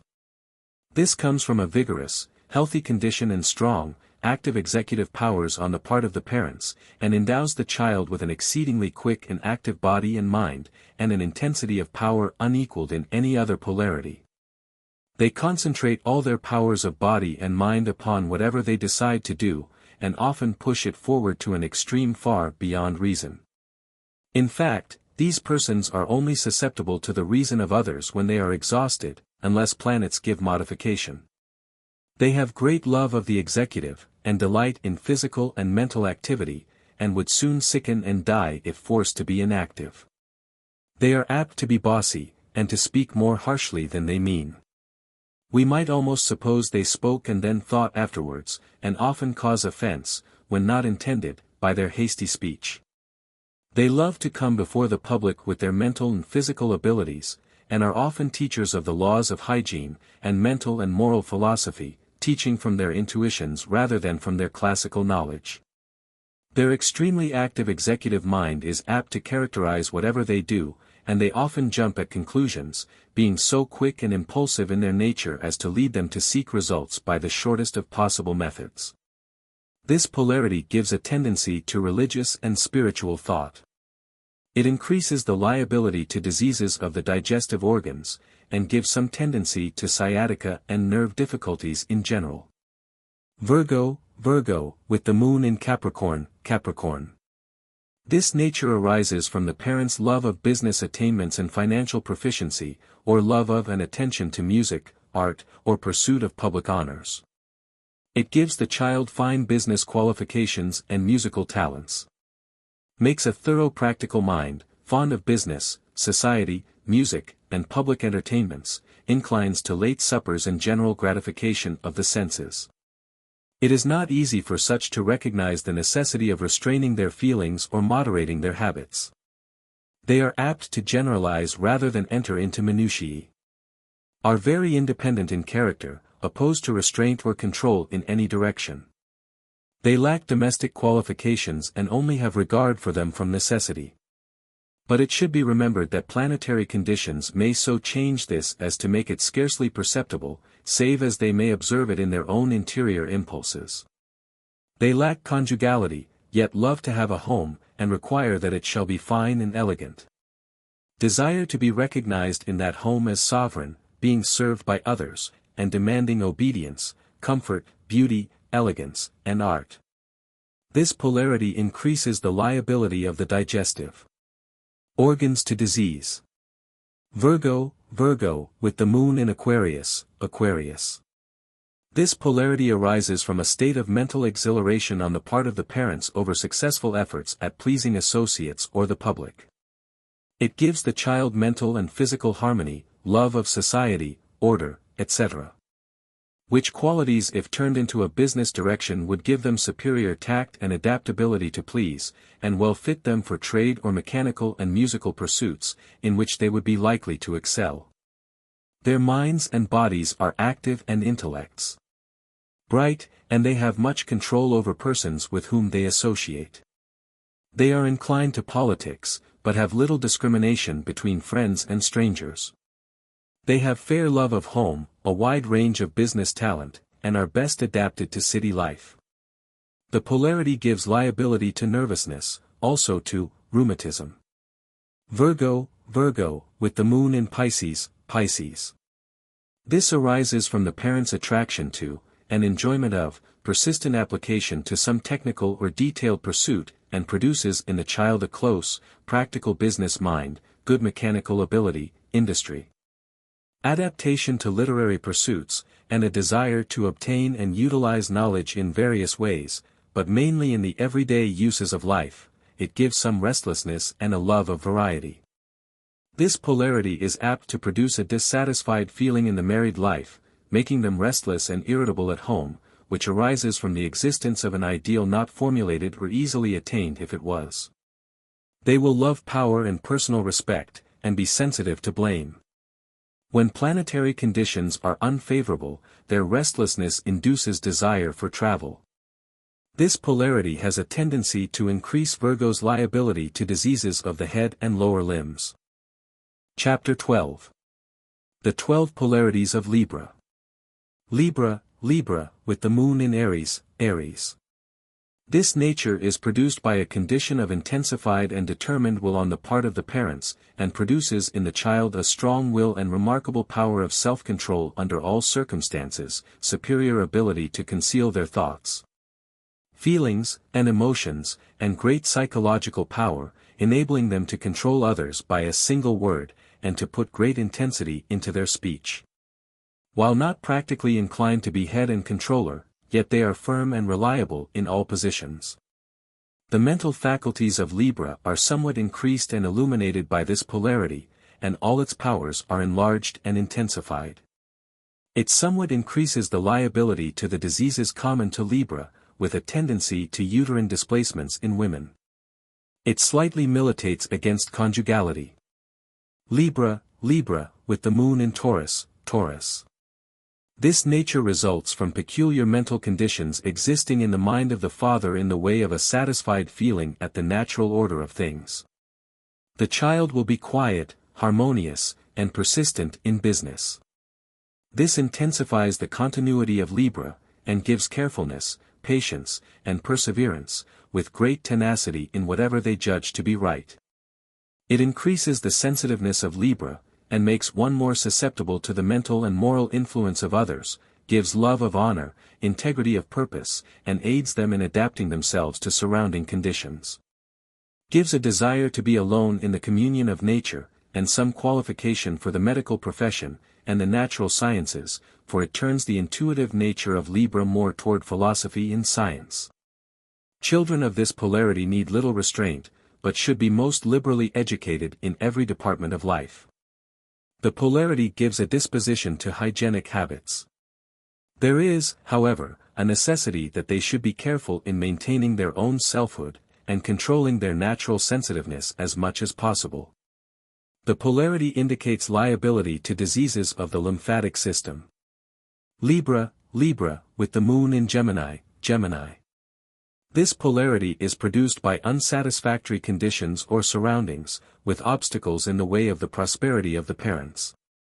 It gives to the child a restless, active mind, and adapts it to intellectual and educational spheres of usefulness, tends toward high aspirations. Gives ability in the arts and mechanics, also in mathematics, and some inclination toward public speaking, with good language. These persons are apt to be an encyclopedia of knowledge. It turns the mind somewhat away from domestic inclinations, and increases the imitativeness of Libra, also the liability of going to extremes, and a weakness of the reins. Libra, with the moon in Cancer, Cancer. This polarity results from a degree of anxiety on the part of the parents relative to their domestic and family life. It gives the child a nature anxious about the welfare of home and family. It increases conjugality and continuity of purpose and disinclination to change of pursuits. Such persons will prosecute the business of their employers with the same zeal and care as if it were their own. It increases the inclination of Libra to embark in trade, and disposes them to deal in domestic commodities. It adds greatly to the sensitiveness of Libra, and increases the liability to sexual indulgence.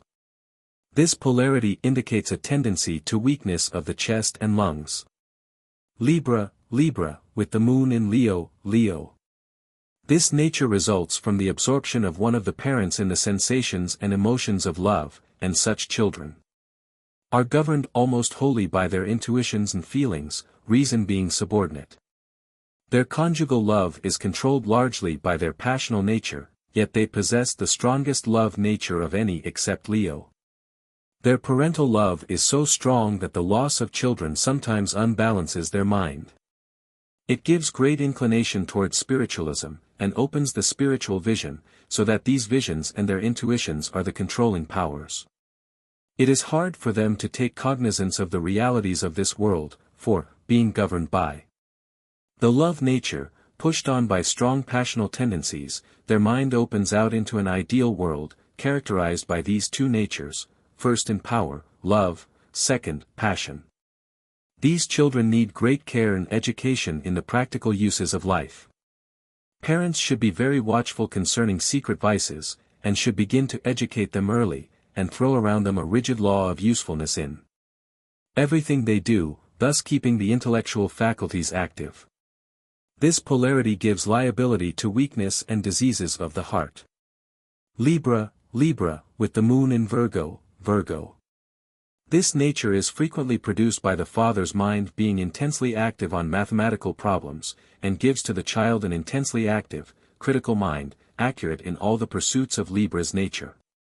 Gives love for music, but weakens the tendency to chastity, inclining them to follow their feelings in such matters, and especially if planetary conditions indicate strong passions. It is not well to encourage this nature in the study of music unless of a religious or church character, as it tends in their case to unduly increase the ideal and sensational nature. This polarity has a tendency to diminish conjugality, continuity, and sometimes reason, and with the reasoning faculties deficient they are easily led into gambling and low habits and ideas of morality. It intensifies the perceptions and intuitions of Libra, and qualifies for speculation and trade, in which they often have marked success, especially where the buying and selling can be effected quickly with but a moderate investment of capital. They are quite peculiar in their nature.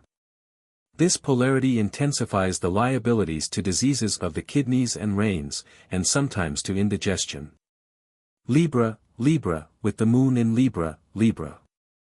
This is produced by the father's mind being active and satisfied in his business and intellectual pursuits, and gives balance and harmony to all the peculiarities and eccentricities of Libra's nature.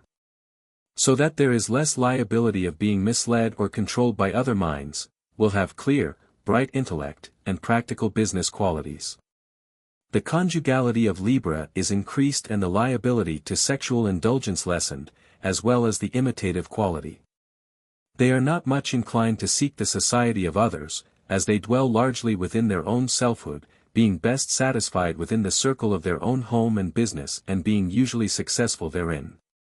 Libra, with the moon in Scorpio. This polarity results from a condition of pride and self-approbativeness on the part of the parents. The child will be ambitious, proud of its abilities, but desirous of pleasing others, rather from a love of approbation than from genuine kindness. They will incline to the materialistic sciences, with some adaptation to periodical literature. Selfishness and combativeness large, rather hard-hearted, high-tempered, but quick to get over it. While they make a show of combativeness, they do not feel as courageous as they would make it appear, yet they often win high positions in the competitive struggles of life, as appearances go farther than realities as the world is. Especially if they are not put to the test of a collision with courage of a more substantial type.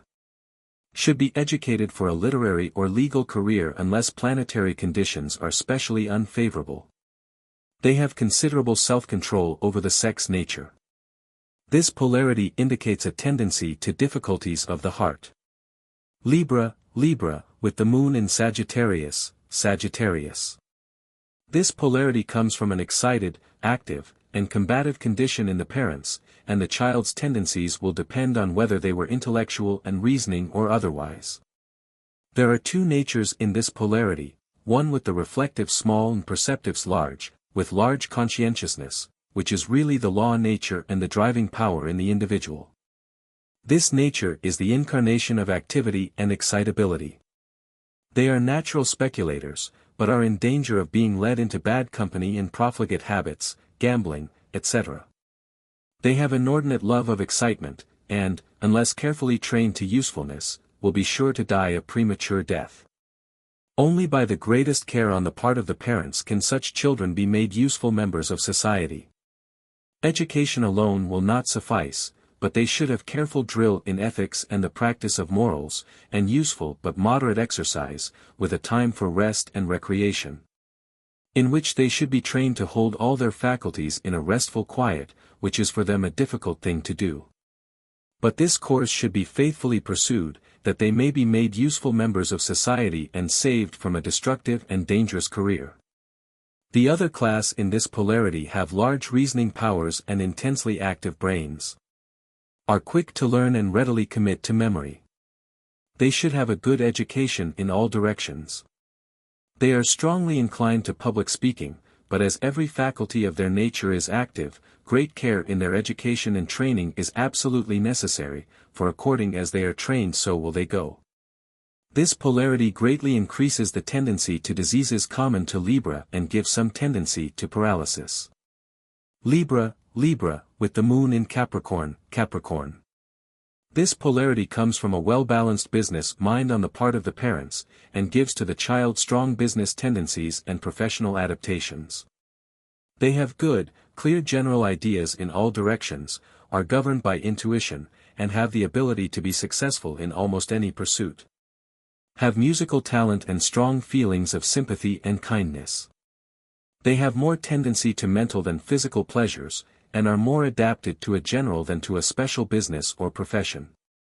Sexual proclivities not affected other than by the usual tendencies of downward polarizations in lessening self-control. This polarity would indicate diseases of joints and limbs. Libra, with the moon in Aquarius, Aquarius. This indicates that the mind of one or both parents was active in thoughts of public service, and endows the child with fine adaptation for the generalities as well as the minutiae of such service, with fine intuitions in trade. They would be good teachers and make high attainments as professors in colleges. They have fine mechanical talent, considerable pride of person, and abilities, with large approbativeness. Such children should have the best possible opportunities for education in all directions. This polarity tends to external pleasures, appearances, and conventionality, and such persons are usually inclined to church membership. They have great power to read character at first sight, and if they are finely organized, are remarkable in this direction, and can determine the thoughts of others, and even the words they are about to utter. They are adapted to public service in general. This polarity indicates a strong tendency to paralysis and nerve difficulties. Libra, with the moon in Pisces, Pisces. This polarity comes from a very studious condition on the part of the parents, and endows the child with a greater aptitude for the acquisition of knowledge than for its practical use. It gives some restlessness of character, yet with an inclination to be industrious in all directions. If the forehead is broad, they will have remarkable ability in the languages, if narrow, perseverance in mercantile pursuits. This polarity sometimes has a receding forehead, and when that is the case, they will have a tendency to physical labor in mechanical branches. They are somewhat disposed to agriculture. This polarity gives morbid feelings of despondency, lack of courage from reduced vitativeness, with periods of despondency, as set forth under the sign of Libra, greatly increased, often producing hypochondria. Parents should try and stimulate their appreciation of life and the good things of the world, leading them to see and feel that it is full of opportunities for sunshine and happiness. Chapter 13. The 12 Polarities of Scorpio. Scorpio, with the moon in Aries, Aries. This polarity comes from a stubborn opposition on the part of the parents to something of a business, social, or political character. It makes the child very hard and positive, and liable to great extremes of anger and hatred, and physical and mental combativeness. It intensifies the imaginative nature of Scorpio, and makes their jealousies and hatreds more dangerous, and adapts them to a business where they control others by their will. They make good superintendents, provided they keep their will under the control of reason. These persons, if ignorant and illiterate, would be capable of much depravity, unless dignified by planetary conditions. But with education and social refinement, they become highly useful, but are disposed to boss things with much absoluteness in whatever sphere they may be. As husbands and wives they are bound to rule, whether their ideas are reasonable or otherwise. Such children should have the best possible education, and be especially drilled in doing as they would be done by. Parents should use great care in suppressing every manifestation of jealousy or hatred. This can be done by making it appear ridiculous to them. It will be very useful for parents to talk before them, but not to them, about the folly and terrible evils that arise from jealousy and vindictiveness. Parents should do all in their power to suppress this passion. Yet it is usually at best a dominant characteristic through life, and therefore there is the greater need of doing all that can be done to subjugate it to reason. They are disposed to gratify their own feelings and passions in almost any way, regardless of consequences. There is not much liability to self-abuse, as the passional nature is under control of the will, though very intense in manifestation. This polarity gives the liability to diseases of the brain. Scorpio, with the moon in Taurus, Taurus. This comes from the father's condition of positiveness and combativeness in the outer world, which is relaxed by a harmonious condition in domestic life. This forms in the child a paradox between this polarity in the innate nature, softening the hard and positive character of Scorpio, making them more kind, more sympathetic, and more sensitive. It increases conjugality, and allies them to the study of nature and the love of music, order, and harmony, and, other things being equal, adapts them to the medical profession. They are generally quiet, good-natured, thoughtful about the feelings of others, careful about providing for the welfare of the family, having a studious and intellectual mind that reaches out in the direction of pure nature. They have a tendency to follow their natural inclinations in the love life, and dislike legal and other restraints in that direction. But this polarity, more than any of the others, tends to bring the Scorpio nature into submission to laws and customs, but leaves them imbued with strong selfish tendencies. They dread to be blamed, and have approbativeness sufficient to bind them to its demands. This polarity indicates a tendency to derangements of the lymphatic system. Scorpio, with the moon in Gemini. This polarity comes from the minds of the parents being active and executive, and aspiring after the educational and artistic. It endows the child with a mind very active in all directions, but having a special love of art and science, and an admiration of public speakers and of people occupying high positions. It increases the pride innate in Scorpio, and makes them vigilant students. They love to teach, and aspire towards high attainments in that direction. They are indisposed to accept or follow any system of thought or education which is unpopular, and are circumspect in all their external life and habits. It is hard for them to submit to conditions of poverty, or to work at physical labor. And if they are forced to do it, are apt to go to the other extreme, and become careless of personal appearance and habits. They are liable to contract habits of licentiousness which tend to self-destruction, and to be led by associates in any direction. They have good mechanical abilities, and are adapted also to the legal profession, to architectural, and sometimes to art pursuits. In females, it gives great pride of personal appearance, good public address, and great delight in talking with or about persons in high life, also a love of places of popular resort. They will have ardent, and perhaps abnormal, admiration of men in high and honorable positions, and it is hard to satisfy their love of grandeur, elegance, and display. Many times they are only happy when in company that is fashionable and lively. If poor and necessitated to work for a living, it would give them large hope, energy, and industry in their aspirations for a better condition, but is liable to lead to eccentricities of character. Scorpio, with the moon in Cancer. This polarity springs from the parents' great desire for elegance in home and family life, and gives the child strong domestic tendencies, and energy and activity in financial matters. Though sometimes it may take the direction of ideal dreaming and lack practicality. It leads the intense nature of Scorpio into sensationalism, and weakens their sexual control, but endows them with more harmony in domestic life, and gives diligence and care in financial pursuits, also a clear, logical mind. It creates a desire for sympathy and love from the opposite sex, arising from a feeling of dependence upon them, which may be led into various paths by planetary conditions. The innate tendency to jealousy which characterizes Scorpio, is not changed by this polarity, but susceptibility of being led or misled by others is increased. In business, they will incline toward generalizing. It makes a more faithful wife or mother than Scorpio otherwise would. This polarity increases the liability to tumorous affections, and requires mothers to take extra care of their breasts while nursing.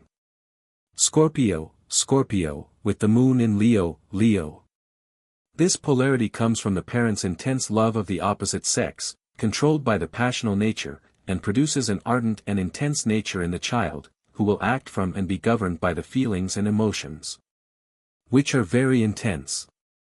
This gives liability to infidelity in the marriage covenant, and very strong sexual passions, and if there are any unfavorable conditions in the positions of the planets, liability to self-abuse in children, and an intense, morbid ideal of sex relations.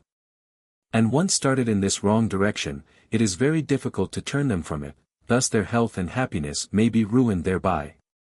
The mind is apt to get into an ideal, dreamy condition. Therefore it is very necessary for the preservation of such children, that the parents train them carefully to diligence in business, and give them practical experience, in providing for family and personal wants. And impress upon their minds the evils resulting from unfaithfulness in the marriage relations. When properly trained and harmonized, they will have talent for the ministry, and some for the medical profession. This polarity greatly increases the liability to diseases of the heart. Such persons should limit their diet to the absolute necessities of the body, and abstain from all stimulants and narcotics, which will obviate their tendency to heart affections. Scorpio, with the moon in Virgo, This nature comes from an active, critical mind on the part of one or both parents, and indicates a satisfied mood regarding their own discriminative and critical abilities. It makes the child active, positive, and critical, with a disposition to self-sufficiency and fault-finding, and also inclines to be unfeeling and hard. It gives great love of news and newspaper reading, with a tendency toward literary pursuits. They do not like to serve, but desire to be in positions of control. They are prone to pride and ostentation, with intense passional natures, and a great deal of fury when their anger is aroused. They have mechanical ability, but are not disposed to labor with their hands, also some inclination towards the study and practice of law, and occasionally of medicine. This polarity indicates a tendency to dyspeptic and asthmatic affections. Scorpio, with the moon in Libra. This polarity comes from an intense active condition in the mind of one or both parents, but somewhat subdued or suppressed by disappointments, and creates in the child a strong inclination to doubt, scan, and interrogate the future, which develops the intuitions and sometimes clairvoyant vision. It gives them business perception and predisposition to business success. They have a tendency to the blending of reason with the intuitions, which promotes manly and womanly dignity of character, with considerable nobility of feeling and disposition, especially with favoring planetary conditions. But in other planetary relations there would be danger of sexual excesses. They have literary ability, love of the sciences, both physical and metaphysical, general maturity of spirit and good judgment in all directions. This polarity indicates a tendency to affections of the liver, kidneys, and weakness of the back. Scorpio, with the moon in Scorpio. This polarity indicates that the parent mind was greatly absorbed in some special pursuit of life, and the child will be disposed to independence and self-reliance, standing much alone in the world and seeking few intimate friends. They are very materialistic in thought and feeling, and seldom get beyond the realm of the five senses, but on that plane are clear and logical. They are interested in subjects of business, government, and education. Unless planetary conditions overrule, it will be difficult to form more than a business acquaintance with such persons. They are naturally opposed to any departure from accepted customs and ideas, but strong in support of institutions venerated for their antiquity. This polarity adds pride and self-sufficiency to the Scorpio nature, and gives less liability of being led by others, as it shuts them up in the fires of their own life, giving them great power over their sex nature. It increases the tendency to flesh, and also to heart difficulties. Scorpio, with the moon in Sagittarius. This polarity shows that there was a condition of mental excitement and physical activity in the parents, associated with combativeness, and the child will love law and order, and inclined to be very hard, positive, sarcastic and cutting in language, and be liable to speak just what comes first into the mind, with little thought of consequences, unless in the presence of those they recognize as superiors. The activity and expression of Scorpio's nature is intensified by this polarity. They will incline to public life, and perhaps to oratory. But it will be difficult to give such children sufficient education, as they are apt to be hasty and reckless, with liability to sexual excesses and abuses. They will incline to a military career, and have high aspirations in that direction. Careful education and culture is absolutely necessary to such children, in order to bring their intense nature into subjection. Otherwise their strong impulses would incline them to recklessness, and possibly make of them worthless persons, and will probably die prematurely. They are apt to be very jealous, and sometimes almost insane with anger and excitement from the control of this passion. This polarity indicates some tendency to diseases of the muscular system. Scorpio, with the moon in Capricorn, Capricorn. This shows that the parent's mind was active in the generalities of business life, with little thought of family or home, except so far as needful. This gives to the child a nature well suited to government employ, where plans and arrangements governing employees are necessary. They have much pride, love of grandeur and external display and demonstrations, and are inclined to lasciviousness, and buy only the richest and best of everything, and patronize only the most expensive and aristocratic places. They are careful of their words and not very talkative.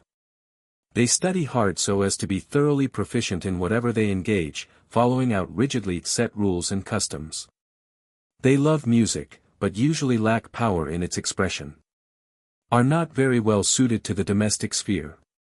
This polarity indicates liability to pains in the limbs and joints, and diseases of the muscular system. Scorpio, Scorpio, with the moon in Aquarius, Aquarius. This comes from the parent's mind being fully allied to enjoyments arising from public associations or business habits, and gives to the child judgment of human nature, and great adaptation to public or political life. An inclination to seek office. They are conservative, proud of personal appearance, and love theaters and public gatherings, especially those patronized by the wealthy and aristocratic classes. They have an extreme regard for public opinion, yet an active, practical mind in general. They are faithful in service and adapted to commercial life, but there is danger of their overdoing and failing, by reason of their desire to excel every one else in display. Ladies of this polarity are apt to be proud and regard public opinion more than home and family.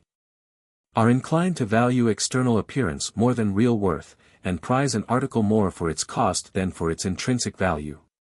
Such persons will be apt to marry more for wealth and position than for love, thus causing great inharmony in married life, for these two thoughts will dominate, viz., self-gratification and public display. This polarity indicates tendency to derangement of the digestive organs and of the nervous system, also gives some tendency to rheumatism. Scorpio, Scorpio, with the moon in Pisces, Pisces. This comes from a condition of great anxiety about personal accomplishments in the parent's mind. It produces in the child a restless, studious nature, with much anxiety about success in life. It stirs to activity the Scorpio nature beyond its normal state, intensifies its excitability, and turns its veneration for people in high standing more toward people of high educational and literary attainments. It gives desire and ability for acquiring such attainments. It gives some tendency to nervousness and diseases of the nerves, and inclines to paralysis, in place of the usual heart difficulties of Scorpio. Chapter 14. The 12 Polarities of Sagittarius. Sagittarius, Sagittarius, with the moon in Aries, Aries. This comes from the parent's mind being very energetic and determined to resist every obstacle to the accomplishment of their designs. It gives unparalleled mental energy and will power to the child. Such children frequently have nervous difficulties in the head, headaches, and some liability to insanity. When healthy, if left to act out their nature, they will have more physical strength than the ligaments and muscles are capable of sustaining, thereby endangering themselves. They are always in a hurry in doing any kind of work, and lack judgment as to the endurance of their bodies. Instead of calling for help, they will take hold of anything, and it must move, for they frequently have unparalleled physical strength.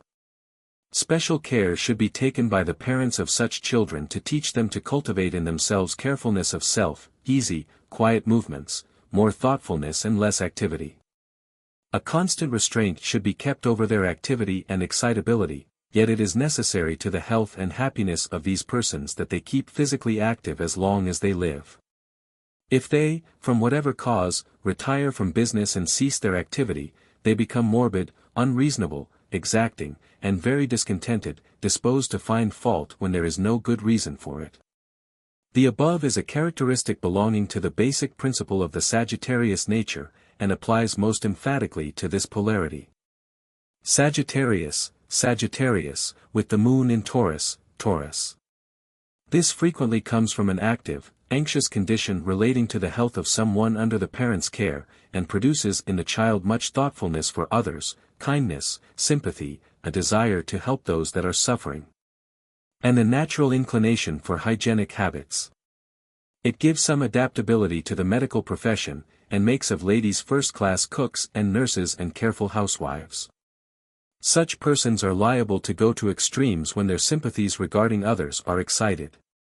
Parents should carefully instill into the minds of such children wise habits, that they may avoid extremes in every direction.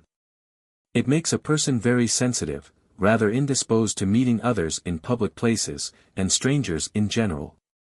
Gives disinclination to form new acquaintances, and great love of nature in its purity, and a love of and tendency to science in all departments. It brightens up the prophetic part of the Sagittarius nature, and gives wonderful power in this direction. It makes of them good watchmen as to future events, for they are exceptionally accurate in foresight. This polarity indicates liability to diseases of the lymphatic system. Sagittarius, with the moon in Gemini. This polarity comes from the parent's strong admiration for educational interests, or for books, or persons of high educational ability, or of the fine arts. This endows the child with great love of order and beauty, and gives educational and artistic abilities. It improves the musical talent, and greatly assists their attainments in the arts. If planetary conditions are favorable, it would assist in literary and public official life, such as government or military officers. It adds liability to nervous difficulties, because it increases the restless activity of the Sagittarius nature. Children of this polarity should have a great deal of care and restraint, for their excessive activity is liable to induce disease through exhaustion. And ladies should guard against overexcitement and activity, so as to avoid nerve derangements, and should have a business which is more of an intellectual than of a physical nature, though embracing both. This polarity increases the liability to diseases common to Sagittarius, and with ladies, uterine derangements. Sagittarius, with the moon in Cancer. This comes from the mind of the parents being intensely active in the relations of home and family. It produces a child very economical and industrious, having great love of home and family, and great care for its maintenance and comfort. It intensifies the strong conjugal feeling of Sagittarius, but lessens self-control in the sexual nature, and makes them more susceptible to influences of that kind from the opposite sex. Young men and women of this polarity are in great danger of forming unworthy alliances, and of having their whole life blighted thereby, and great care should be exercised to instruct and guard them against such entanglements. And parents should exercise watchfulness regarding their associates, as this nature inclines to early marriage. And it is therefore fitting that they should be allowed and encouraged in the society of such as would make them suitable life companions. For if they are not, they will be liable at a later period to fall in love at first sight, and to cling tenaciously to its object, despite of all opposition, even though their choice be unsuitable and unworthy of their love. This polarity gives some liability to lung difficulties, tumors, consumption, etc. Sagittarius, with the moon in a Leo. This polarity comes from a suppressed external nature on the part of the parents, but great activity in the mental and emotional sphere, or from extreme religious excitement. It gives spiritualistic and mediumistic power, and these persons have frequent visions and dreams, in which they are apt to put great confidence. If they are interested in a religious or reformatory movement, they are apt to foresee in symbols its progress and changes. They often foresee public and national events. They feel the general conditions of the public mind, as well as the minds of their associates. These persons are disposed to act wholly from the interior feelings, loves, and emotions, and are quiet and inexpressive, their activities being mainly of the interior or thought nature. They are very kind-hearted, sympathetic, and sensitive. A cross word or unpleasant look immediately affects the heart. Such are slow in forming acquaintances, desire but few friends, yet cling tenaciously to those they have. When they are excited to speak positively, they put all their feelings and powers into it. They act and speak from the heart in every sense of the word. They are apt to be persons of peculiarly isolated characters, living out their own ideals, with little or no regard for public opinion, living in and acting from themselves wholly. They will act out the mental and physical conditions created by the positions of the lower planets, unless immediate and constant restraint is thrown around them, except so far as their own reason and conscience controls them. Their only religion is a desire to do as they would be done by. They have a natural love for a community of interests and conditions that would enable them to act out their nature without restraint. This polarity gives some tendency to weakness of the functions of the heart and weakness of the lungs. Sagittarius, with the moon in Virgo, This polarity results from the parents having a special care for the nourishment and preservation of their bodily condition, also from love of harmony, and interest in or devotion to music. Such children incline to be natural intuitive musicians, and with favoring planetary conditions they have a disposition to the medical profession. This polarity usually gives fine discrimination in mathematics, mechanics, architecture, and the fine arts, and sometimes in languages. It refines the tastes, and gives love of harmony. But if their combativeness is aroused, or if they should be forced out of their normal course in life, it would create irritability and a disposition to exact of others unreasonable things. And they would manifest morbid, restless nervous conditions, affecting both body and mind. If they are led into intellectual pursuits, they will be overcritical in demanding exactness. It harmonizes and assists the prophetic powers of the Sagittarius nature.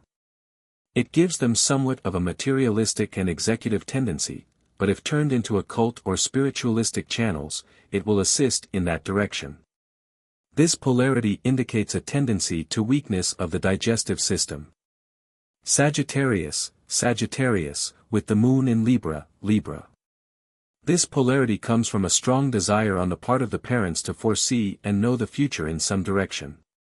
It creates in the child fine intuitions, keen and quick perceptions, an ability to quickly weigh everything in the balance of reason, and decide with accuracy. It so modifies the Sagittarius nature, that it is scarcely perceptible from external actions, unless planetary conditions unite to give it intensity. The person is usually cool and quiet, yet prompt and active in mind and body.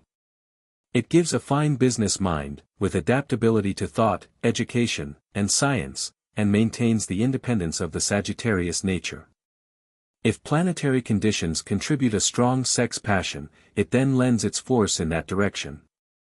In such cases, parents need to guard children carefully against self-abuse, and instruct them in regard to its evil results, and unless the most careful vigilance is exercised, self-injury or destruction will be highly probable.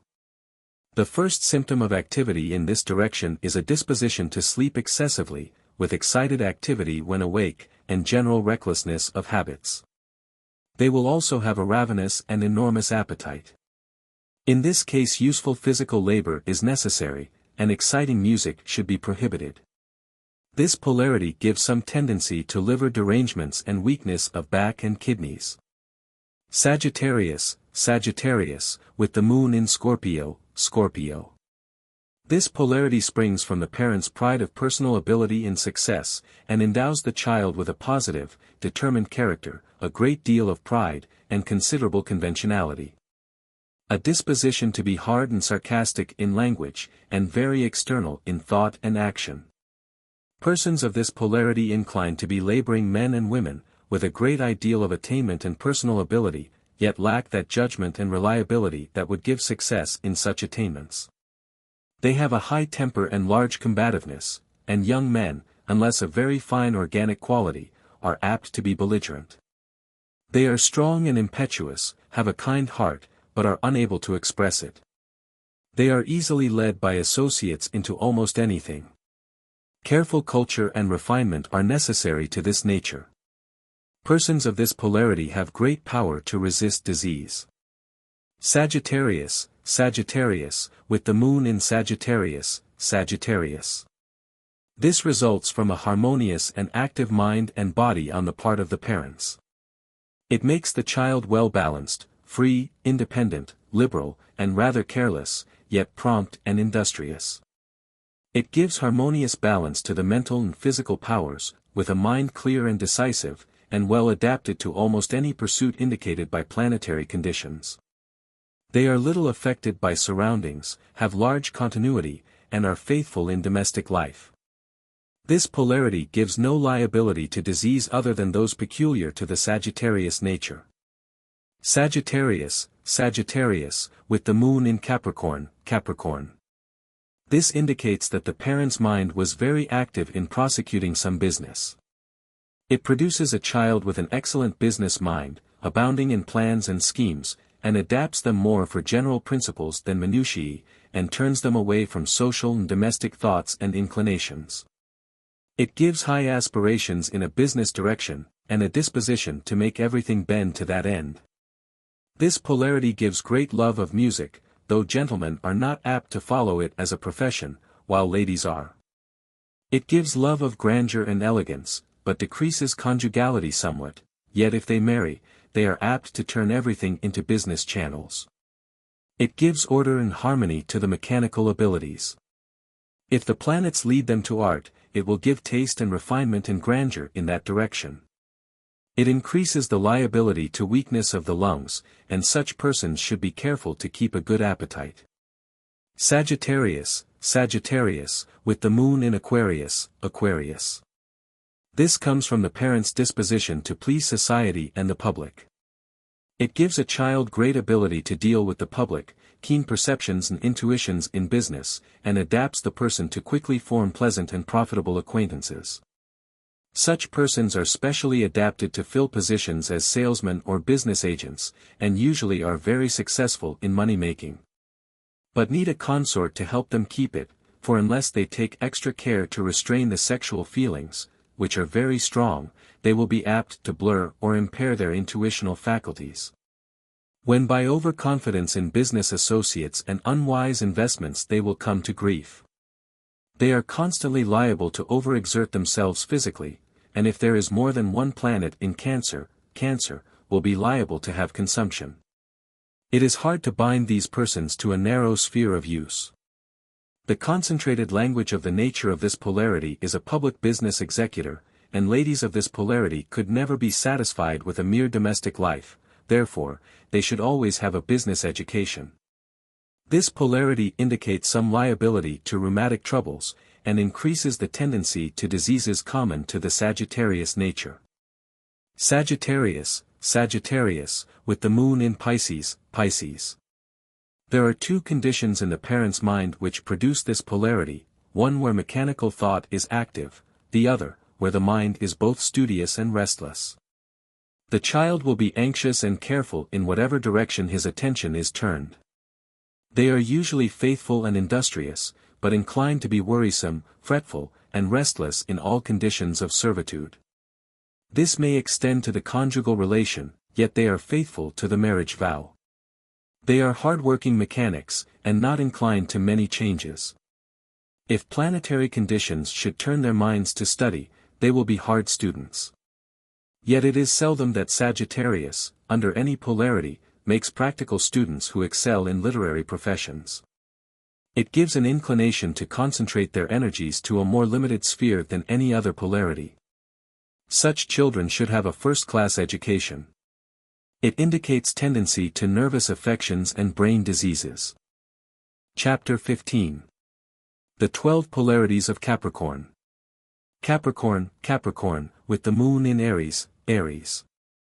This shows that the parents' minds were intensely interested in some business speculation where high attainments were expected and a determined will was active in its accomplishment. It usually produces a child of fine organic quality. An active brain, full of speculative ideas and plans, and a very tenacious mind to carry them out. It increases the pride and aspiration of Capricorn. And, if properly balanced, gives great ability in making plans, and persistence in carrying them out, and a disposition to be coercive. They are very tenacious in the belief that their ideas are right, and are inclined to force them into operation. Their ideas of intellectual attainment are high, and they have a good deal of egotism in every department of life. They are quite incapable of working out the minutiae of things, but have an unbending will in whatever direction their mind may be led. They are quite materialistic in their tendencies.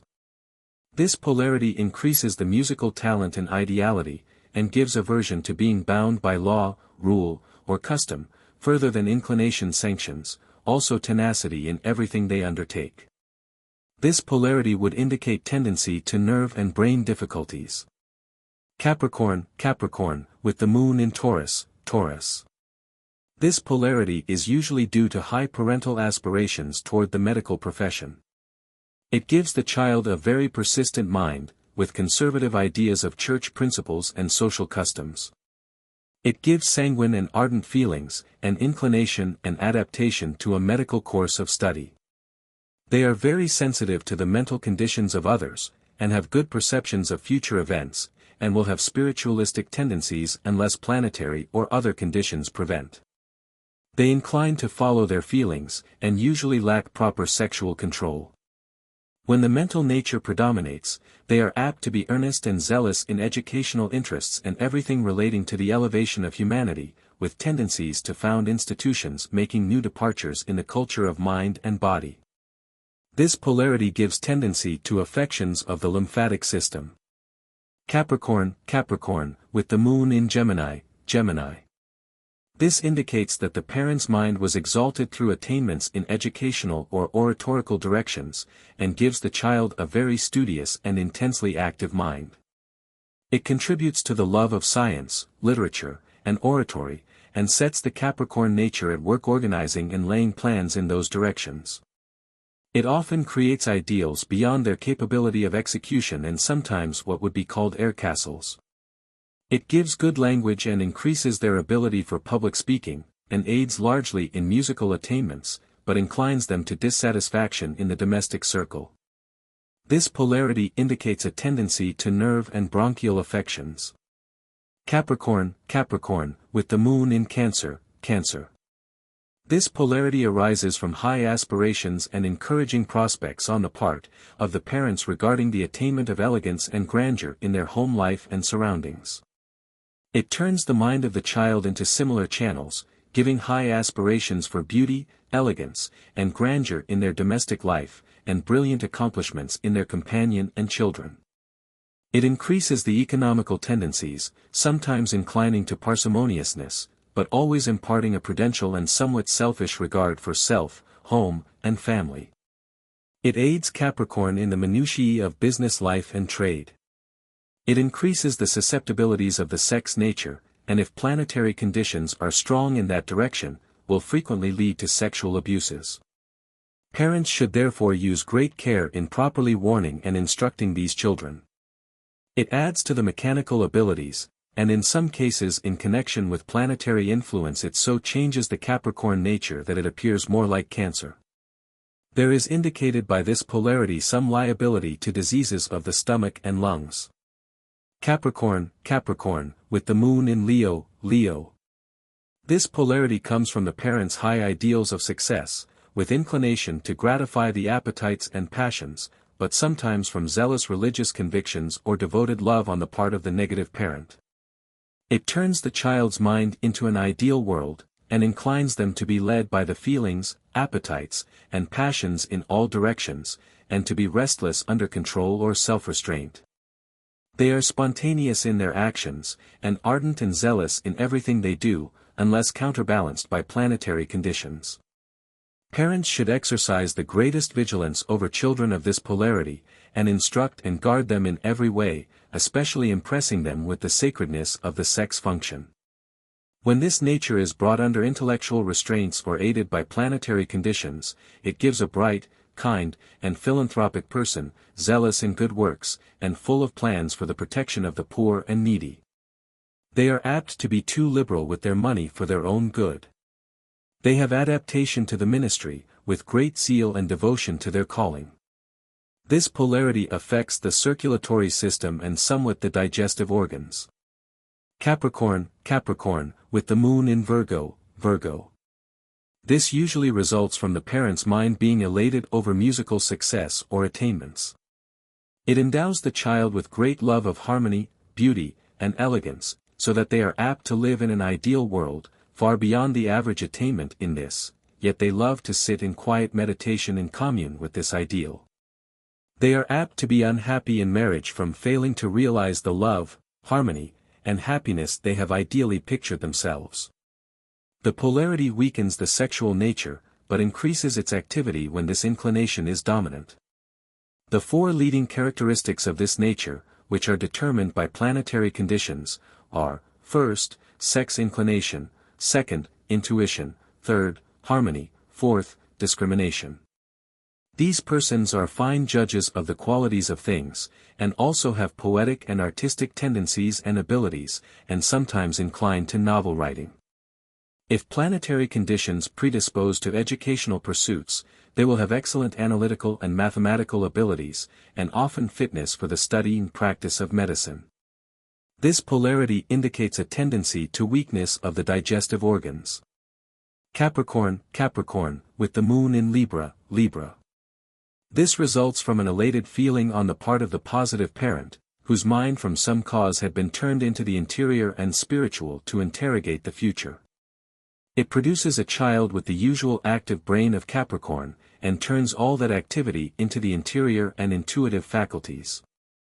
Their plans and arrangements are usually very practical and carefully balanced, so as to make them successful. They are quick and bright in their intuitions, thorough in business, and kind and gentle in domestic life. It adapts one to literary pursuits, public speaking, or holding office under government, corporations, etc. They have a great deal of foresight, and are natural adherents to metaphysical and spiritual thoughts, and often discern events before they happen. It gives adaptability in any direction in which the mind may be turned. This polarity indicates some tendency to diseases of liver and kidneys. Capricorn, with the moon in Scorpio. This polarity comes from the parents' minds being turned in the direction of literary attainments or matters of public policy, and gives the child a positive tendency of nature. It intensifies anger, so that when they are once offended with persons they want nothing more to do with them, yet have great power to hide their feelings and use them well. It gives dignity of character, with more inclination to write their thoughts than to speak them. It increases the sexual inclination, and contributes to conventionalism, and is apt to develop a commanding positiveness and hardness in the person's character. It increases the innate aversion of Capricorn to manual labor, and gives a concealed pride of person and ability. This polarity does not indicate any special tendency to disease other than, perhaps, to gout. Capricorn, with the moon in Sagittarius. This comes from parental conditions of great energy of mind and body. The child will have great mental activity and incline to act on the first thought, constantly executing the ideas of Capricorn without maturing them or making them practical. Consequently their life is apt to be one of business failure and mistake. Because of their love of grandeur and elegance they will be very extravagant and lack due appreciation of the value of money. If such persons had millions of dollars at their command, they would quickly squander it, and be poor, unless they had a rigid drill while young in economy and utilitarian habits.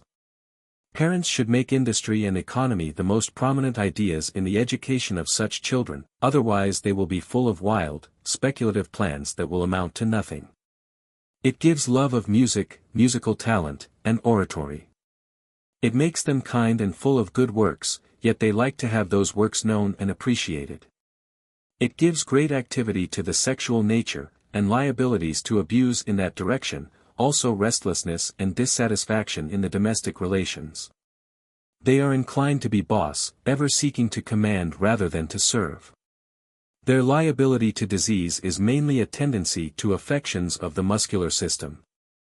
Capricorn, with the moon in Capricorn.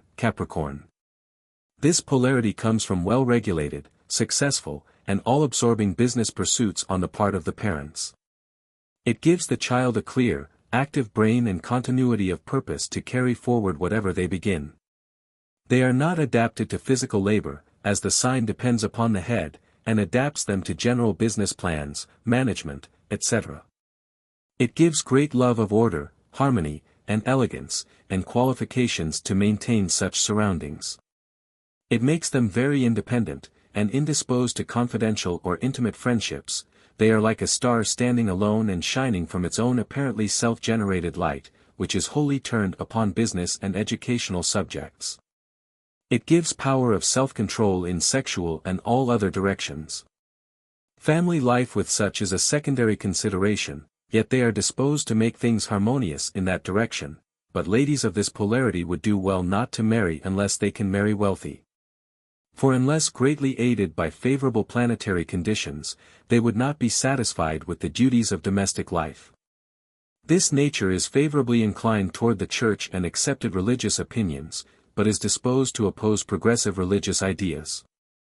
They partake in a general way of the nature as described in Capricorn, and are not especially inclined to disease unless it be affections of the joints. Capricorn, with the moon in Aquarius. This results from the parent's political or other attainments or successes in a public sphere, and gives an active, restless nature to the child, with pride of personal appearance, and adapts them for dealing with the many. Such could not be satisfied with a country or lonely life, and ladies would be dissatisfied with the domestic sphere. It gives keen perceptions as to what would please or displease the public, adaptation for wholesale and retail mercantile pursuits, and for organizing corporative interests, societies, etc. It also gives some taste for political economy. It turns the thoughts away from domestic life, yet there is love of having a home and family, but unless their home can be fashionable or aristocratic in its pertainings, it would not satisfy. It would be better for ladies of this polarity not to marry, but to engage in whatever sphere of public life the planets may indicate. Special drill is necessary for young ladies in regard to chastity, and great care should be taken to impress upon their minds the use and sacredness of the sex function, otherwise there is much danger of their being inclined to promiscuity. This polarity indicates increased tendency to rheumatic difficulties. Capricorn, with the moon in Pisces. This comes from a tenacious, industrious mental condition on the part of the parents, and produces a child of very persevering and industrious habits. Studious and economical, loving science and general knowledge, but over-anxious about success in life. It counteracts much of the tendency of Capricorn to generalize, and largely binds the whole character down to special uses. Ladies are apt to be dissatisfied and restless in the marital relation, being disposed to be independent in character and action. It aids mechanical genius, and gives beauty and elegance to the fruits of such labor. It makes a good general superintendent in any kind of business. In some cases it would lead to penuriousness, and often they feel that the more they have, the more they want. It favors professional life in whatever way planetary conditions indicate. This polarity gives tendency to brain and nerve difficulties. Chapter 16. The 12 Polarities of Aquarius. Aquarius, with the moon in Aries. This polarity indicates that the parents were very persistent in prosecuting some business. It produces in the child a very decided character, being disposed to push any issue to the greatest extreme.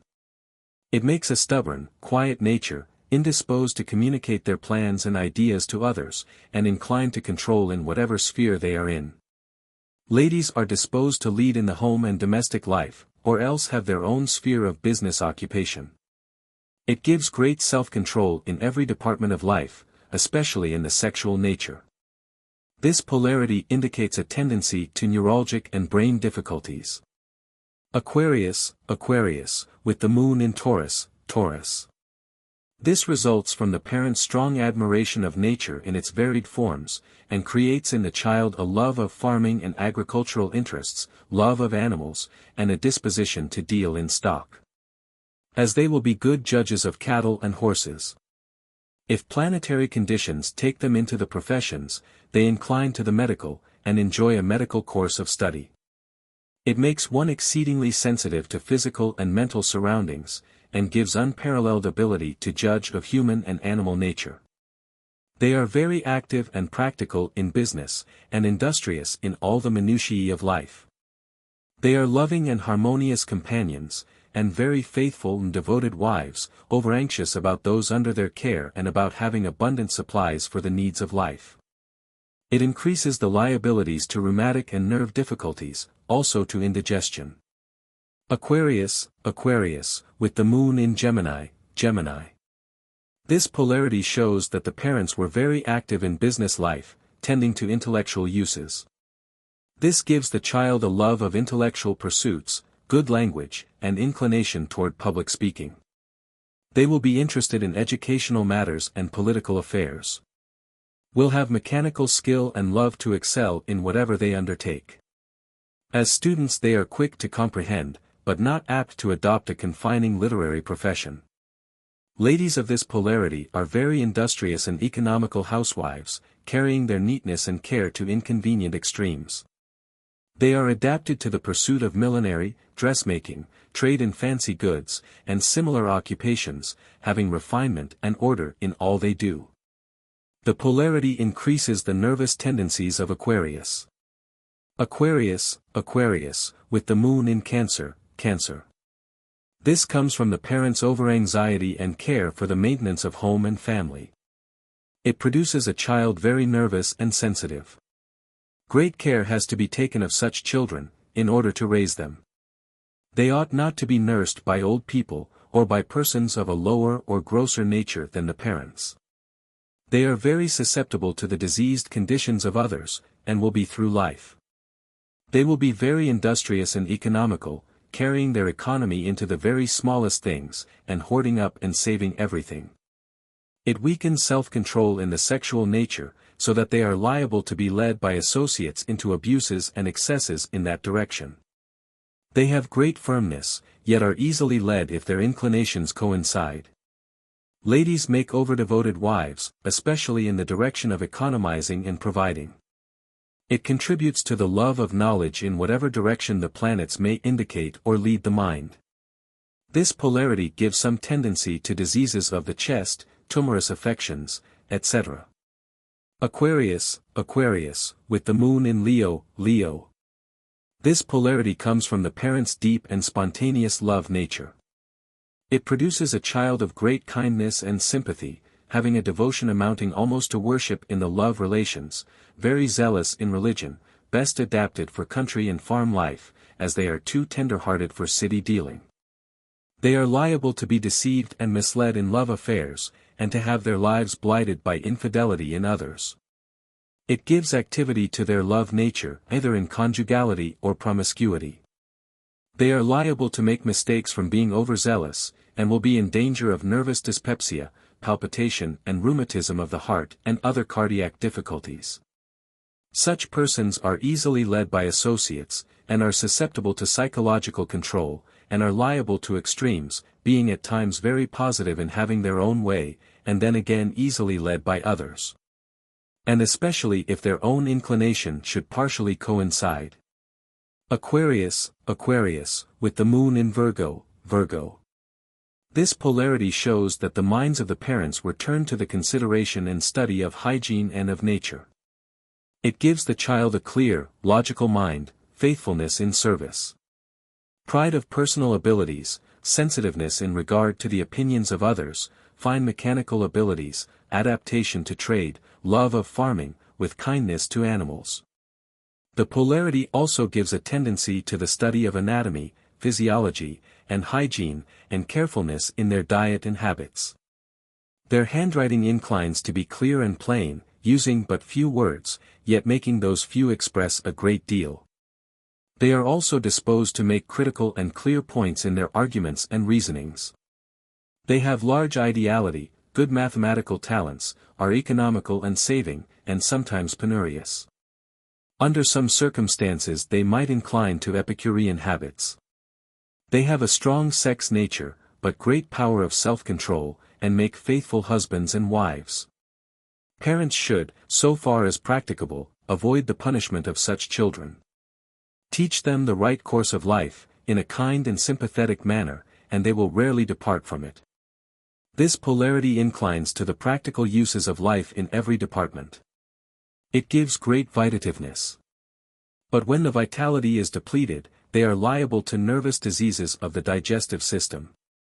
Aquarius, with the moon in Libra, This polarity indicates that the parents were quick and good judges of character, with a disposition to look into and judge of the future. The child will be keen, quick, accurate, and discriminative in weights, measures, qualities, and conditions. And being governed by intuition, will exhibit superior mental qualities. Such will have ability and foresight in whatever pursuit they may engage in, also natural occult or spiritualistic powers and frequent visions of things to come.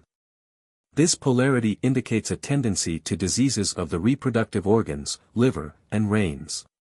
Aquarius, with the moon in Scorpio. This polarity indicates that the paternal mind was hard, tenacious, and active in business. It gives the child special adaptation to trade, with an aptitude to drive bargains without much feeling in the matter, imparting a good degree of selfishness to their business nature, with quick, strong temper when aroused. And a tendency to remember injuries received, and to be somewhat revengeful therefore. Unless well disciplined, they will be disposed to overreaching dishonesty. The polarity inclines one to be somewhat hard and unaccommodating in family life, and weakens their self-control in sexual directions, but counteracts much of the sensitiveness of the Aquarius nature. It aids in literary, educational, or public life. If planetary conditions are favorable to such pursuits, it also strengthens the conservative inclinations. This polarity adds no special liability to disease, only as it may affect the heart and circulatory system. Aquarius, with the moon in Sagittarius.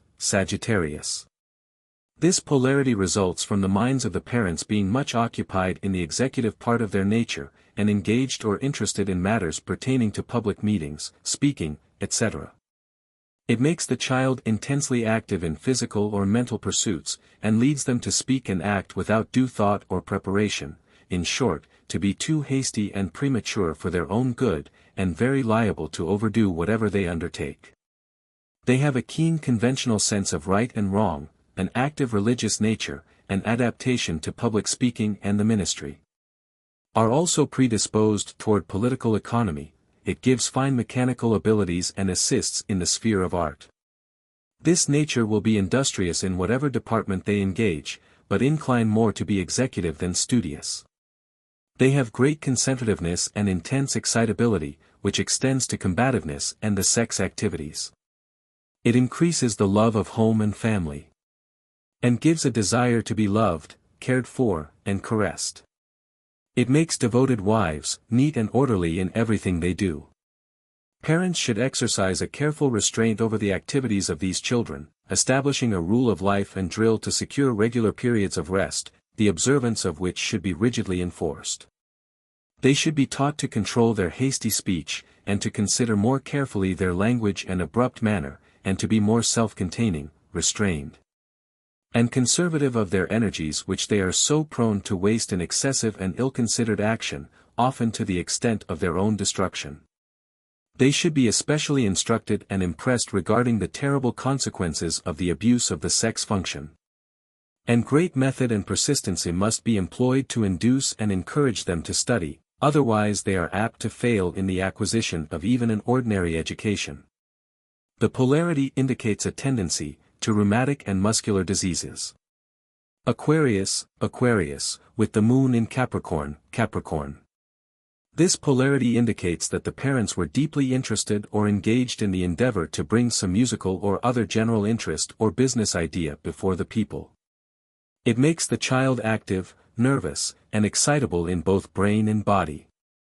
It gives inclination and adaptability for public and political life, also fitness for mercantile pursuits, with a preference for wholesale and large general transactions.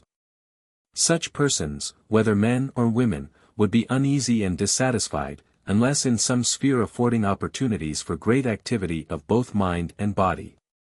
The polarity gives a tendency to nervous and rheumatic difficulties.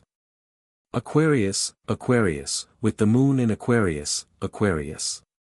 This polarity indicates that the minds of the parents were very active and well disciplined in some public capacity or business pursuit. It gives the child an active, prompt, and positive mind, with clear perceptions as to a definite business or public career. They will be independent, but frank and expressive, and display great discretion and wisdom. Being polarized in their native sign or innate quality, it intensifies and harmonizes the Aquarius nature, causing their character to stand out clear, bright, and independent, making them good representatives of this sign of the zodiac. They are apt to select and confine themselves to some particular pursuit in life, usually some branch of trade that brings them into intimate relations with the people. This polarity lessens the liability to the diseases specially characterized by the sign Aquarius. Aquarius, with the moon in Pisces, Pisces. This polarity comes from the mental qualifications and studious tendencies of the parents, from their great desire for knowledge, also from great carefulness and perplexities in business matters.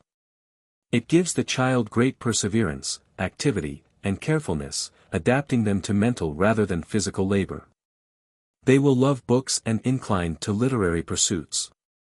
It gives a high sense of honor and integrity of character, but imparts a degree of anxiety concerning their career and success in life. Yet with unfavorable planetary conditions, some of the above indications may be reversed, leading them to intrigue and dishonesty. This polarity leads the mind into the minutiae and details of things, giving inclination to manufacturing and mechanics.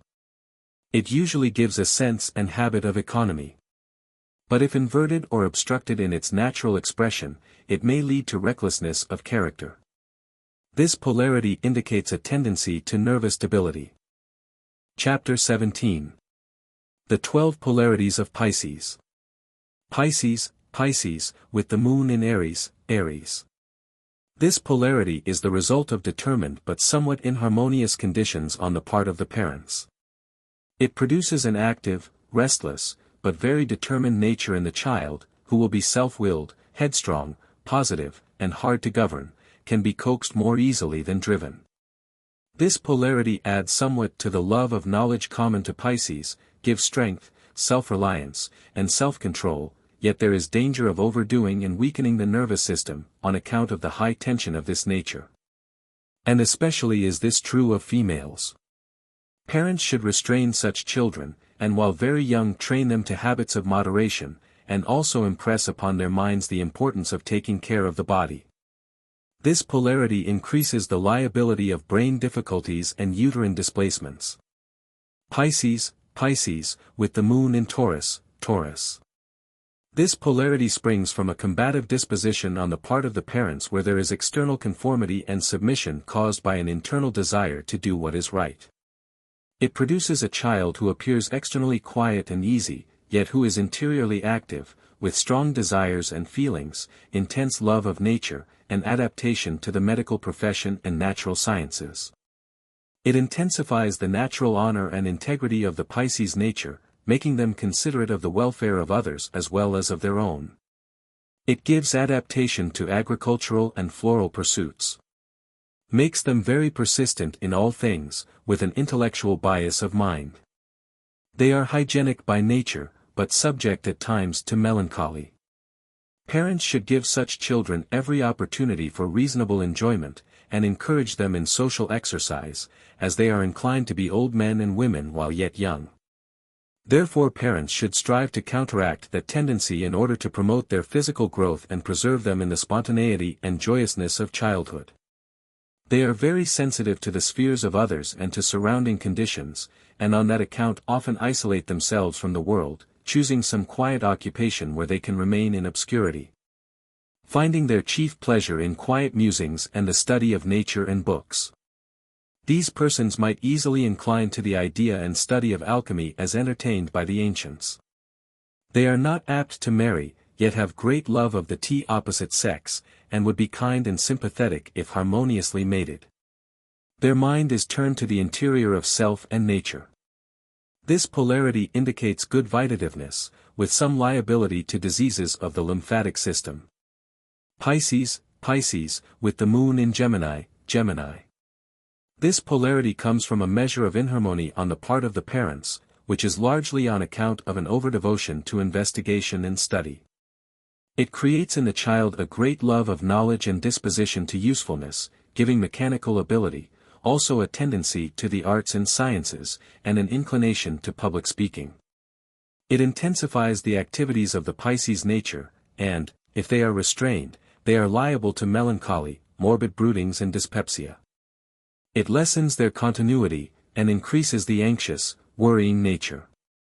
Such children should have as complete an education as it is in the power of the parents to give them, also a special education in the pursuit to which they are best adapted, as indicated by planetary conditions. They should likewise be taught to look on the bright side of things, and encouraged in the cultivation of a joyous, happy spirit. Impress them with the fact that it is weak and unworthy to indulge in forebodings and morbid imaginings, and thus counteract some of the unfavorable tendencies with which they have been endowed. If they have strong sex proclivities, exercise great care in duly impressing them with the disastrous consequences of abuses in that direction. In all things keep the bright side of life before them. This polarity indicates liability to brain difficulties and abnormal nervous restlessness. Pisces, with the moon in Cancer. This polarity results from inharmony between the parents concerning the maintenance of home and family. The child will have a very sensitive nature, and a disposition to excessive industry, that will lead them to overtax their strength. They will also be inclined to penuriousness. They have great love of knowledge, with a desire for the prosperity of educational institutions, and for all facilities essential for the education of the family and the improvement of home interests.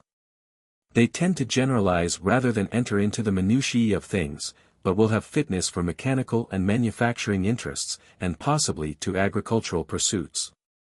They have a strong and persistent will, and are disinclined to work under others, but choose rather to carry on business for themselves. It makes them very sensitive to the influence of the opposite sex, and this should be guarded against. This polarity gives a clear, deductive mind, and in many cases adaptation to scientific pursuits and professional life.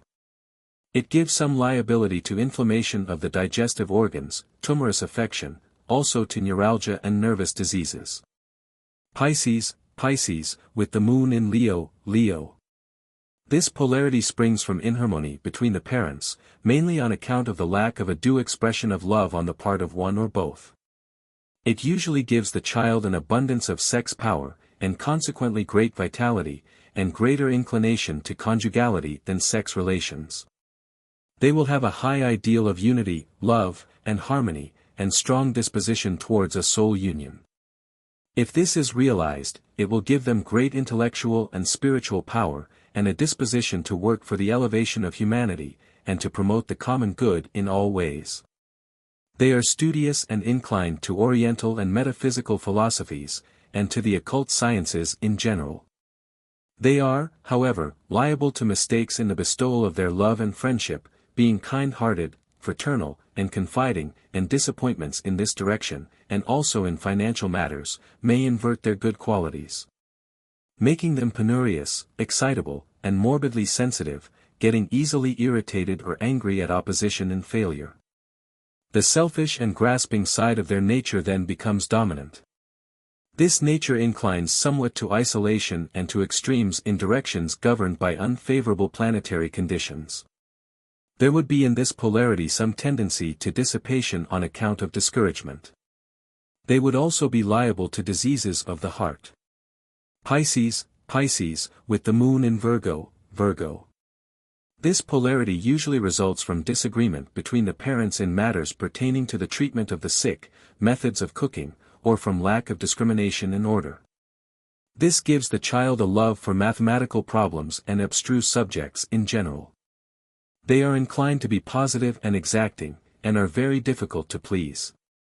They have clear, logical minds, and incline to the natural sciences, and if planetary conditions are favorable, it gives them adaptation to the medical profession.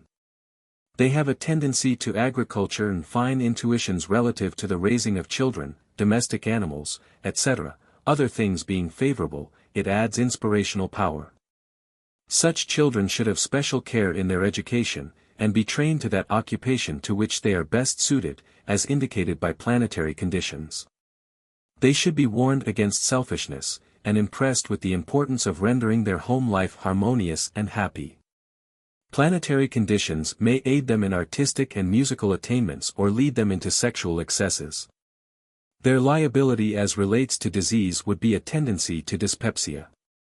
Pisces, with the moon in Libra. This polarity is often the result of a protracted illness on the part of the mother, the mind of the father being turned to the interior in hopeful watchfulness, and waiting for such changes as time may bring. This creates in the child, if a male, a deep, quiet, thoughtfulness, with foresight, carefulness, and forethought for everything, and an indisposition to take counsel from any one. Their life will be mainly under control of planetary conditions, the influence of which will be manifest in the direction which their intuitions take. They possess considerable interior nature, and inclined to poetic and literary pursuits. If the child is a female, it turns the nature into the exterior, and gives more of a masculine than feminine mind, making them positive, active, and frequently very expressive. Such persons love new ideas, are close students, and persistent in thought, reason, and investigation, are inclined to philosophy, largely materialistic, but bordering on spirituality. They are better adapted to business than domestic life. This polarity in the male indicates a tendency to torpidity of the liver and disease of the generative system, in the female, liability to uterine displacements, kidney difficulties, and inflammation of the bowels. These persons must avoid nervous excitement, overdoing, and worriment of the mind. Pisces, with the moon in Scorpio. This polarity results from parental inharmony caused by the father's mind being unduly engrossed in the externals of public or business life, somewhat to the neglect of the care of home and family. It gives the child a quiet and somewhat of a sullen temper, conventionality, selfishness, and pride of personal abilities, love of great attainments in education, and adaptation to journalism. Such are not harmonious in family life, but inclined to be hard, positive, and jealous, lacking conjugality, and having their love nature turned into a desire for self-gratification. But this can be radically changed or modified by planetary conditions. They are usually good and faithful citizens, and tenacious supporters of established systems and institutions. They incline to political and public life. Ladies of this sign are apt to be morbid, restless, and dissatisfied companions and housewives. They have strong sex endowments, and there is danger of their being injudicious in this direction. Mothers should exercise great care with daughters of this nature, cultivating the sentiment of conjugality, and impressing upon them the vital importance of chastity, and care in domestic matters. The children of this sign should have the advantages of a thorough education. This polarity indicates a tendency to nervous exhaustion through mental and sex activity. Pisces, with the moon in Sagittarius. This polarity comes from intensified combativeness, or a strong will and determination to improve or change their conditions, on the part of the parents. It produces in the child a very active, restless nature, tending to extremes in every direction. They incline to be excitable, and even irritable, yet they have considerable power of self-control. They have good mechanical ability, also art tendencies, and an inclination to religious thought and life. They incline to be very industrious, and on account of their great activity are apt to overtax their physical strength, and thus impair their health. Ladies of this polarity are apt to strain themselves and bring on female weakness. This nature gives inclination to the public service, and some disposition and fitness to public speaking. It increases the activity of the sex nature and the liability to its abuse. Parents should train these children to be thoughtful and careful in their speech and action, and to avoid extremes in everything. Also to keep their own secrets, to be careful of their bodies, and especially to be just in all departments of life, respecting the rights and feelings of others. This polarity indicates liability to weakness of the digestive organs, pleuritic pains, and weakness of the lungs. Pisces, with the moon in Capricorn. This polarity arises from inharmony or difference of opinion, on the part of the parents, relative to some business idea or enterprise. This gives the child decided business talent, with inclination to plan and speculate, and entertain more business schemes than can be brought to maturity, as they are disposed to deal with general principles rather than to outwork the minutiae, and consequently come short in many of their undertakings. With favoring planetary conditions, it gives love of music and the fine arts. Their love of knowledge inclines to that which pertains to business, and adapts them to be superintendents and managers, as they are disinclined to work with the hands. This polarity indicates some tendency to inflammatory rheumatism. Pisces, with the moon in Aquarius, This polarity springs from parental inharmony, arising from undue love of politics or society life. This turns the mind of the child away from domestic life, and counteracts somewhat the studious tendency of the Pisces nature. It gives them a bright, cheery habit of mind, they form acquaintances and make friends quickly, but are somewhat lacking in fidelity to friends. They are adapted to all kinds of mercantile pursuits, or business that brings them before the public.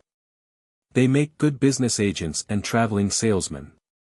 Their inhabitativeness is small, and their home is wherever they chance to be.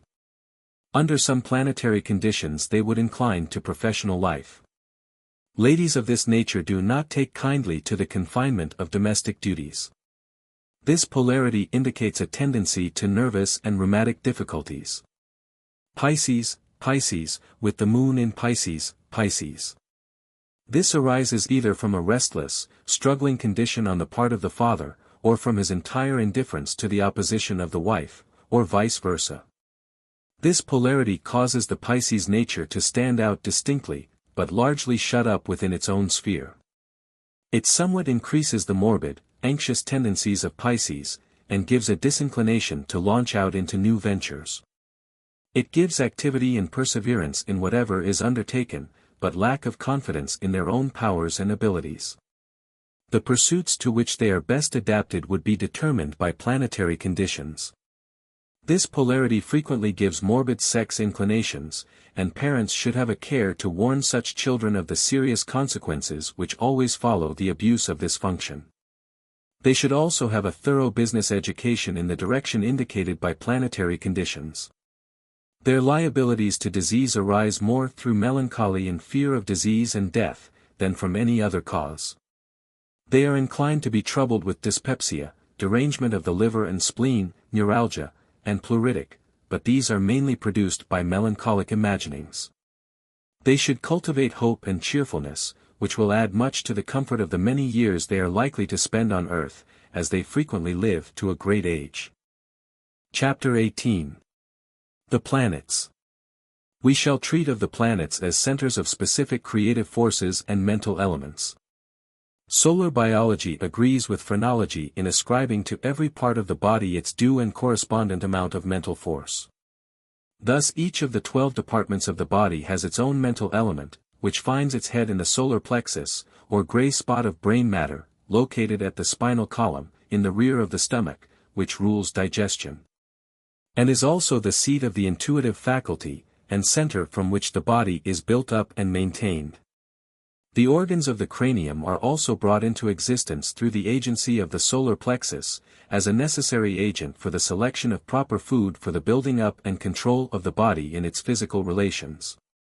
Therefore the cranium relates almost wholly to the material world and its uses, while the solar plexus relates to the deep chemistry of nature, and stands directly related to the cause world, and is the medium through which the influence of the planets is transmitted to the body, and especially when they enter the signs representing the 7 vital functions, and then they tend to produce physical force, animal instinct, and intuition.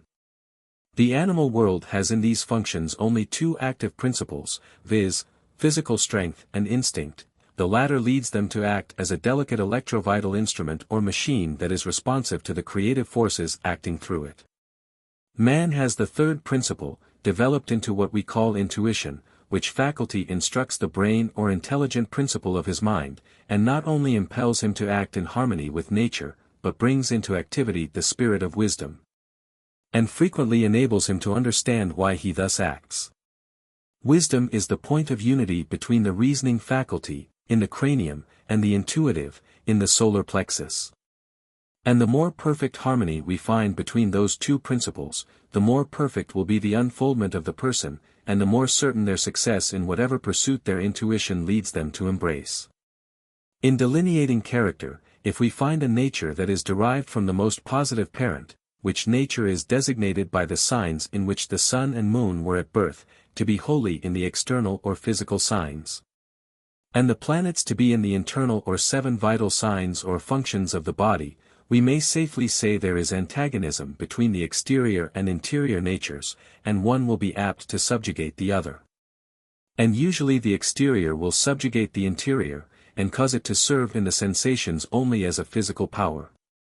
Again, if the sign in which the earth was, at the time of a person's birth, is interior, and the planets mainly in interior signs, and the polarization is in an exterior sign, then all will unite in expressing themselves on an exterior plane. But let the innate nature, or earth sign, be what it may, if the polarization accords mainly with the planetary conditions, then there will be a good degree of harmony existing in the nature. The interior signs which accord most with the inner or intuitive nature are, first, in power and effect, Libra, which relates mainly to intuition and spiritual vision, second, Taurus, which relates to pure nature. Third, Leo, which relates to love and emotion. Cancer relates somewhat to the intuitions, but is mainly limited to the family sphere. Virgo is also interior in its character, but relates principally to the chemistry and harmony of nature. Its intuitions unite directly with the mental faculties and physical functions, so that whatever planet is found in Virgo, it will aid in uniting the intuitive with, the intellectual or with the physical, according to the nature of the planet. When the planets in a nativity are mostly in the heads of the trinities, they relate more to generalizations, love of education, and knowledge. The 5 serving functions relate wholly to externalities. Scorpio may also be counted largely an external function, unless either Mercury or Venus is in that sign, when it will acquire more of an interior nature. In judging of character it is important to observe if any of the planets were in the sign of one's nativity, that is, in the same sign the earth was in at the time of their birth. In that event the innate quality is strengthened and characterized by the nature of the planet in question, which adds its influence to the basic principle of their being, forming as it were a chemical or magnetic combination with the qualities of their earth sign, thereby becoming more active and potent in their life. The next most important position of influence and power is when a planet is in the sign Leo, representing the heart. This is very like being in the sign in which a person was born, save that its influence is manifested more largely in their interior nature and less conspicuously in their basic or external character. The size and form of the body can usually be designated by the position of the planets as found in vital or non-vital signs. For instance, if the majority of the planets, that is, leaving out Saturn and Uranus, are in the 7 vital signs, it will contribute to the length and size of the body over that of the limbs, and incline to a sedentary life. With the exception of persons born in Sagittarius. But if the majority of the planets were in the 5 serving functions or signs, then the dominance will be in the length of the limbs, and the tendency of the person will be to active, physical exercise. And they will have more disposition to serve than to order and control, but will lack vitality, and be in danger of overdoing and suffering in consequence. Mercury gives strength and activity to that part of the body in which it is found. If in a very active function, its energy will incline to overdo the innate strength, and give liability to exhaustion and disease of the function. Jupiter adds size and power to whatever function it is in. These 2 planets have more to do with the physical organism than any of the others, with the possible exception of Venus. The 7 planets, including the Earth, embody and represent the 7 creative principles, and impart all their power and quality to that part of the nature corresponding to the sign in which they were at the time of the person's birth. And all their influence upon the physical and mental nature of the individual should be defined in accordance with this law, as their influence operates regularly on definite vital and physical functions, in accordance with their position at birth, and is distributed and characterized by these centers of dissemination. Order and harmony of the 7 vital functions. The vital functions, or centers, of the solar fluid representing the grand solar man, as set forth in this science, for their highest order and harmony, occur in the follow sequence. See diagram No. 1.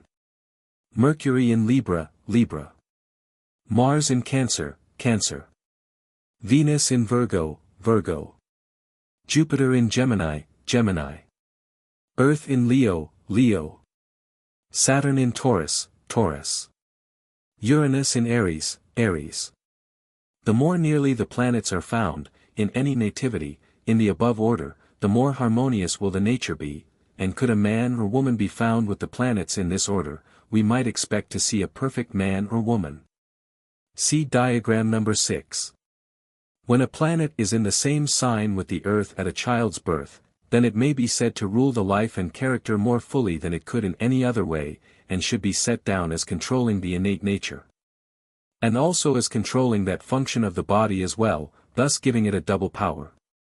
And should it at the same time be in its native position or home, as given above, it would then become the controlling principle of a person's life, subjugating all others. But if a planet is in its native position, even though the Earth is not in the same sign, its tendency is to dominate the character, and be an important factor in the life, under all circumstances. Chapter 19. The 12 Positions of Mercury. Mercury its function. Mercury, the youngest planet that we consider, is nearest the Sun, and more physical in its nature and effects than any other. It adds physical strength to whatever sign or function it may be in.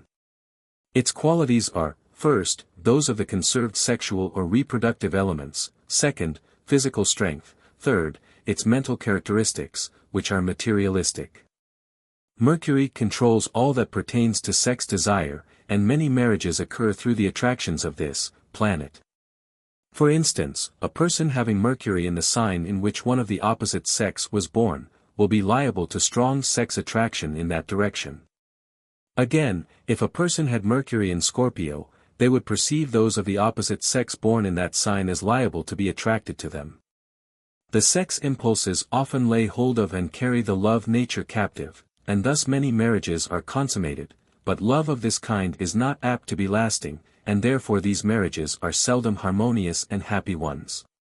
This law of attraction would hold good in whatever sign Mercury might be at the time of birth, giving sex attraction to those born in the same sign. Mercury, in Aries, Aries. This gives very strong brain power and great endurance in thought and study, but in children it is apt to contribute morbid ideas concerning sexuality, and should they be led into excesses in that direction, it would give liability to insanity. Insanity might also result from lack of vitality. It gives strong materialistic tendencies to the person, consequently a disinclination to recognize anything that does not come within the scope of the 5 senses. It gives special qualifications for a general business life, because it holds the mind down to a practical money-getting, bread-and-butter interest. Mercury, in Taurus, Taurus. This contributes to physical strength and to strong feelings and emotions, and also increases ideality in sex directions, gives inclination to sensual pleasures, and fear of pain. Many times inclines to sensational indulgence far beyond the endurance of the body, and is apt to create a hazy and illogical mental condition. In case of a good degree of mental harmony, it will take control of the baser principles of the Mercury nature, and give power and efficiency to the brain, counteracting the undesirable qualities given above. Mercury, in Gemini, Gemini. This gives inclination to physical labor, strengthens the vocal organs, tends to avert diseases of the throat and bronchial tubes, and aids in quieting nervous and restless tendencies. It makes a strong, studious mind, inclined to scientific and collegiate studies, especially mathematics and whatever relates to physical uses. It turns the balance of its power against chastity and exerts a strong influence to bind the person down to menial service. Mercury, in Cancer, Cancer. This position of Mercury gives strong lungs and voice, and obviates the liability to consumption. It adds health, strength, and vigor to the body, frequently giving broad shoulders and full chest. It increases the sex love and desire for children, but somewhat lowers the idea of chastity. It gives, however, strong parental love and especial care in matters of providing for and protection of offspring. Mercury, in Leo. This gives a very strong and intense love nature, also a positive will, strong impulses, feelings, and emotions, strong love of the opposite sex, and a feeling almost amounting to dependence upon their society. It is hard for such to live a single life. It intensifies conjugality, and makes one kind and sympathetic. In this position it has control of the whole body and all its functions to express itself according to its nature. Therefore we may safely look for its most natural expression through the sex inclination if not well guarded, or in any function of the body or mind where it can find expression harmonious with its nature. Mercury, in Virgo. This gives strong digestion and aids in building up a large, strong body, gives great physical endurance, and obviates the liability to derangements of the digestive function. It relates the intuitive faculties to pure nature, mainly of a physical character. It weakens conjugality and self-control in sex directions. It frequently gives to children morbid imaginations and liability to self-abuse. Parents should carefully guard such children against these habits. It gives a strong appetite and desire for rich food and stimulating drinks, and is thus apt to tax digestion and cause dyspeptic difficulties. Mercury, in Libra. This gives physical strength to the body, and frequently adds to its length. A long body always indicates great vitality and usually an inclination to sedentary habits.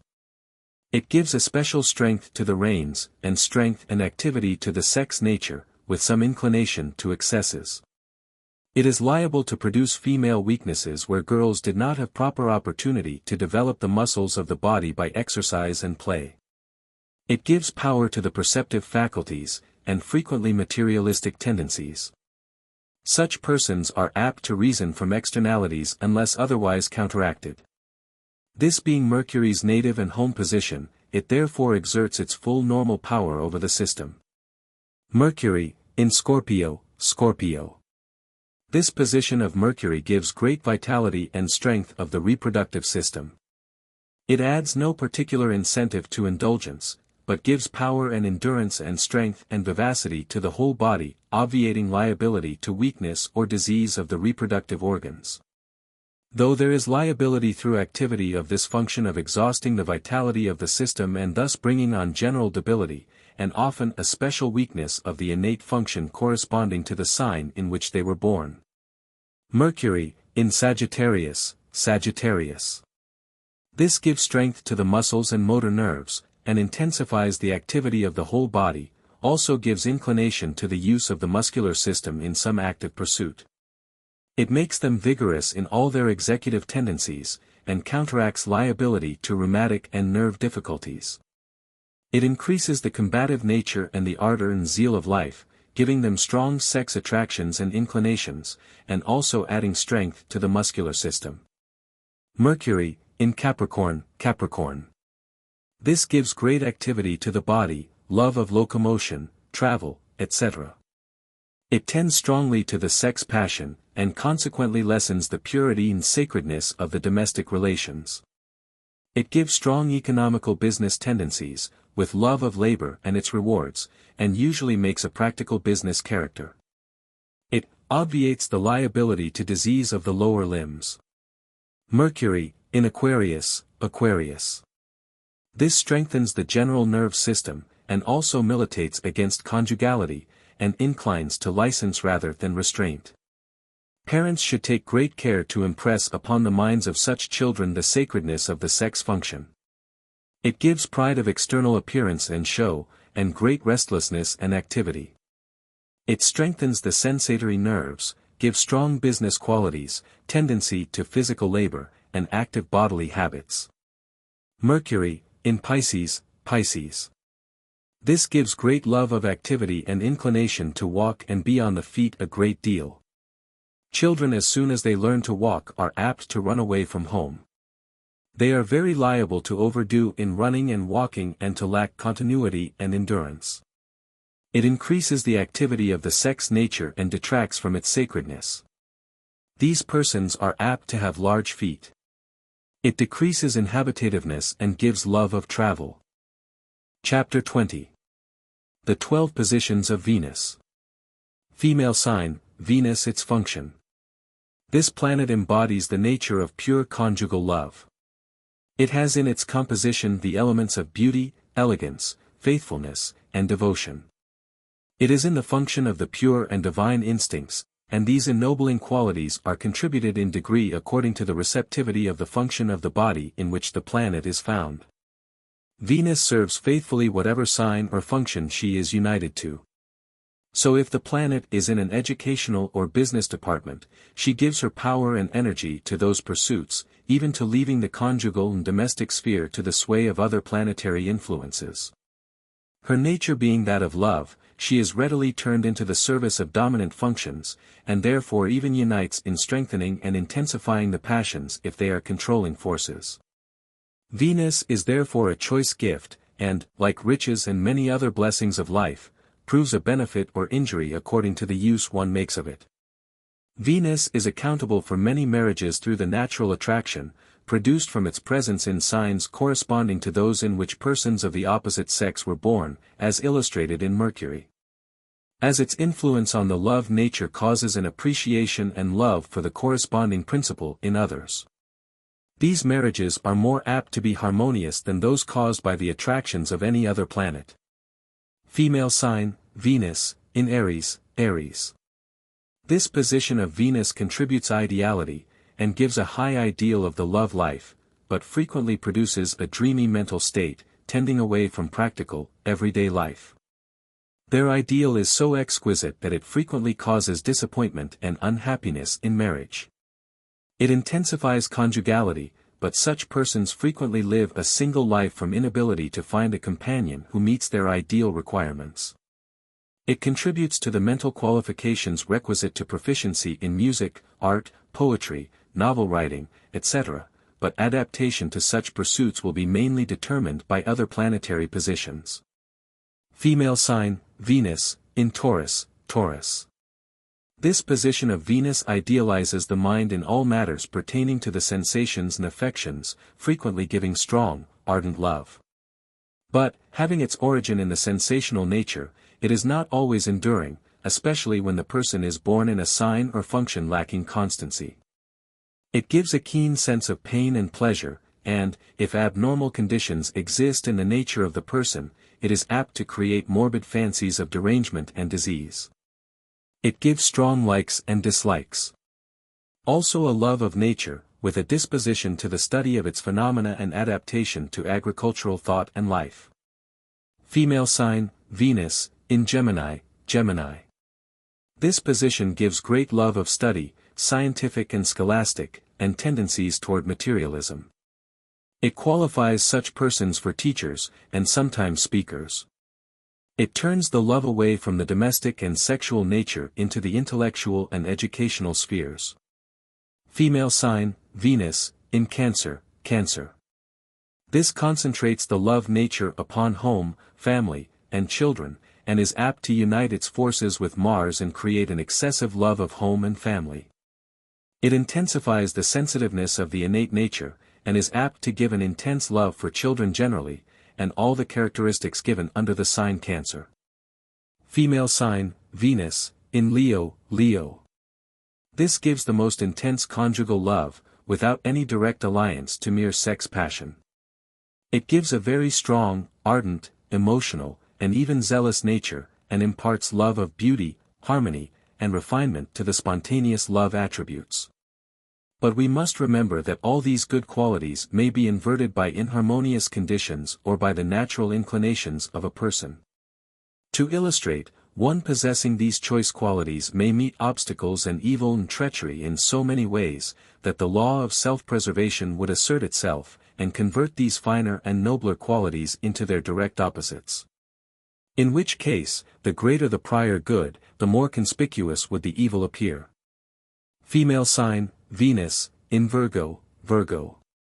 In this position Venus is at home, where her nature finds its most harmonious expression and imparts all its beautiful characteristics to the soul and intuitive nature. She gives faithfulness in love, kindness, sympathy, and devotion in all the affections, uniting them in harmonious expression, and giving intuitive knowledge of the uses and abuses of the sex and love nature. She strengthens and harmonizes the digestive organs and functions, giving a fine, harmonious, and symmetrical physique. But as this position is in the intuitive function, she may come under the influence of the passional nature, when her beautiful qualities may be led captive to the lower sensual principles. Female sign, Venus, in Libra, Libra. This gives a strong love of sex indulgence, very fine intuitions, ripens the intellect, and forms a harmonious link between the intuitions and reasoning faculties, unless its powers are unduly turned in sex directions. It strengthens the generative function, increases ideality and love of beauty, but if other conditions incline toward sensuality, it will add its power in that direction. Female sign, Venus, in Scorpio, Scorpio. This contributes its influence to the sex function, and its powers are absorbed therein and its high qualities inverted, unless other powers are sufficiently strong to control. It leaves the nature devoid of conjugality in the finer and higher sense of the term. It is apt to increase hardness, self-will, and combativeness. This position of Venus reduces the love nature to a mere animal instinct. Therefore, under this condition we may not expect to find very loving or harmonious companions. The position may be somewhat counterbalanced in other directions, so as to present the phase of a strong sex love, purifying the ideas concerning sex relations, yet the position is more apt to give weakness than strength to the body. Female sign, Venus, in Sagittarius, Sagittarius. This gives a strong, active, and expressive love nature, a love of activity, harmony and grace in movement, love of the beautiful and artistic. And disposition to express love by service to the loved one, it enhances chastity, and greatly increases conjugality, it gives a love for the invisible, and for the interior sciences and spiritual philosophies. Female sign, Venus, in Capricorn, Capricorn. This gives love of business, more than of home and family, or conjugal relations. It is advisable for persons not to marry under these circumstances, unless other planetary conditions assist in creating true conjugal and domestic inclinations. It then gives power and tenacity for maintenance of home and family. Such persons' minds are apt to be all absorbed in general business ideas. It adds, however, to the love of music, art, and the beautiful in general. Female sign, Venus, in Aquarius, Aquarius. This turns the love nature into the sphere of the public, giving love of public life, being with crowds, and dealing with the many. It inclines one to the theater, and other places of amusement, and turns the love nature away from home and family relations, it adapts one for trade or travel where they will meet the public. If other things contribute toward sexual indulgence or abuses, it will then give its whole power in that direction. But if ordinary chastity is maintained, it will add suavity, inclination to fashionable dress, approbativeness and conservativeness, and a great deal of tact in dealing with strangers. It adds harmony to the motor nerves. Gives fine mechanical intuitions, love of music, with ability to compose and perform the same, and also adds somewhat to the love of nature. Female sign, Venus, in Pisces, Pisces. This gives a love of walking and of physical exercise. A love of study and of knowledge, and sometimes it takes the form of an uneasy, restless desire for something, or to go somewhere, which they cannot explain, even to themselves, and creates uneasiness and dissatisfaction in married life. Where this effect is dominant, it is always seen in the lines of the hand. The line partially surrounding the thumb will have a parallel line on the side next the thumb, but more frequently, numerous small lines will be seen running parallel with this line, which is called the lifeline. Where this is seen, we may safely say that there is, or will be, a dissatisfied or confused state existing in the marital relations. Sometimes, however, these lines are produced by other combinations, and the single line expresses a single obstacle or barrier in the way of their carrying out their will or inclinations. Where there is a single parallel line, it indicates that a person will live an inner and an outer life, one for the public and one for themselves. The length of the line around the thumb indicates the length of the life. If the parallel line runs halfway, beginning at the end next the forefinger, then this obstacle will continue till about half the life is passed, thus the length of the parallel line indicates the length of time this obstacle will continue. Whether it be a quarter, half, 3/4, or the whole life. It also indicates at what time of life it will begin, and at what time it will end, by its relative position to the beginning or end of the lifeline. Venus' position in Pisces frequently produces nervousness and dyspeptic difficulties when the innate nature is of a nervous temperament. If the innate function is Aries, it will be productive of nervous headaches and restless anxiety. If in Gemini, it would be a restless, general nervousness. If in Cancer, it would be apt to create tumors and inflammation of the bowels. If in Virgo, dyspeptic difficulties, and sometimes nervous affections of the eyes. If in Libra, some liability to kidney difficulty, and if a female, affections of the womb and pains across the small of the back. In Sagittarius, it would produce general nervous derangement of the liver and all the internal organs. These derangements do not always occur under these conditions, but where there are extreme difficulties in the family and love life, such effects will be consequent. If Mercury and Venus are both in Pisces, it will occasion dissatisfaction and desire to travel. Chapter 21. The 12 Positions of Mars. Male sign, Mars. Its function. Mars expresses the principles of parental love, and must be considered in its effects upon the natural instincts connected with this love, as manifested in all forms of animate life. In the animal nature it is entirely selfish, combative, and tyrannical, destroying others for the preservation of its own young, and in man, where it is allowed to rule without reason, it will manifest the same phases as in the brute creation.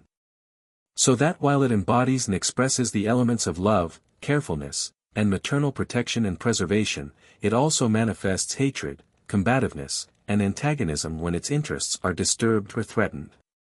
So, whenever we find it in parts of the body whose phenomena are wholly instinctive, it must be considered as acting in conjunction with either the spiritual or the animal nature, according to the predominance of the higher or the lower faculties in the individual. Male sign, Mars, in Aries, Aries. Here Mars contributes all its qualities to the intellect, giving a high ideal of family life, and a desire to instruct and elevate children, often requiring too much of them intellectually, or trying to put old heads on young shoulders. As it is often expressed, it gives carefulness, neatness, and economy in domestic and business life. It gives much the same mental tendencies as though the person was born in the sign Cancer, gives vague imaginings of evil, and frequently cruel and combative tendencies. Male sign, Mars, in Taurus, Taurus. Here the characteristics of Mars are contributed in the strongest and most direct manner to the feelings and emotions.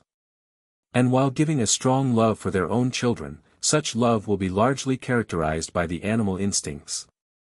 It gives courage in combat, and makes one very sensitive concerning the treatment their own children receive from others. Male sign, Mars, in Gemini, Gemini. In this case the family love is changed to love of knowledge. It gives adaptation for school teaching, general education, and the care of children.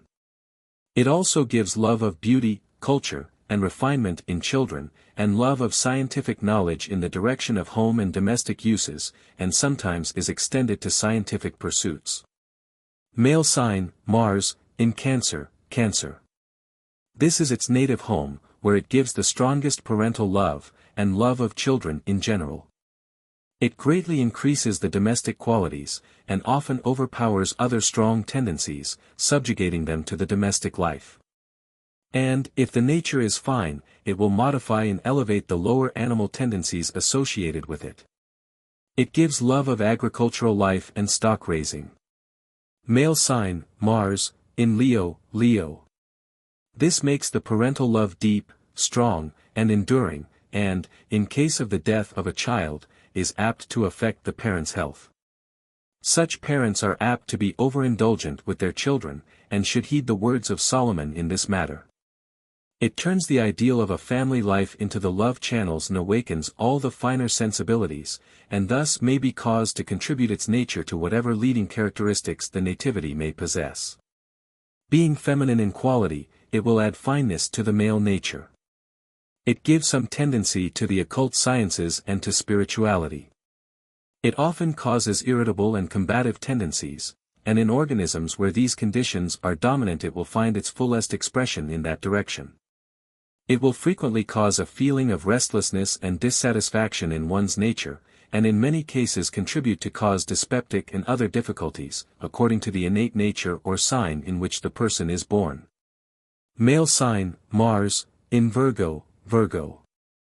Here it is found as an enemy to the digestive function, causing frequent derangement and necessitating great care in diet and habits. Such persons need to have their food prepared in their own homes, or by persons with whom they are in sympathy. It tends to lessen conjugality and increase the general love of the opposite sex. It also injures their discriminative ability and intuitive faculties, and is apt to make them materialistic, positive, and in some cases pretentious and deceptive. But this applies mainly to outside interests, as their intuitions and sympathies would remain active and clear in matters pertaining to their own home and family. Male sign, Mars, in Libra, Libra. This position imparts its nature to the perceptive faculties, both physical and mental. It inclines the person to be very materialistic. It gives increased tendencies and intuitions in the direction of acquiring wealth, self-preservation, and protection, and to care of family. It contributes to the powers of foresight and foreknowledge of events that will affect those under their care, especially family and children. It fixes their eyes upon the things of this world, and imparts energy and activity in the pursuit of business interests. It affects the sexual nature so that in some cases it makes the magnetism so antagonistic, that it will produce disease and death in the husband or wife. This only occurs when companions are incompatible, and where the planetary conditions are such as to give Mars the controlling influence, and this may be known by the complexion and physiognomy. In man it will produce a pale, beardless face, velvety voice, and extremely sanguine temperament. In woman, the same temperament and pale face, and a voice which appears to start deep down in the body. This position of Mars gives peculiar extremes to the temper, which is apparently kind and gentle, but easily ruffled, though it is shown only by occasional cutting and unpleasant insinuations. The parental affections incline to the plane of the animal loves, and the sex inclinations are quite selfish. Male sign, Mars, in Scorpio, Scorpio. This gives one a positive tendency, and an inclination to be the controlling power in the household. It gives a strong family love, and a tendency to adhere closely to the uses of the sexual nature, but a greater love for this relation than for the care of children, or for the higher phases of conjugality. The person will incline to self-gratification and pride of family appearances and possessions. The general tendencies are toward a public life rather than a domestic one. Male sign, Mars, in Sagittarius, Sagittarius. Mars is an adversary in this sign if the innate nature is one of the sensitive signs, as it then makes them liable to extremes in action and feeling, and sometimes to conditions resembling obsession. But it usually gives an inclination to make everything conserve the uses of home and family.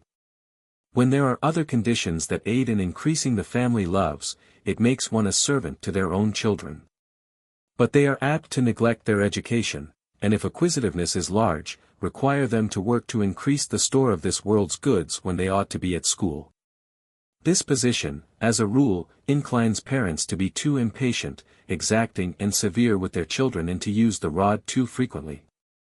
Lessons in the recognition of the rights of child life should be impressed upon this nature while young, not only by precept, but by example, in showing that their own desires and rights are respected and encouraged in all reasonable matters, thus establishing in the child's mind precedents for their guidance at maturity.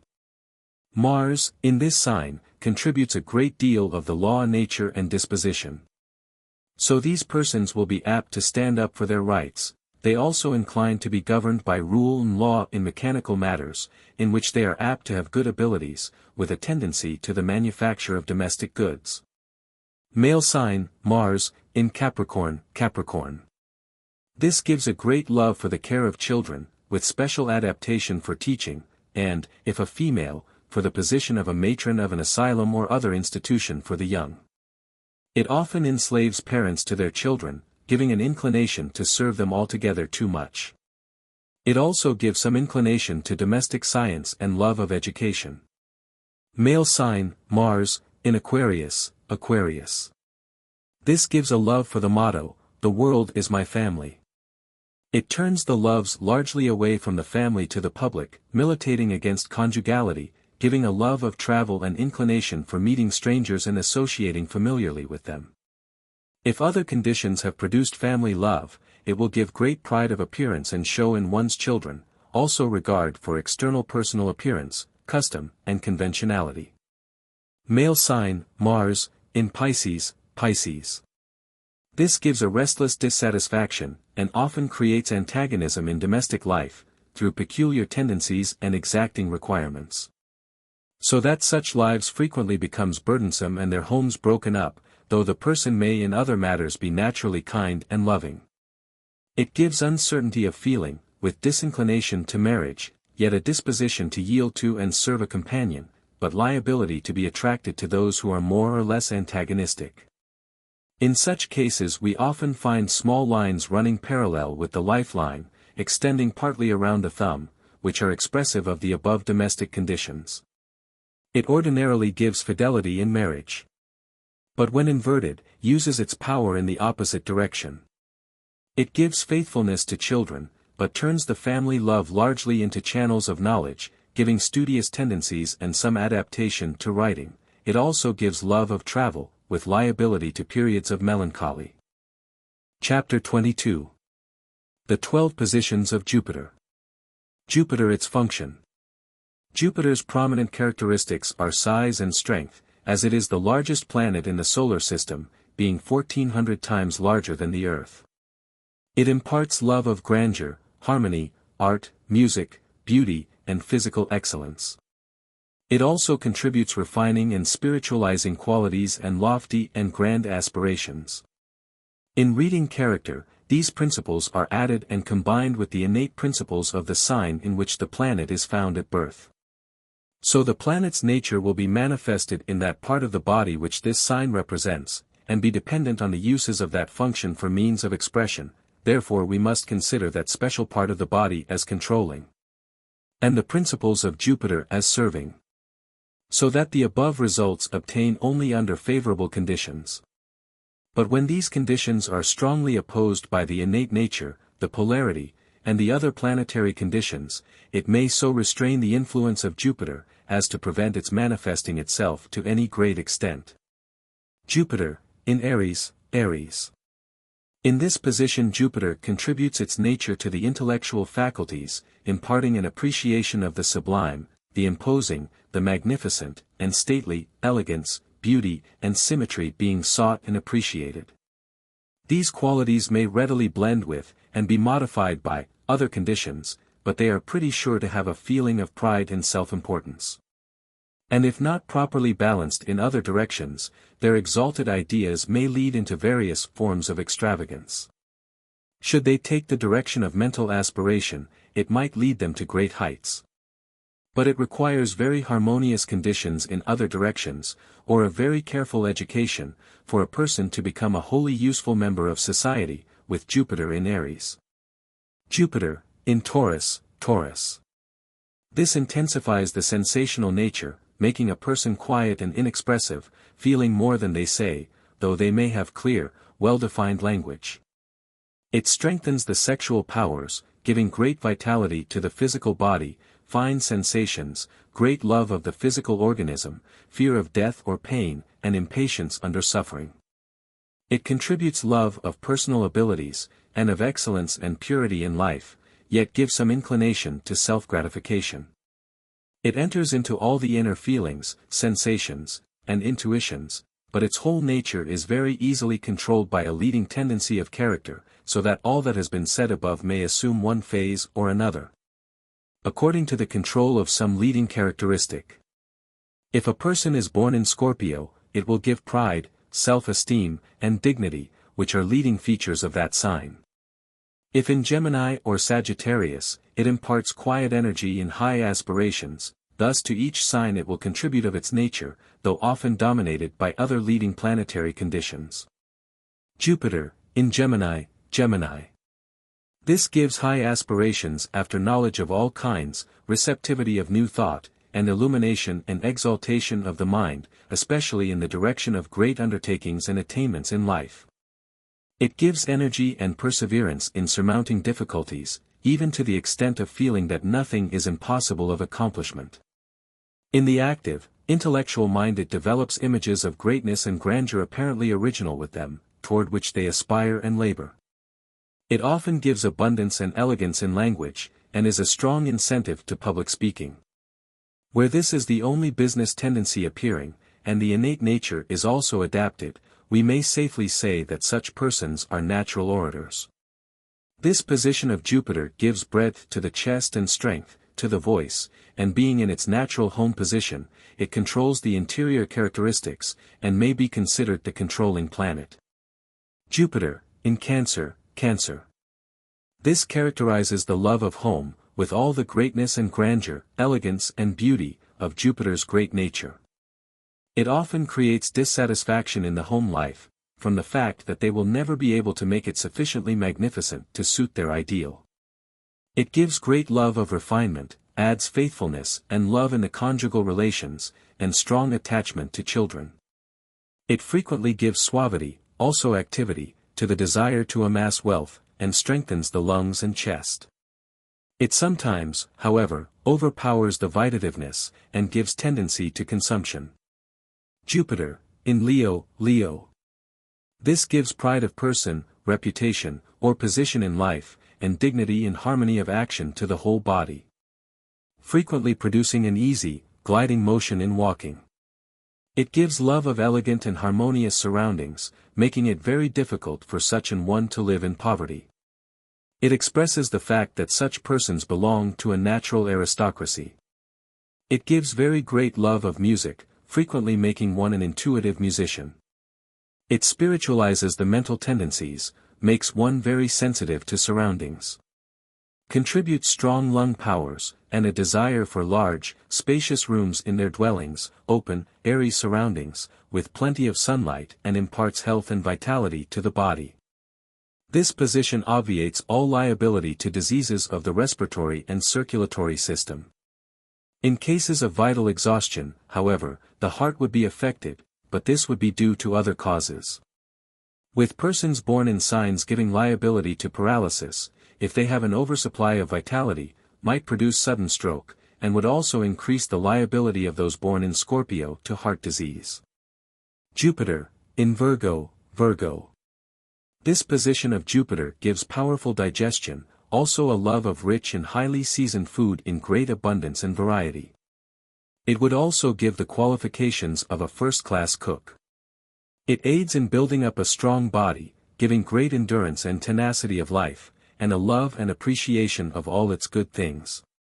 It gives activity and power to the sex nature, and unless otherwise balanced would incline to excesses in that direction.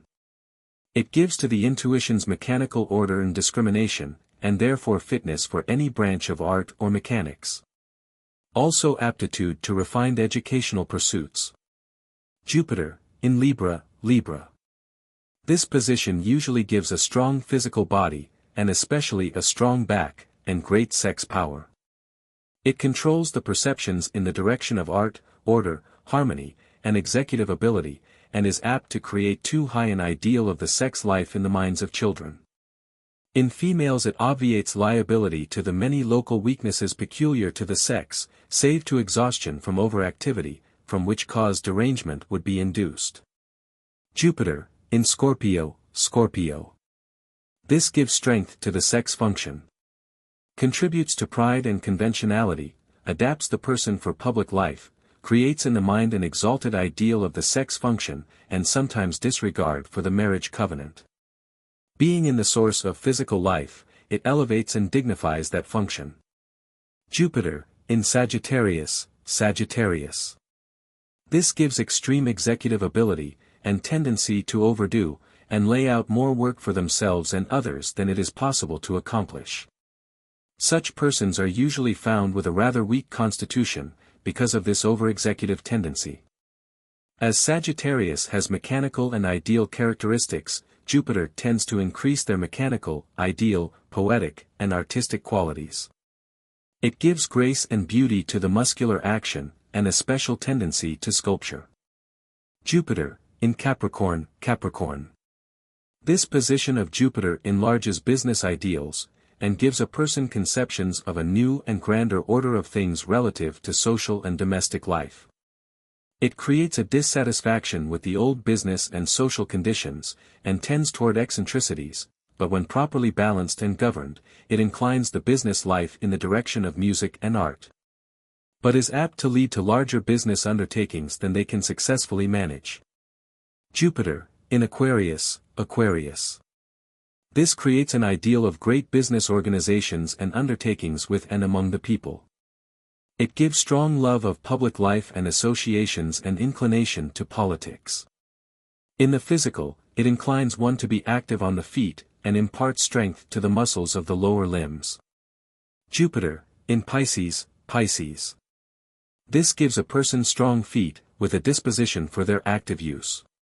It lessens one's love of home, and gives a great desire to travel, and love of new places and scenes. Also qualifications for a traveling or business solicitor, circus or theatrical agent, or position where enterprise, grandeur, and display are called for. Also gives qualification for dealing in lands, foreign securities, or to occupy the position of foreign consul. Chapter 23. The 12 positions of Saturn. Saturn, its function. This planet is the embodiment of all that belongs to the science, or language, of form in art or nature, that being its function in the grand solar body. And it imparts its quality to the human organism mainly through the nerve fluid. Its function has to do with the scientific and religious principles which it embodies and expresses in a degree far in excess of our present intellectual ability to comprehend. During the author's investigation into the nature and quality of Saturn, he became convinced that it was the grandest and most perfect planet in our solar system, and that its rings were spirit zones, luminous with divine life. Having come into perfect harmony with the same. We shall not attempt to prove this, but find it is in accordance with all its expressions through human intelligence, as revealed by this system. It is shaped like a triune magic circle, in compliance with which formula all the magicians of antiquity executed their wonderful feats. Even the Temple of Jerusalem was built on that plan, only with the circle squared. In dealing with a planet embodying such an elevated class of attributes, it is difficult to find words for expressing its exact influence in the different functions of the human organism, and in the different innate natures of the 12 signs. Therefore, much depends on the organic quality of the person, for its complete expression. Yet it never can be fully expressed by any one individual on this planet, but will always create in the human family aspirations for the embodiment of its lofty and grand qualities, which from their nature exert their strongest effects in the mental and intuitive faculties. Saturn, in Aries, Aries. This position gives order, harmony, and clearness to the thought, greatly facilitating the expression of ideas, giving keen perception of form and use. Fine mechanical intuitions, and general ability for any or all pursuits, and the general character may be given as possessing the higher qualities and finer abilities essential in all branches of intellectual effort, with a special fitness to scientific thought and research. And where mechanism is the dominant quality, imparting the highest order of inventive genius. It somewhat obviates the liability to difficulties of the brain, insanity, etc. Saturn, in Taurus, Taurus. In this position Saturn adds of its characteristics to the entire nature, giving order and harmony so far as the innate nature will admit. Also peculiar intuitions and intuitional guidance to success in life, so that such persons, though frequently extravagant and sometimes eccentric, will scarcely ever come to want. It gives beauty and elegance to writing, art, composition, or poetry, and kindness and benevolence to the character. It enters into the sensations, making a very sensitive person, judging of character by the feelings which the states of others communicate. It also imparts spiritual sight, discernment of things to come, intuitive and psychometric power, and often strong intuitive likes and dislikes, having quick discernment as to the nature and character of people at sight. This position of Saturn throws the scientific and religious tendencies into their feelings and senses, and may be controlled intellectually or otherwise. Saturn, in Gemini, Gemini. In this position it contributes its nature to intellectual and scientific uses, and usually controls the business inclination in that direction. It gives great love of scientific knowledge, and a desire to make it practical and useful to the world. It gives artistic and mechanical abilities, and sometimes, when the organism is not well balanced, it makes eccentric characters. It is apt to give a childlike simplicity in appearance, and creates a restless activity in the brain, and a constant desire to know. It sometimes gives very fine intuitions and inventive genius, also studious mind with high aspirations. Saturn, in Cancer, Cancer. This turns the nature of Saturn in the direction of domestic life. And if the intellect controls the person, the mind will be largely occupied with ideas of domestic and social sciences and reforms, frequently subjugating all the faculties to those purposes. If these conditions are counteracted by other planetary influences, it will take the form of neatness and order in home life, with great love of harmony and peace. It sometimes adds love of music, and usually creates dissatisfaction with old conditions and relations of home life. It causes a person to love the intellectual and scientific in others, and to look up to and respect those who possess such talents. It adds strength and often breadth to the chest, contributes to the sensations, and refines and intensifies the sexual desires. Saturn, in Leo, Leo. This creates in the affections an ardent longing and aspiration toward the attributes embodied by Saturn, entering into and characterizing the feelings, emotions, and even passions. Creating an ardent and ideal love nature, and a constant reaching out for something grander and higher than that already realized. It imparts its higher nature to the whole person, and to the mind an unsatisfied and aspiring condition. While it makes persons true, loving, and confiding, they usually overestimate the object of their affection, and when they discover their mistake, they feel the disappointment keenly, and turn away, thus seeming to be unreliable. It is apt to turn the mind into an ideal and dream state, making it hard for a person to come down to the realities of this world. Where such a condition exists, the parents should carefully instruct children regarding the practical realities of life, letting them experience and learn something of the cold, hard facts of existence while still young. And it will be the means of saving them from mistakes and disappointments in after years. This position gives adaptation to poetry and novel writing, but, perverted, or improperly educated, gives liability to prevarication. Saturn, in Virgo, Virgo. This strengthens the digestive function, gives too great love for refined and tasty food, yet a strong inclination toward hygienic diet. It refines the intuitions, and gives spiritual tendencies, clear spiritual vision. Foresight in business, or in whatever direction the mind may lead. Saturn, in Libra, Libra.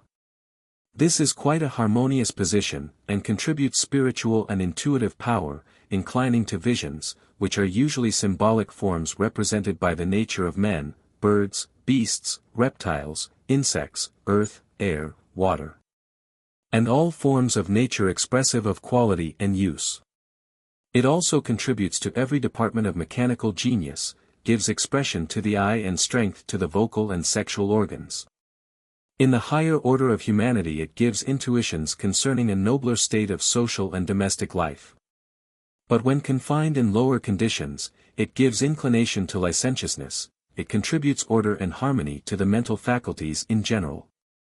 Saturn, in Scorpio, Scorpio.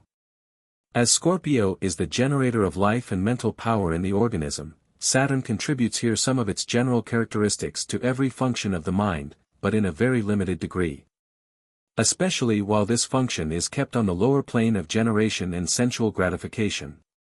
And when found in this sphere, it will only be enabled to contribute a natural tact to please the public and conform to the conventionality of this sign. But in those persons who are trying to rise above the influence of the passions, its contributions are carried up, and result in harmonizing the whole body and mind, finding expression through all the faculties that may be called into use in that direction, and creating strong soul aspirations toward its qualities. Saturn, in Sagittarius, Sagittarius. As this is mainly a mechanical sign, Saturn is here largely dependent upon the mechanical powers for expression, wherein it gives elegance and refinement, and frequently great attainments in art. It aids in music, and where language is in the innate nature, it will give elegance, harmony, and beauty to the expression. It finds ready embodiment in the ministerial and spiritual tendency of Sagittarius. Sagittarius being in the muscular system, this position of Saturn gives order and harmony to muscular action. To all parts of the body below this sign it gives love of science, and tact, efficiency, and elegance, in their executive work.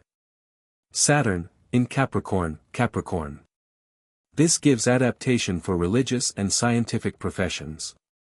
It controls the business department of one's life, and conforms it to the nature of Saturn as far as possible.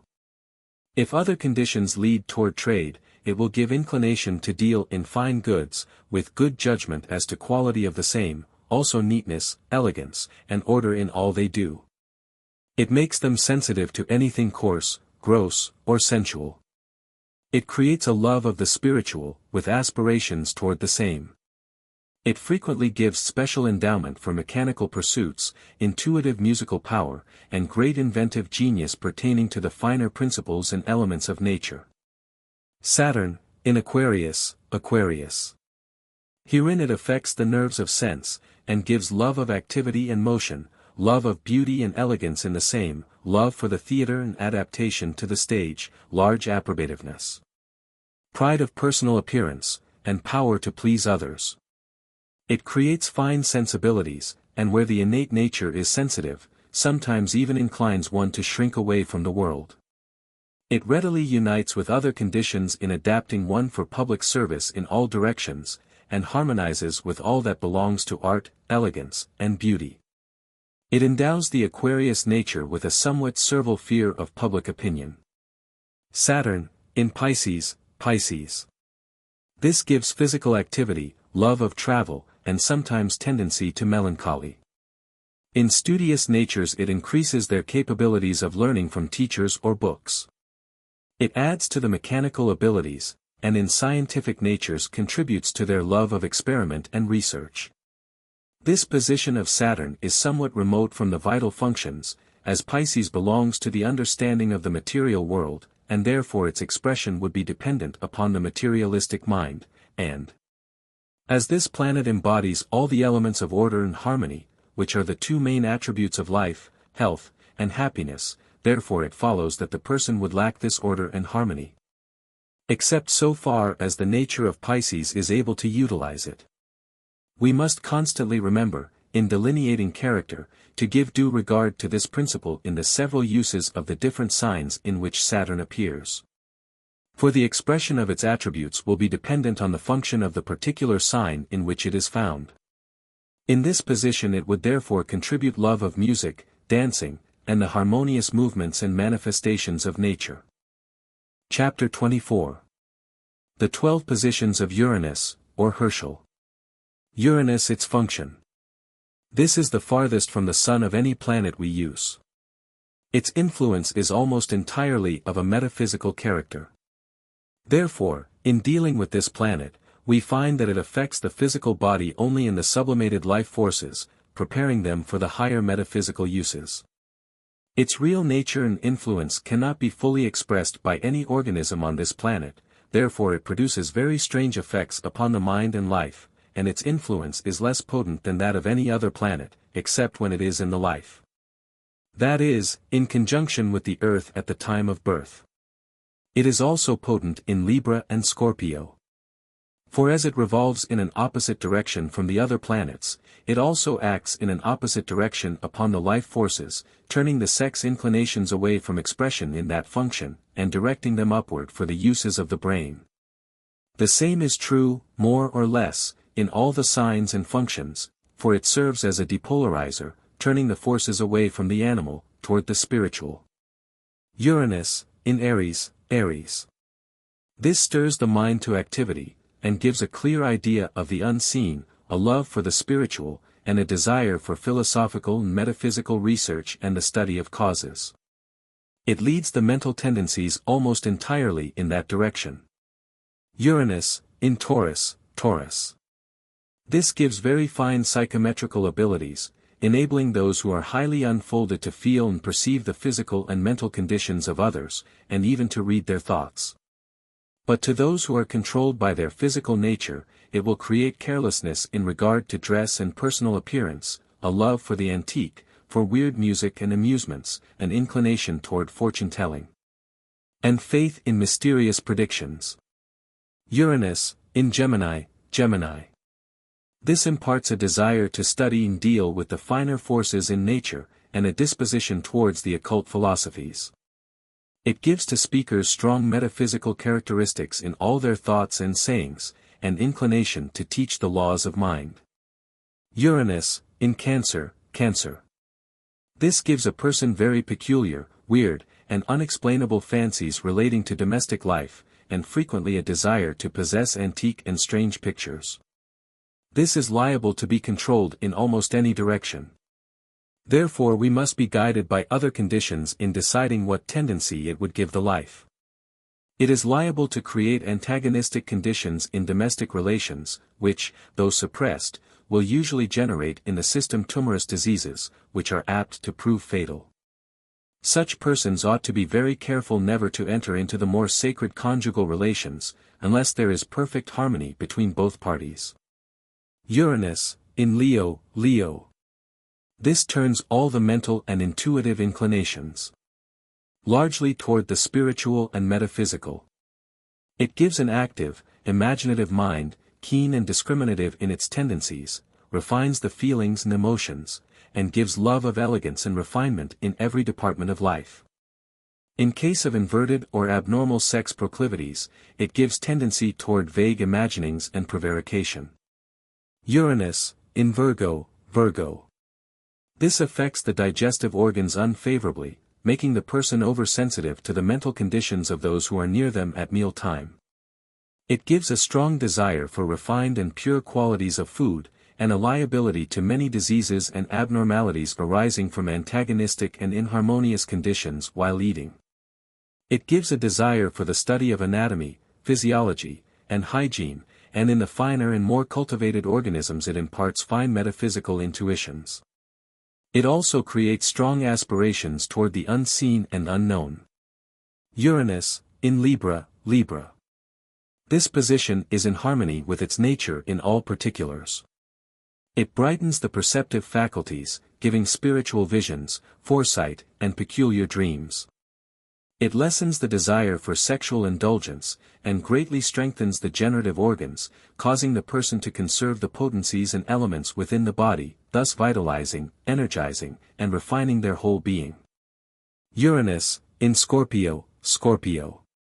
Here, again, it affects the sexual nature, turning the forces back into the body, giving a disinclination to waste them, and power of self-control in that direction. Scorpio receives only the baser principles of this planet, therefore its contributions are limited mainly to pride, self-esteem, conventionality, and approbativeness. It also gives a hidden planning and conniving tendency, and even a dishonest disposition to persons on a low plane of life, the true nature of Uranus being distorted through undeveloped conditions. Uranus, in Sagittarius, Sagittarius.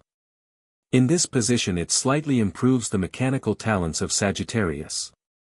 Gives inclination to follow leaders, some veneration for the invisible and unknown, and, if the person is spiritually inclined, the gifts of foresight and spiritual perception. It unites strongly with other characteristics in making persons anxious to know what is going on around them, so that they are sometimes meddlesome. Uranus, in Capricorn, Capricorn. This gives fine business intuitions, and strong desires to study and investigate the more refined forces of nature, from electricity all the way up to the subtle principles of mind and spirit. Sometimes inclining them to make this research the main business of life, especially where the mechanical dominates. Uranus, in Aquarius, Aquarius. This gives a peculiar disposition to be among the people, and to study their natures, striving constantly to perceive their motives, thoughts, and inclinations, whether consciously or unconsciously to themselves. It gives a disposition to dress uniquely, and to make their own peculiarities stand out prominently in whatever direction they are led. It creates a desire to control others by the mind and will. Uranus, in Pisces, Pisces.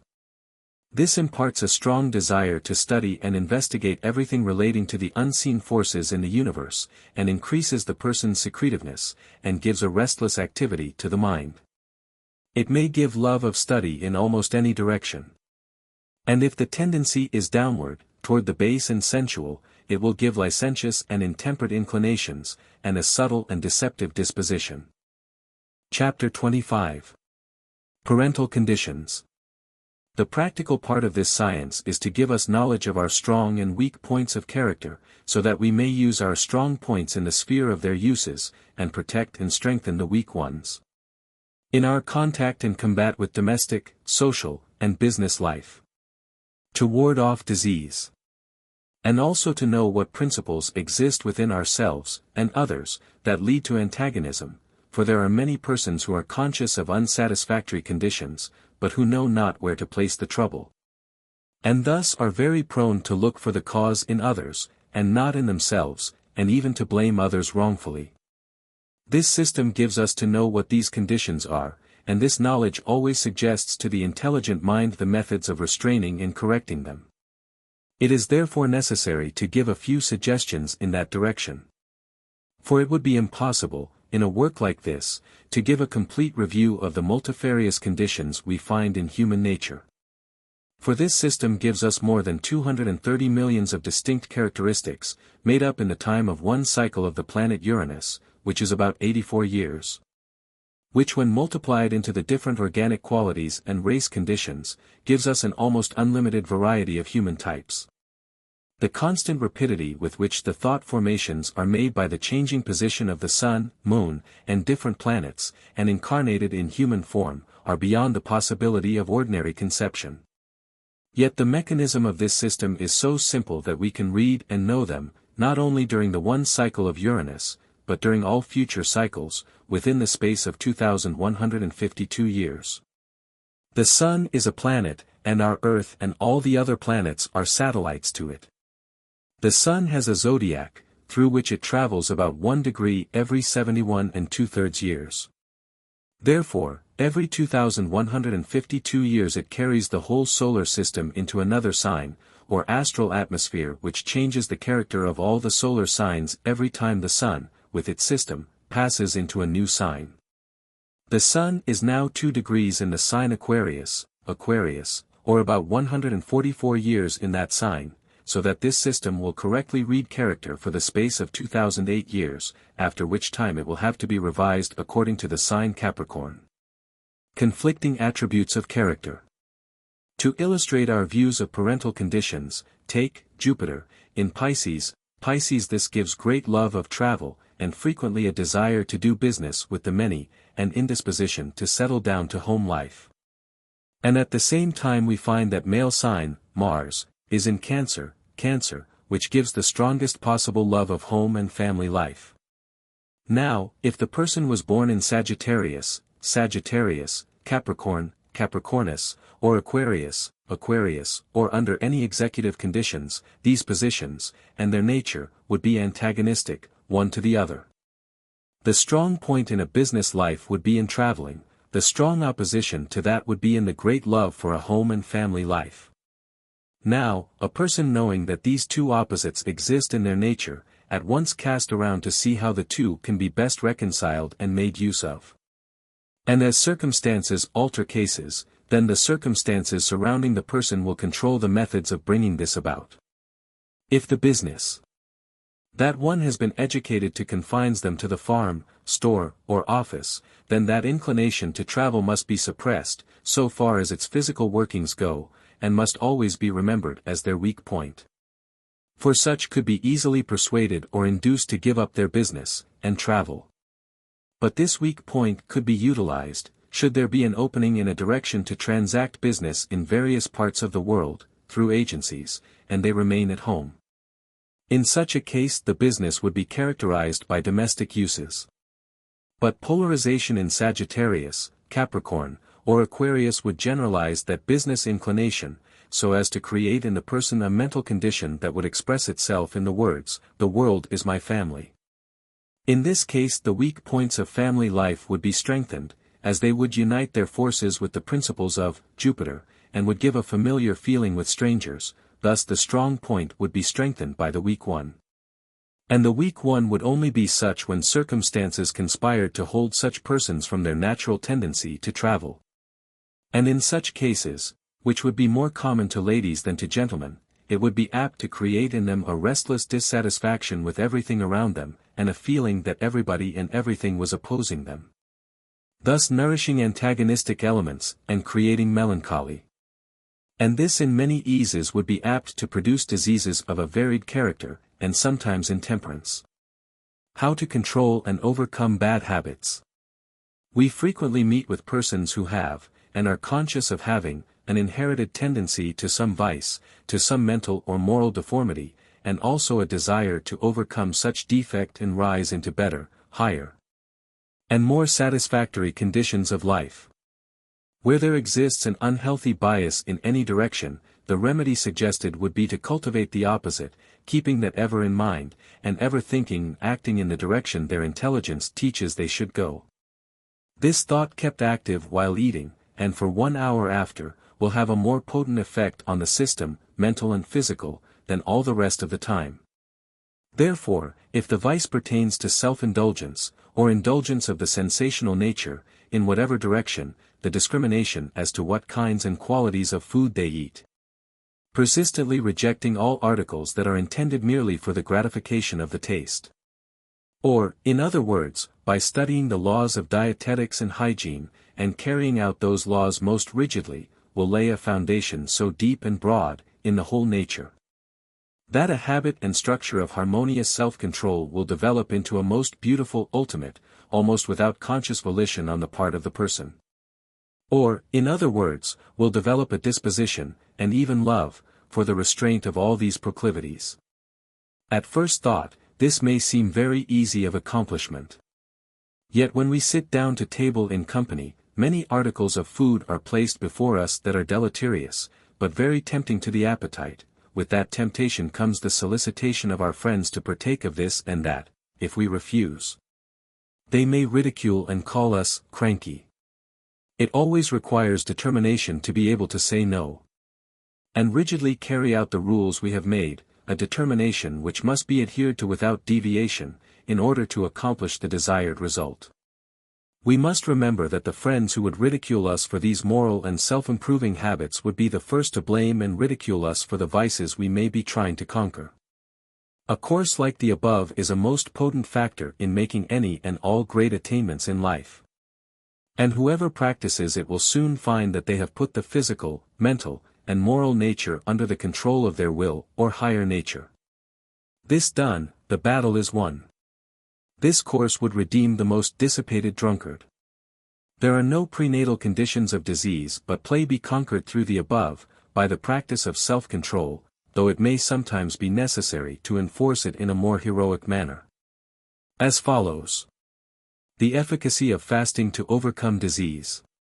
First fast long enough to reduce the flesh to a very low point, then feed up the body until the flesh is regained, or even a greater amount than before, then, in extreme cases, a repetition of the fast may be necessary.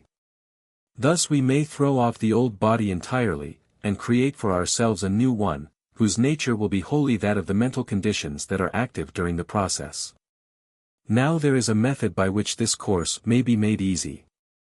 Having gained control of one's self by the rigid dietetics above mentioned, it would not be difficult for one to abstain from all food and drink, except water, for 48 hours. After which time resume eating for a week or 10 days, then begin again, and fast for 5 days. On breaking this latter fast, it would be well to begin eating with coarse corn bread, corn roasted until well carbonated. It could be ground fine in an ordinary coffee mill, and eaten with sugar. Any other granulated grain food that is not susceptible of being reduced to paste by the digestive process would answer the purpose. The object to be obtained is this: the alimentary canal from the stomach down is filled with leaves, like the leaves of a book, and by the constant use of glutinous food, these leaves become pasted down and coated over with a thick slime. And the lacteals, or absorbent glands, covered, so that the food taken does not nourish the system. Frequently, in cases of weak digestion, particles of the food remain under these leaves, and decay and ferment, creating bad breath, etc. This is usually the condition of dyspeptics, and this coarse granulated food serves to scrub off and carry away all this coating, and will thoroughly cleanse the system.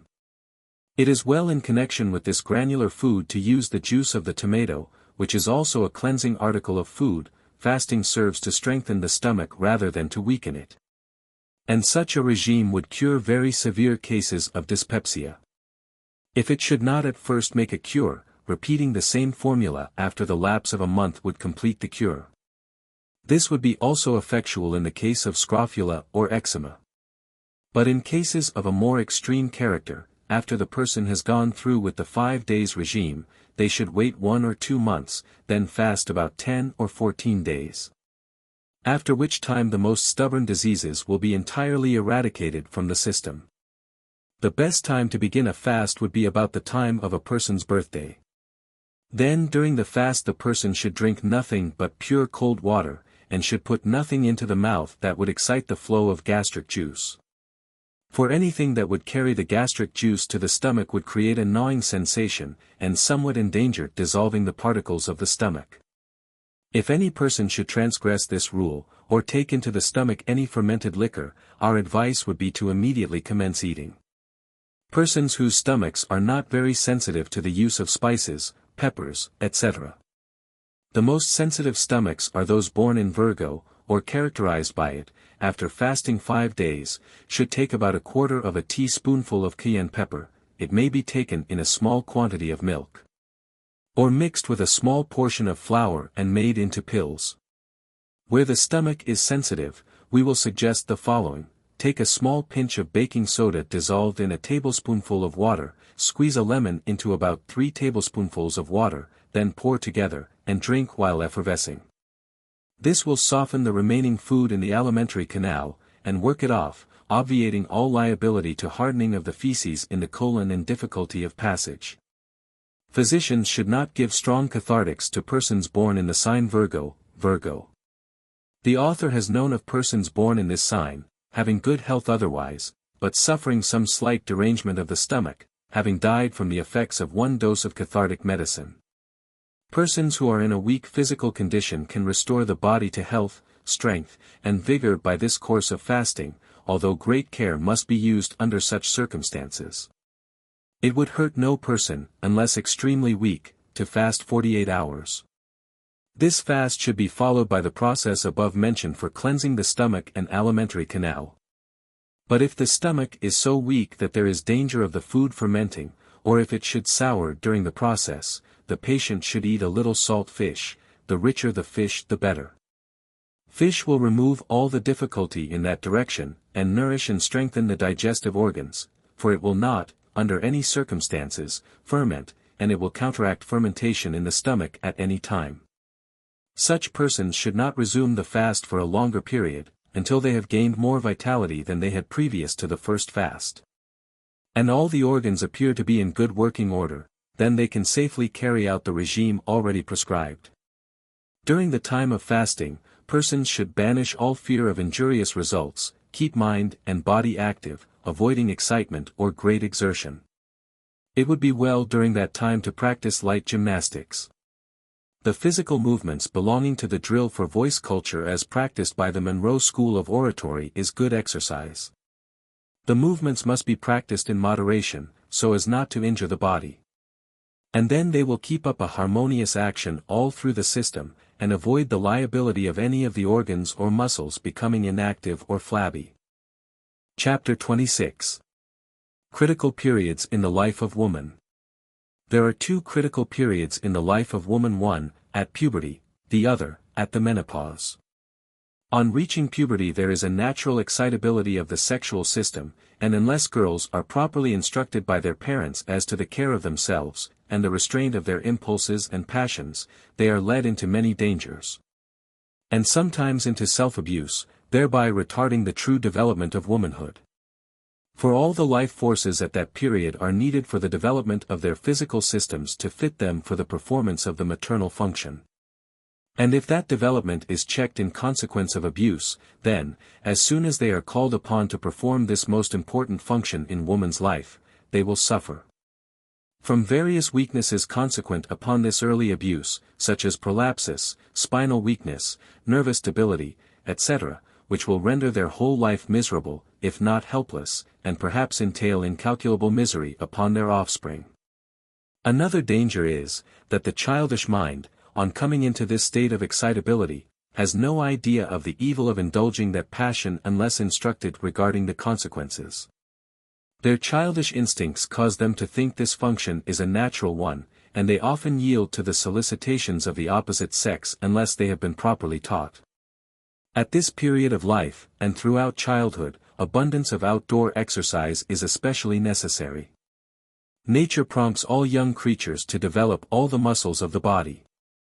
Therefore, they incline to run and play, and be constantly active while awake. Parents too often take upon themselves the task of overruling and suppressing this activity, thus bringing men and women upon the stage of life less prepared for its uses than the animal world is for theirs.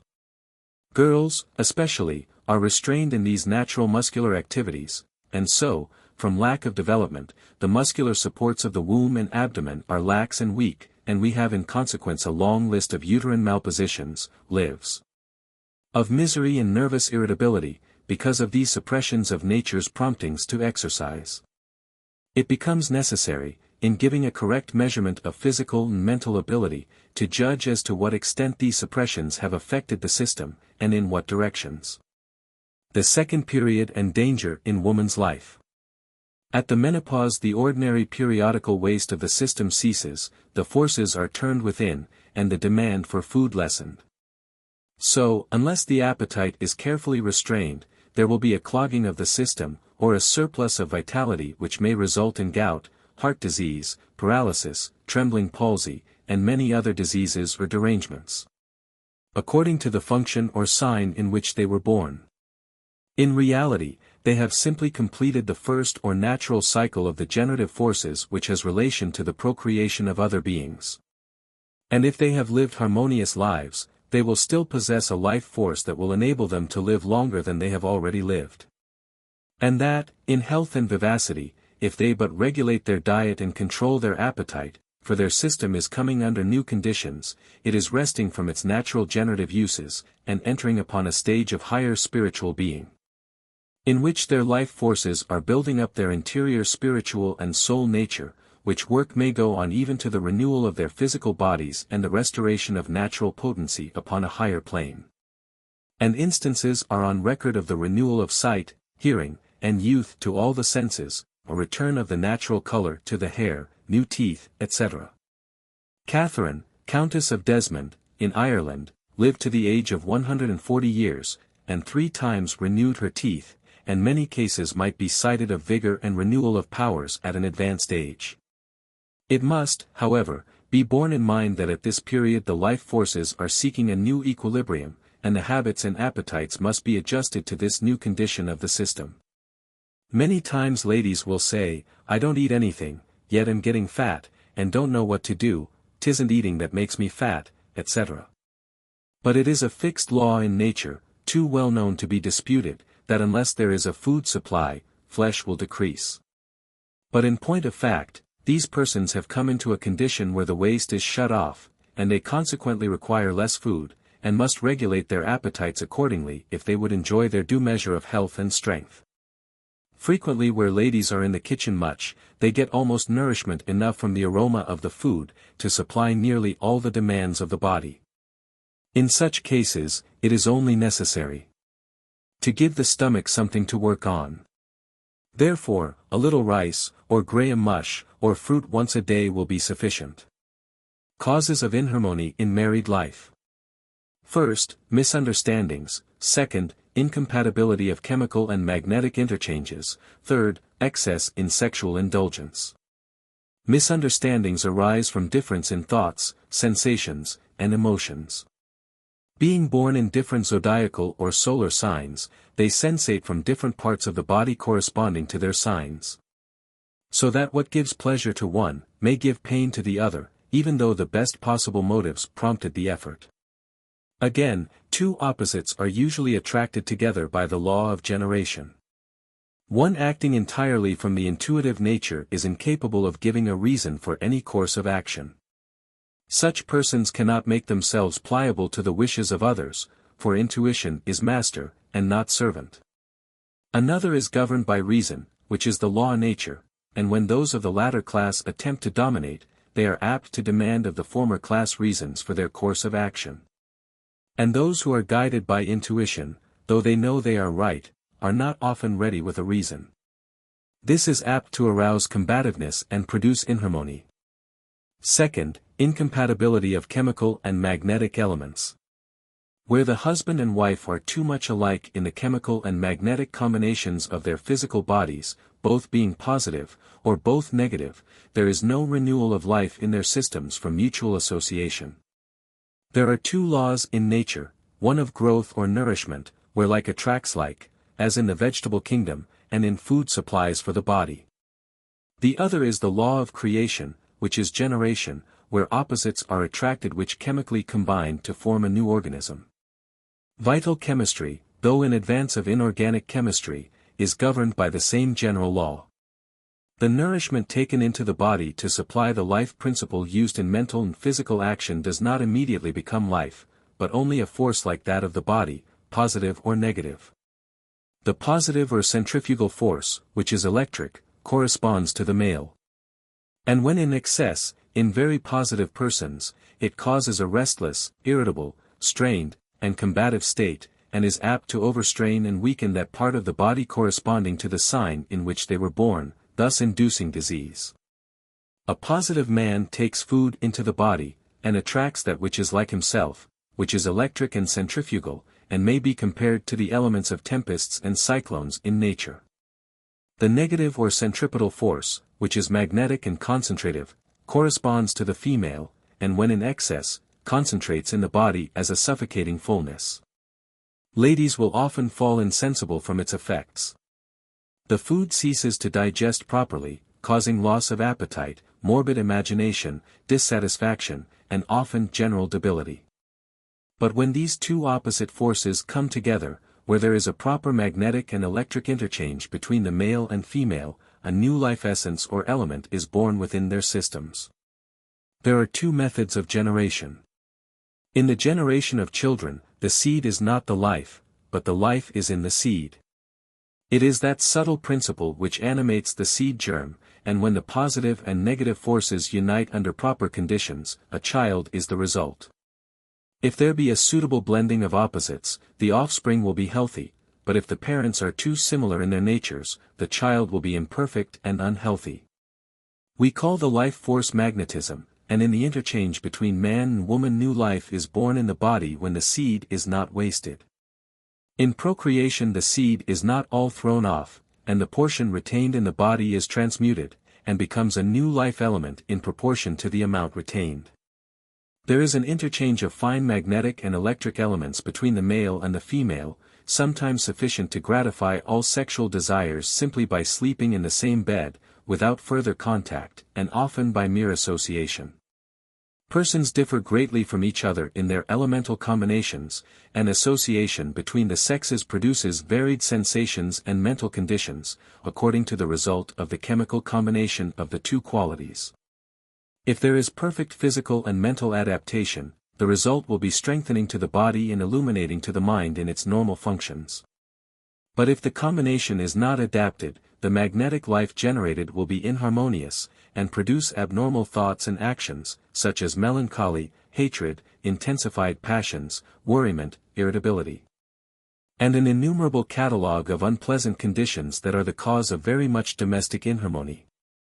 Each blaming the other for having changed in feelings and disposition since marriage, when really all the difficulty may have arisen from chemical changes in the system. Sometimes the new magnetism thus generated poisons the life forces so that sickness and death may result from it. When the magnetisms are too nearly alike, instead of generating life in the body, it creates a morbid craving for sexual relations where it is fancied the required magnetism can be obtained. And frequently men and women, under the starved conditions of the generative system, seek satisfaction in illegal directions, and when they do, the varied chemical conditions with which they are brought in contact invariably create great confusion in themselves, which may lead them to monstrous extremes in every conceivable direction. The multifarious chemical combinations produced by continued promiscuity is the cause of the various forms of venereal disease. Sexual excesses. In young ladies who are taught by their parents to restrain all sexual passion, and live a chaste life till marriage, these special life forces are depolarized and turned towards the brain, so that they cease to have any desires in the other direction, though they may have great sexual power. Young men are not often thus instructed, and their sexual passions being unrestrained, are constantly active.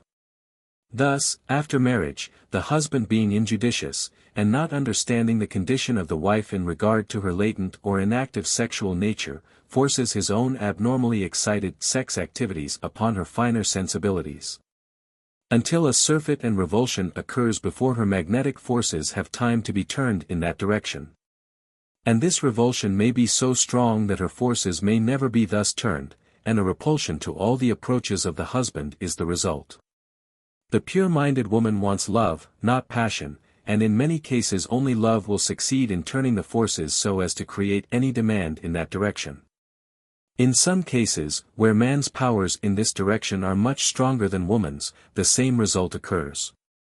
Also where the woman is weakened by childbearing or sickness, this surfeit may occur, so that she will cease to have any desires in this department of her being.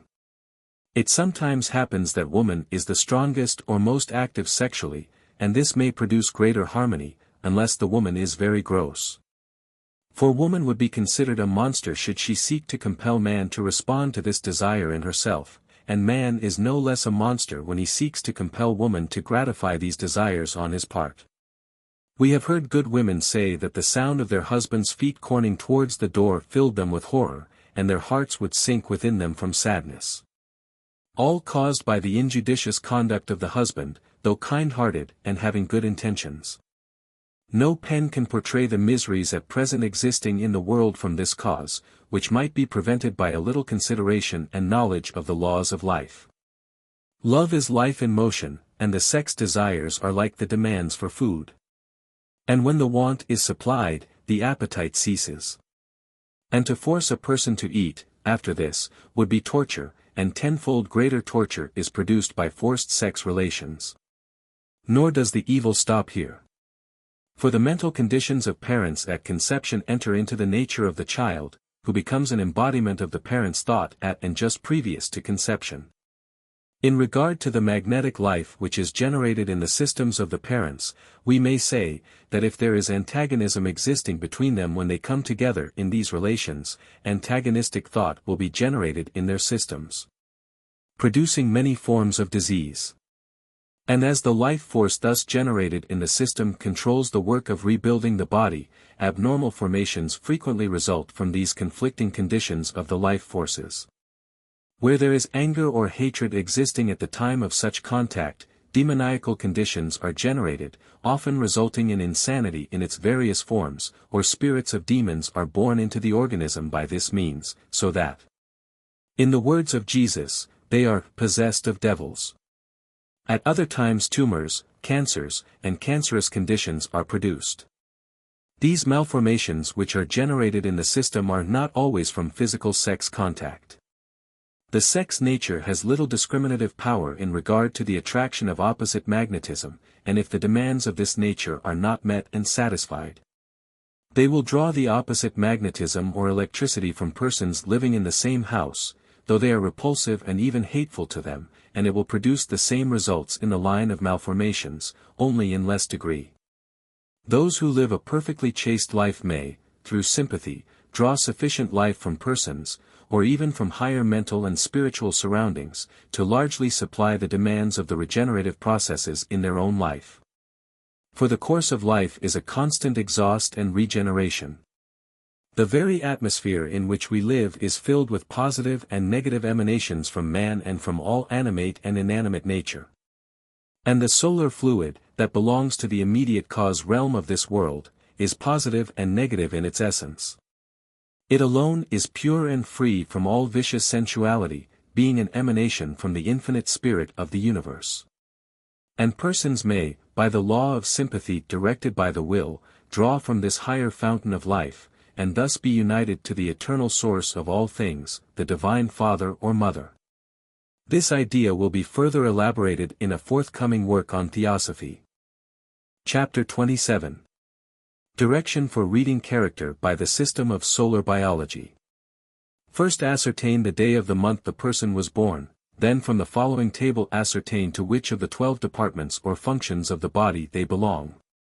For instance, if born on the 21st of March or on any day prior to the 19th of April, their function is that of Aries. And for the general particulars or foundation qualities of that nature read the article descriptive of that sign or function, the page of which is given opposite, and so on with all the other signs. Periods of the 12 signs of the Zodiac. If born March 21st, or prior to April 19th. Aries, Aries. April 19th. May 20th. Taurus, Taurus. May 20th. June 21st. Gemini, Gemini. June 21st. July 22nd. Cancer, Cancer. July 22nd. August 22nd. Leo, Leo. August 22nd. September 23rd. Virgo, Virgo. September 23rd. October 23rd. Libra, Libra. October 23rd. November 22nd. Scorpio, Scorpio. November 22nd. December 21st. Sagittarius, Sagittarius. December 21st. January 20th.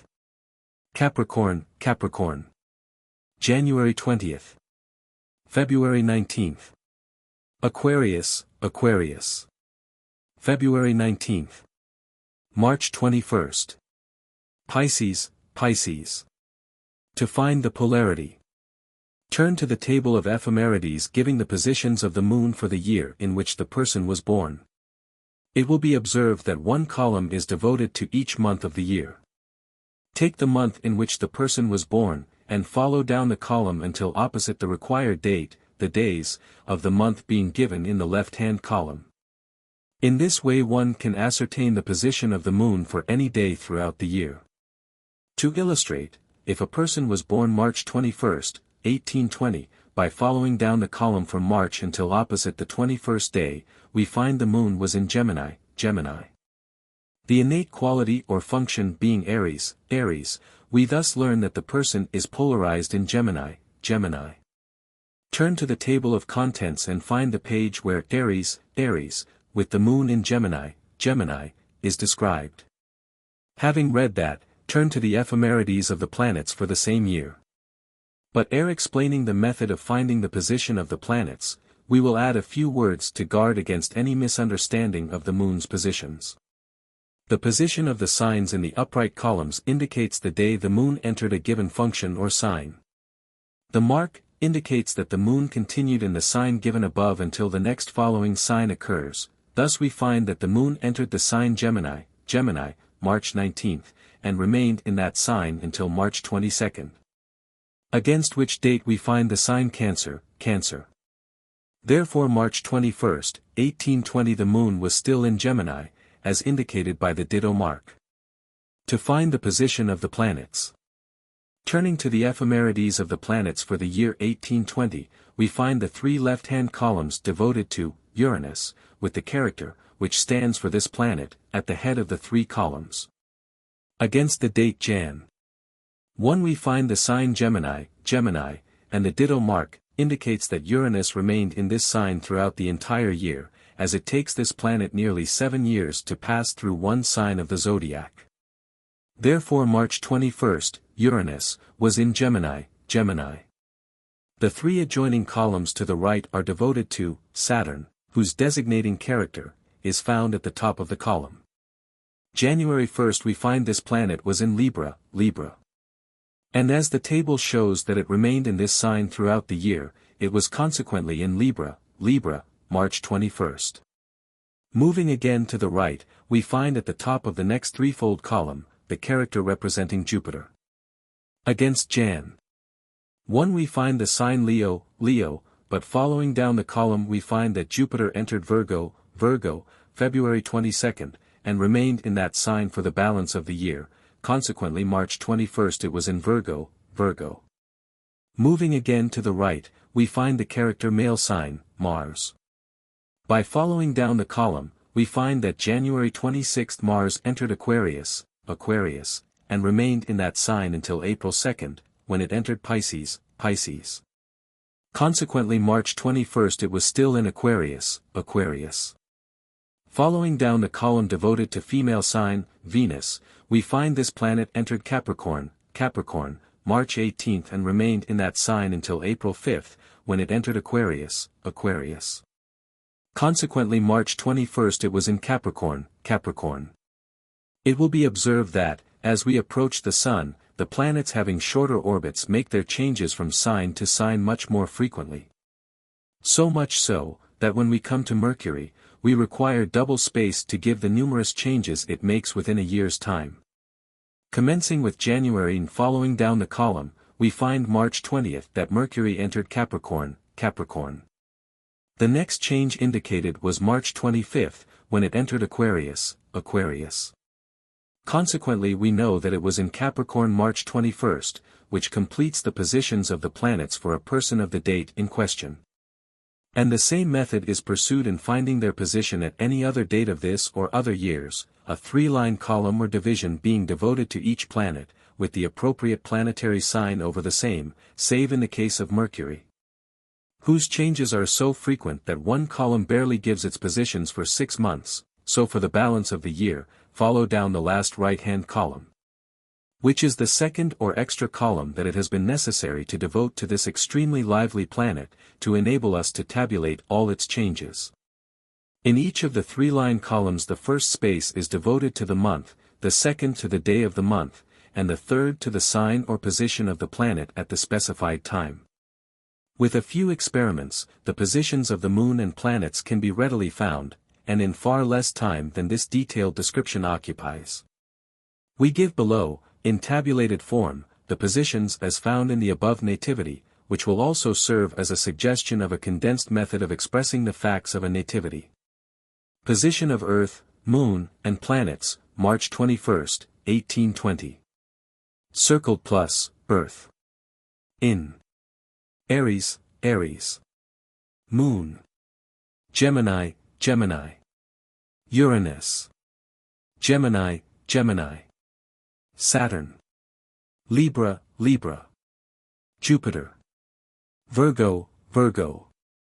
Male sign, Mars. Aquarius. Female sign, Venus. Capricorn. Mercury. Capricorn. By consulting the table of contents, the significance of the above or any other positions can be readily ascertained. As the 12 tribes of Israel were each an expression of a distinct sign of the zodiac, or 12 departments of the heavens, and as each person in a general sense belongs to one of these tribes, we give below, in tabulated form, the sign of each. And therefrom persons may determine by the sign of their own nativity to which of the 12 tribes they belong. Relation of the 12 tribes to the signs of the zodiac. Reuben Libra. Gad Aries. Simeon Scorpio. Asher Taurus, Taurus. Levi Sagittarius, Sagittarius. Issachar Gemini, Gemini. Judah Capricorn, Capricorn. Zebulun Cancer, Cancer. Dan Aquarius, Aquarius. Joseph Leo, Leo. Naphtali Pisces, Pisces. Benjamin Virgo, Virgo.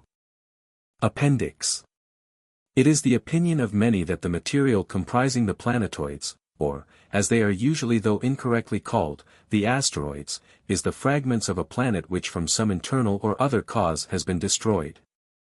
The idea has still further been advanced that this planet was the seat of a fallen race, and that, the powers and principalities of the air, against which the people of this earth have to contend, are in reality the lost souls of the planet in question. Be that as it may, there are numerous collateral reasons why a brief consideration of this subject may prove highly profitable to lovers of occult thought. Many supposed mythological traditions of ancient Greece have been demonstrated to have had a foundation in fact and history. And we may assume that such is possibly the case to a far greater extent than has yet been proven, and that this applies to the traditions of other localities and people as well.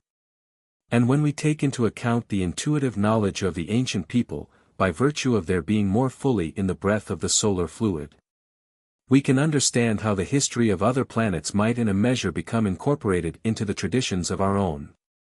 By the principles of solar biology we are enabled to trace the influence which the destruction of the planet in question would have upon the Earth.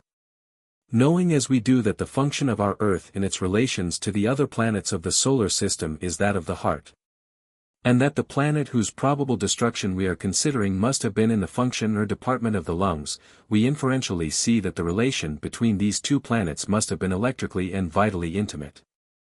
And while this event would have a marked effect on all the planets of our system, its influence on the dwellers of this earth would be most direct and disastrous, because of the intimate reciprocal relation of the functions of the heart and lungs. Isaiah makes reference to Lucifer as having fallen from his shining position in the heavens, and intimates that its people were not allowed to rest even in their graves. This would be literally true if the planet had been destroyed. We have to confront numerous traditions regarding a fallen race, tempters of Adam and Eve, etc. The Talmud speaks of the ancient people of earth as having faces that shone like the sun, and natures that reached into the heavens. There is something in life that we call evil, the nature and origin of which is shrouded in mystery. The Bible is full of prophecies pointing to a restoration of a lost state. Christ characterized the great mass of the people as being possessed of their father the devil, whose works they would do. His incarnation, life, and death were prefigured, and are today accepted by millions as having to do with the re-establishment of a heavenly order. It is by no means improbable that the traditions of a lost planet should be incorporated into the intuitive knowledge of this. And there are logical and highly probable reasons why the origin of evil, or divergence from the order of the heavens, first originated in the planet under consideration, whose function was that of the lungs, of the grand solar man, or nature. The traditions of early ages, which are furthermore supported by the principles of this science, go to prove that the goodness and harmony of the ancient people was of an intuitive kind, and that divergence from that vernal or innocent state came about through intellectual self-assertion, through a vivid realization of conscious material life, with the apparently independent and sovereign power of the intellectuals, inclining to self-established centers and methods of action, or personal experiments, so to speak, in the knowledge of good and evil. See Genesis, chapter 3, wherein is allegorically pictured the temptation, fall, and expulsion of Adam and Eve from the Garden of Eden. The serpent, or that part of the intellectuals which is expressive of the sensuous and generative principle, is specially implicated in the introduction of an order of life at variance with that of the heavens as previously experienced through the intuitive nature. From our physiological knowledge of the relations existing between the lungs and heart, aided by the light this science throws upon the functions of the different planets, we are led to the conclusion that there may once have existed a planet that we shall designate as Lucifer, which occupied the position of the planetoids. The nature of the lungs is individualizing in their function, producing positive and apparently independent and self-conscious mentality in godlike feeling. Therefore in this function or vital principle of the solar system would we naturally look for the origin of individual action at variance with the intuitive perceptions and observance of the law of the heavens as expressed in the solar fluid. And, owing to the close interplanetary relations existing throughout the system, a gradual alienation and severance from the intuitive life of it would be wrought, in degree, throughout all the earths of our solar system, which consequently came to stand as the bruised heel of the universe. Christ's advent to earth symbolized the restoration of the heavenly order. He stood as the new man of the starry universe. The crucifixion of his natural body was the material expression of the antagonism of earth polarities to the order of the heavens, his resurrection, the assurance of the final triumph of the principles of life, order, and immortality. The idea of a special incarnation on this earth is often scouted, and it is asked, if on this earth, why not on all others? And to those even approximately realizing the countless millions of worlds of the universe, the idea brings confusion and doubt. In regard to this, we should bear in mind that neither this earth nor yet the solar system is complete within itself, but are merely parts of one perfect whole. And that a work of such vast import on one earth would undoubtedly have its relation and uses to all. We might designate the life of the entire material universe up to the period in question as being that of intuition or childhood. There is a period when the law of individualization of intellectual self-assertion comes to be operative, and children often make serious mistakes.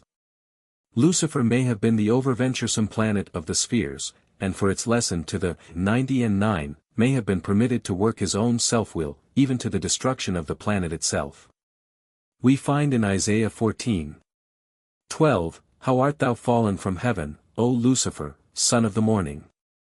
How art thou cut down to the ground which didst weaken the nations, planets? Again Isaiah says of his offense, verses 13 and 14, For thou hast said in thine heart, I will ascend into heaven, I will exalt my throne above the stars of God. I will sit also upon the mount of the congregation in the sides of the north. I will ascend above the heights of the clouds, I will be like the Most High. Isaiah further tells us that he is to be brought down to hell, and people are to say, Is this the man that made the earth to tremble? The morning star has vanished, and where once was unity, light, and power, we now have but a confused mass of planetoids moving in eccentric orbits. The extremity of individualism stands exemplified, and the mind and nature of humanity is broken and divided in a corresponding manner. For this was not merely the experience of a planet, but a tragedy of the solar system, the effect of which is spread over thousands of years, though it is probable that we are now well advanced in the stages of the restoration of order. In this connection it may be interesting to state that Swedenborg, in his description of the people of Jupiter, while according them high spirituality and intelligence, states that they all have a bent or stooping attitude in walking. It would not be unreasonable to infer that Jupiter, being in the function of the shoulders, and the adjacent and lost planet being in the function of the lungs, similar physical effects might naturally follow. As the shoulders for their upright position are closely related to the lungs, and probably the people of Jupiter suffer in this particular more than in their mental and spiritual nature, which is strongly supported by the intellectual and spiritual forces of Saturn, which was disturbed far less by the fall than the inferior planets. In conversation with A. J. Davis, the seer of Poughkeepsie, and the author of Divine Revelations and numerous other occult works, he stated that he likewise noticed in his clairvoyant investigations of Jupiter the stooping attitude of body above referred to. The effect would undoubtedly vary on different planets, according to their nearness and function. Will this lost star be relit in the material heavens? We judge not. The solar system has established a new equilibrium, but it leaves us impoverished in the vitalizing solar lung function, the distributor of the purifying and unitizing solar fluid. We have a partial analogy in the human heart, which still beats on for a time after the breath has left the body, but in the case of the earth, the lungs losing their measure of the solar fluid, expanded more fully into the natural atmosphere. Man came to realize that he was naked, he was no longer clothed upon by the heavens, the light and glory of life had departed, and his career from that time forward has been little less than a living death. The solar system, and especially the Earth, has been a charnel house. Man did not wholly die, but he died to that which made life pure and noble and worth the living. Was this calamity unforeseen? Was the plan of redemption an afterthought? We judge not. The catastrophe was at least permitted, and man's adversity is said to be God's opportunity, and from that period dates a new cycle of this solar system. Measures were inaugurated in the inner circles and higher atmospheres of the system, which in due process of time became operative on the material earth, and stand recorded in the career of Abraham, Isaac, Jacob, and the 12 tribes of Israel. And finally in the advent of Christ, in whom the nature of the race became interiorly opened and conjoined again to the order of the heavens. Christ stood in the place of the fallen son of the morning. He was to be lifted up, that he might draw all men unto him. The solar atmosphere was to be introduced and restored to the lungs of humanity by an interior process. The new heaven was to stand in the place of the fallen star. The order of Melchizedek, without beginning of days or end of time, was to be transfused not only to our earth and solar system, but presumably through that as a center of new creative energies, to all the material worlds of the universe. For this planet and system would stand interiorly open to the heavens.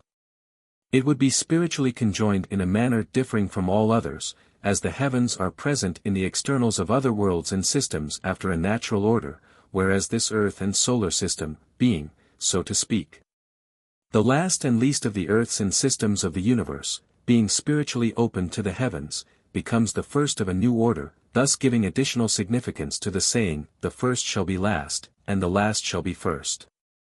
If the hairs of our head are numbered, and not a sparrow falls to the ground without notice, it is presumable that the permitted fall of Lucifer is not without an ultimate of good to this earth and solar system and as a necessary consequence to the countless worlds of the starry heavens. From this point of view we might comprehend how and why this earth should become the theater of a special incarnation. It is the nature of love to desire reciprocal beings who are receptive of and responsive to its benign impulses. Countless millions on millions of such natures have been evolved throughout the immensity of space. And into their midst it is alleged descends the luminous and omnipotent one of the heavens and universe to be unto these love-recipient beings what a central sun is to the planets of its system. There is a law of involution as well as of evolution, and there must be some point where forces meet and balance, or find equilibrium. Humanity ascends and unfolds into spirit, spirit descends and finds embodiment in humanity. Thoughts of this kind do not degrade or belittle God, they merely exalt and ennoble man. Swedenborg in his converse with the angels was advised regarding the transcendent possibilities of the spirits from this earth. While comparative or apparently less than all others, they had capacities when unfolded of surpassing those of any of the various and many earths he visited. Therefore we might well recall the utterance, "Be still, and know that I am God." Opinions may differ as to whether or no the innermost of Christ's nature was the very God. According to his own testimony, he and his Father were one, and all power was given into his hands, both in the heavens and on the earth. This is a vast saying, yet what if it be true? It is not inconsistent with the mysteries and wonders of the heavens. The picture and symbol of the material universe is that of a man from its least to its greatest. And as the center controls the circumference, as the cause must be adequate to the effect, and as principles are nowhere operative without form. What more natural than that we should find where spirit and matter meet a wonderfully luminous personality, the very perfection and omnipotence of form, but infinitely above human comprehension. Yet ever tempered to the aspirations and needs of both intellect and affection. Intellect may be satisfied with light, truth, principle, and declare these sufficient, but the affections realize that the fullness and perfection of love is not possible without personality. What means the declaration of Genesis, "Let us make man in our image, after our likeness"?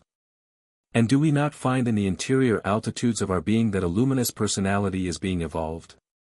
For creation is a progressive series, and the relatively void and formless abyss of man and nature is perpetually taking on the image and likeness of the creative mind, behind which, as a logical sequence, is omnipotent personality as the opposite of chaos, the adequate and inspiring magnet. filling the grand nature of the heavens and the exalted societies of the angelic world with an ever-present and sufficient sun of light and life from which proceeds perfection of being and form. How, then, can we predicate form and personality of the effect if it does not exist in the cause? Nor ought we to deem it inconsistent with the mysteries of the luminous and mighty One of the heavens, that he should once have walked this earth.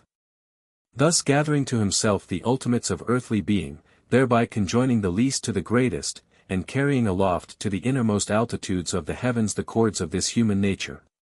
Thereby rendering mortal access easy and the kingdom of heaven on earth not only possible but certain. Publisher's notice. In reading nativities, or delineating character in accordance with this system of science, all that is requisite is tables of past positions of the moon and planets. We have no need to refer to future positions, as all calculations are made from the positions at birth. Therefore, in practice, tables 10 or more years back will be in most frequent requisition.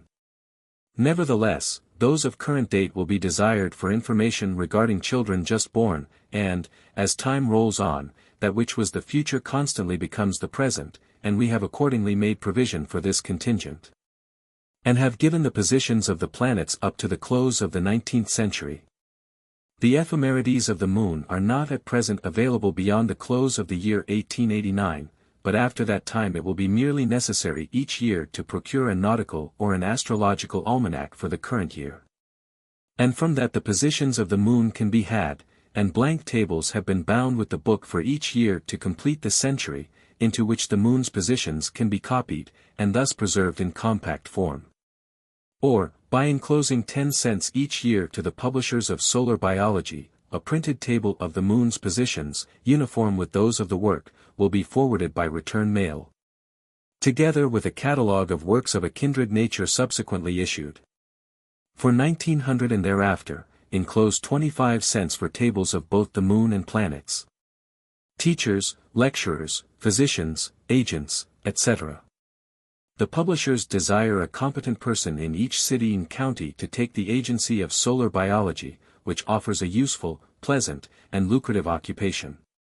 As its introduction is not comparable to ordinary book canvassing, but commands attention and awakens an interest wherever presented. And enables the possessor to give rich entertainment and rare instruction to family groups or audiences of thousands, and therefore offers an unparalleled opportunity to those of literary, medical, or even of mere business aspirations. And to be thoroughly equipped for this work. Agents and interested parties will do well to send 10 cents for specimen lecture and catalogue of a series illustrative of this and collateral subjects covering important lines of entertaining and profitable thought. And suggestive of new fields of research, culture, and unfoldment. Esoteric Publishing Company. 478, Shawmut Avenue, Boston, Massachusetts.